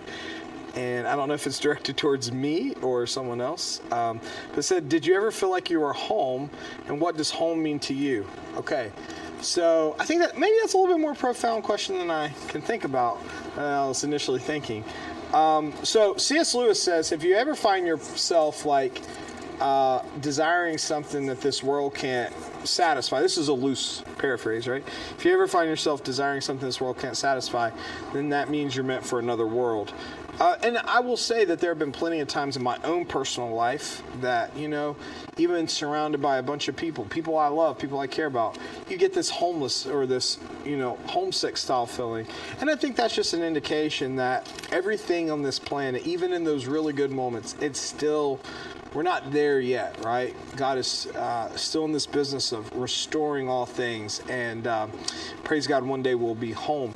But maybe that's what they meant, and, you know, so yeah, you know, there's times that I might not feel at home, but praise God, there are plenty of times in the comfort of my own home with my wife and kids and my family and friends. Yeah, I feel at home, and I think it's an important feeling. And what does home mean to you? And I think that's you know, probably another very profound question where we need to really understand that home can be that safe spot and that place that's pointing to something better and hopeful and safe. So hopefully we at Jericho are doing our best to provide that and showcase what that can be for individuals. All right, so I'm going to ask my buddy Sean to come back up here in just a moment and help me answer some of these questions. I think we're going to get him mic'd up. We've got a few more minutes here. So as we get him mic'd up, I'm going to ask this next question, and then and then we're going to see Sean's perspective on this one as I try to answer it as well. It says, as an adult with autism spectrum disorder, I am sensitive to the needs of individuals who need extra support without direct family support. What support does Jericho Ministry provide for these adults without family support, and how can I directly advocate for individuals with autism? Thank you. All right. Yeah, we've experienced a sizable amount of people that are on the spectrum, Yep. and because of that, I think we have a sensitivity to some of the unique needs and challenges that are there. And I think one of the best things that we have tried to do in those spaces is first and foremost connect them with individuals that know more than we know, especially when we're dealing with individuals on that spectrum. Yeah. And so we have a lot of partnerships that we do with our mental health providers that can help with that. And then I think internally, one of the things that we try to do to help these individuals is try to grow our own understanding of it so that we create environments that are more appropriate or fitting. Now, obviously, some of that's challenging at times because we do have limited space and so forth, but at least having the understanding and not falsely identifying things can be a first step. Second part there says, how can this individual directly advocate for adults with autism? And I'm assuming individuals that are coming through recovery and so forth. I think that's a really good question, and I think one of the best ways that you can advocate for them is by raising the awareness that this is something that we are experiencing, and then secondarily by praying for individuals because sometimes through those prayers doors are opened and opportunities are allowed. And I guess the last thing I would say to that is like, if you're someone who is trying to volunteer with us, and that's something you feel comfortable sharing, that you have some of that experience, that might be a beneficial way for you to get connected on a more direct level. What do you think of that last part? Yeah, I absolutely agree. I think cool story here we can share. So we were speaking earlier about how somebody's family member found out about our ministry by coming to one of our thrift stores.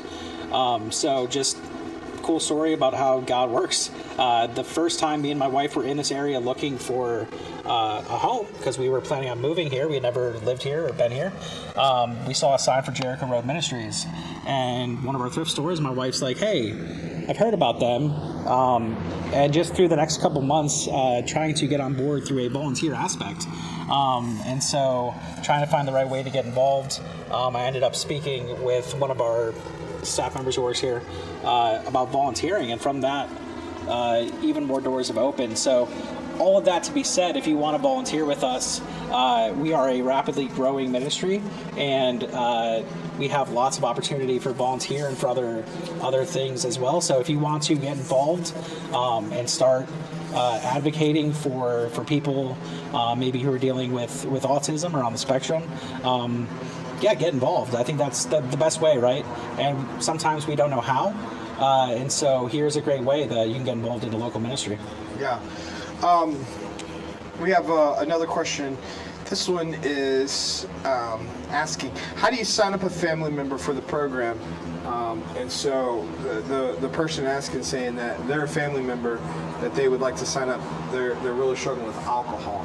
Perfect. So how does someone enter into our program? Yeah, so the best way is to go onto our website, and there is an application you can fill out for our programs.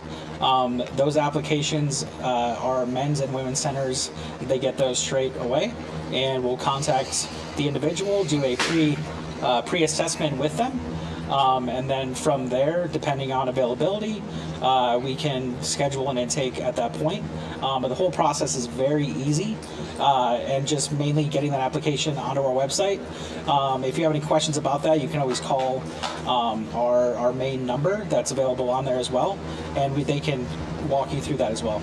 Yeah, and I think it's really important that to indicate that individual, like if you're trying to sign up somebody else, that individual has to want to come themselves. Absolutely. So the individual will need to voluntarily come into the program. Absolutely. Yeah, we're not a facility where people, one, we don't have people just being dropped off.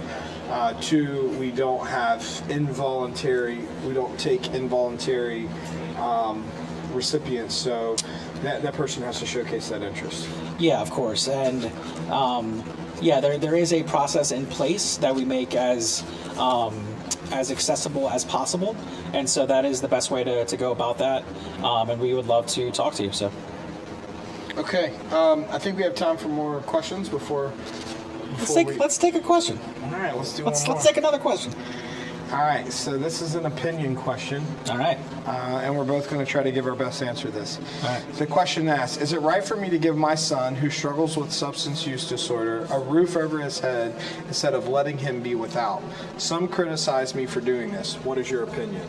All right, so I have probably been asked this question a lot in a lot of different ways. And so I'm going to try my best to give an honest answer. Because you're a parent and that relationship is so, like, you're wired to care for that person and you feel so passionate, and rightfully so, to keep that person safe and well taken care of. So on one side, I can clearly see why someone would say, you know what, I don't care what my son, my daughter is going through, dealing with, what they're bringing on. I'm going to keep a roof over their head. Sure. I can clearly understand that. And I don't think anybody would fault you.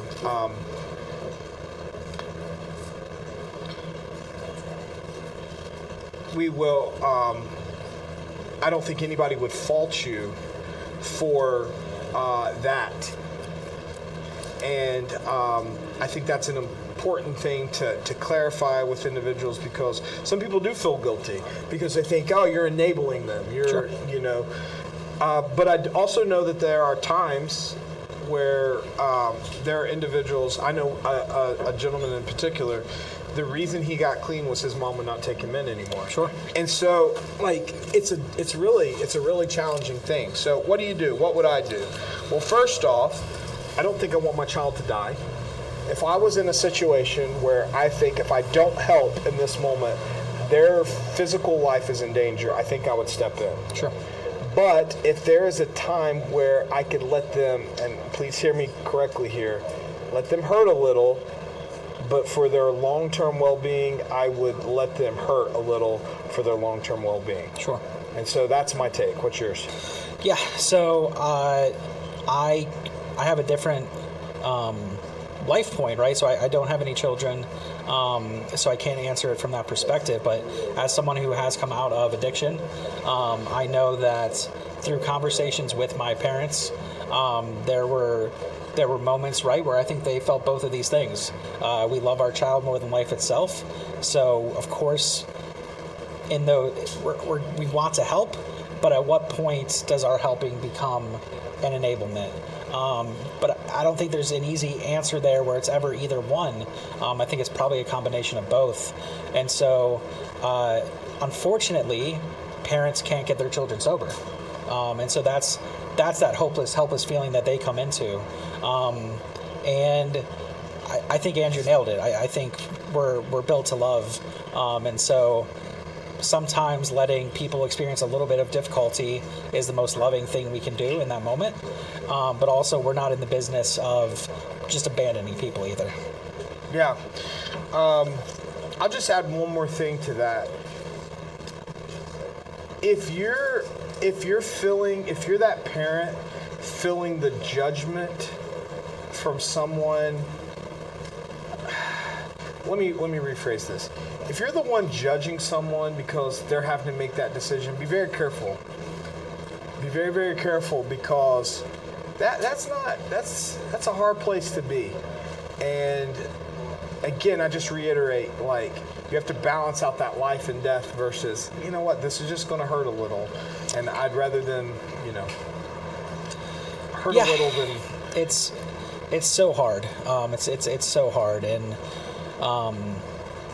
you know, ultimately, I guess that would come down to what you want to allow in your household and all of that in each individual. Yeah, because that's a good point. Like, there are some situations where maybe it's not a life or death, but there's another person there, a sibling, somebody vulnerable, and you have to make a decision based off of that, where it's like your actions are now creating an inoperable situation for this other vulnerable person. Yeah. And I completely understand that, you know.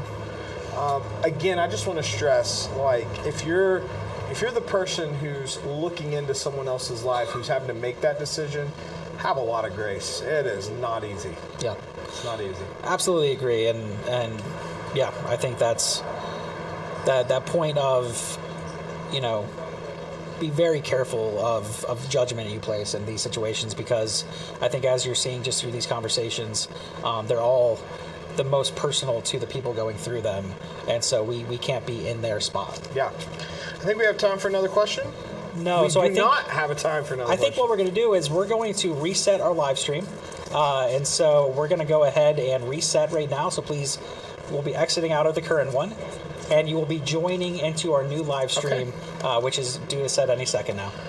So please go ahead, get out.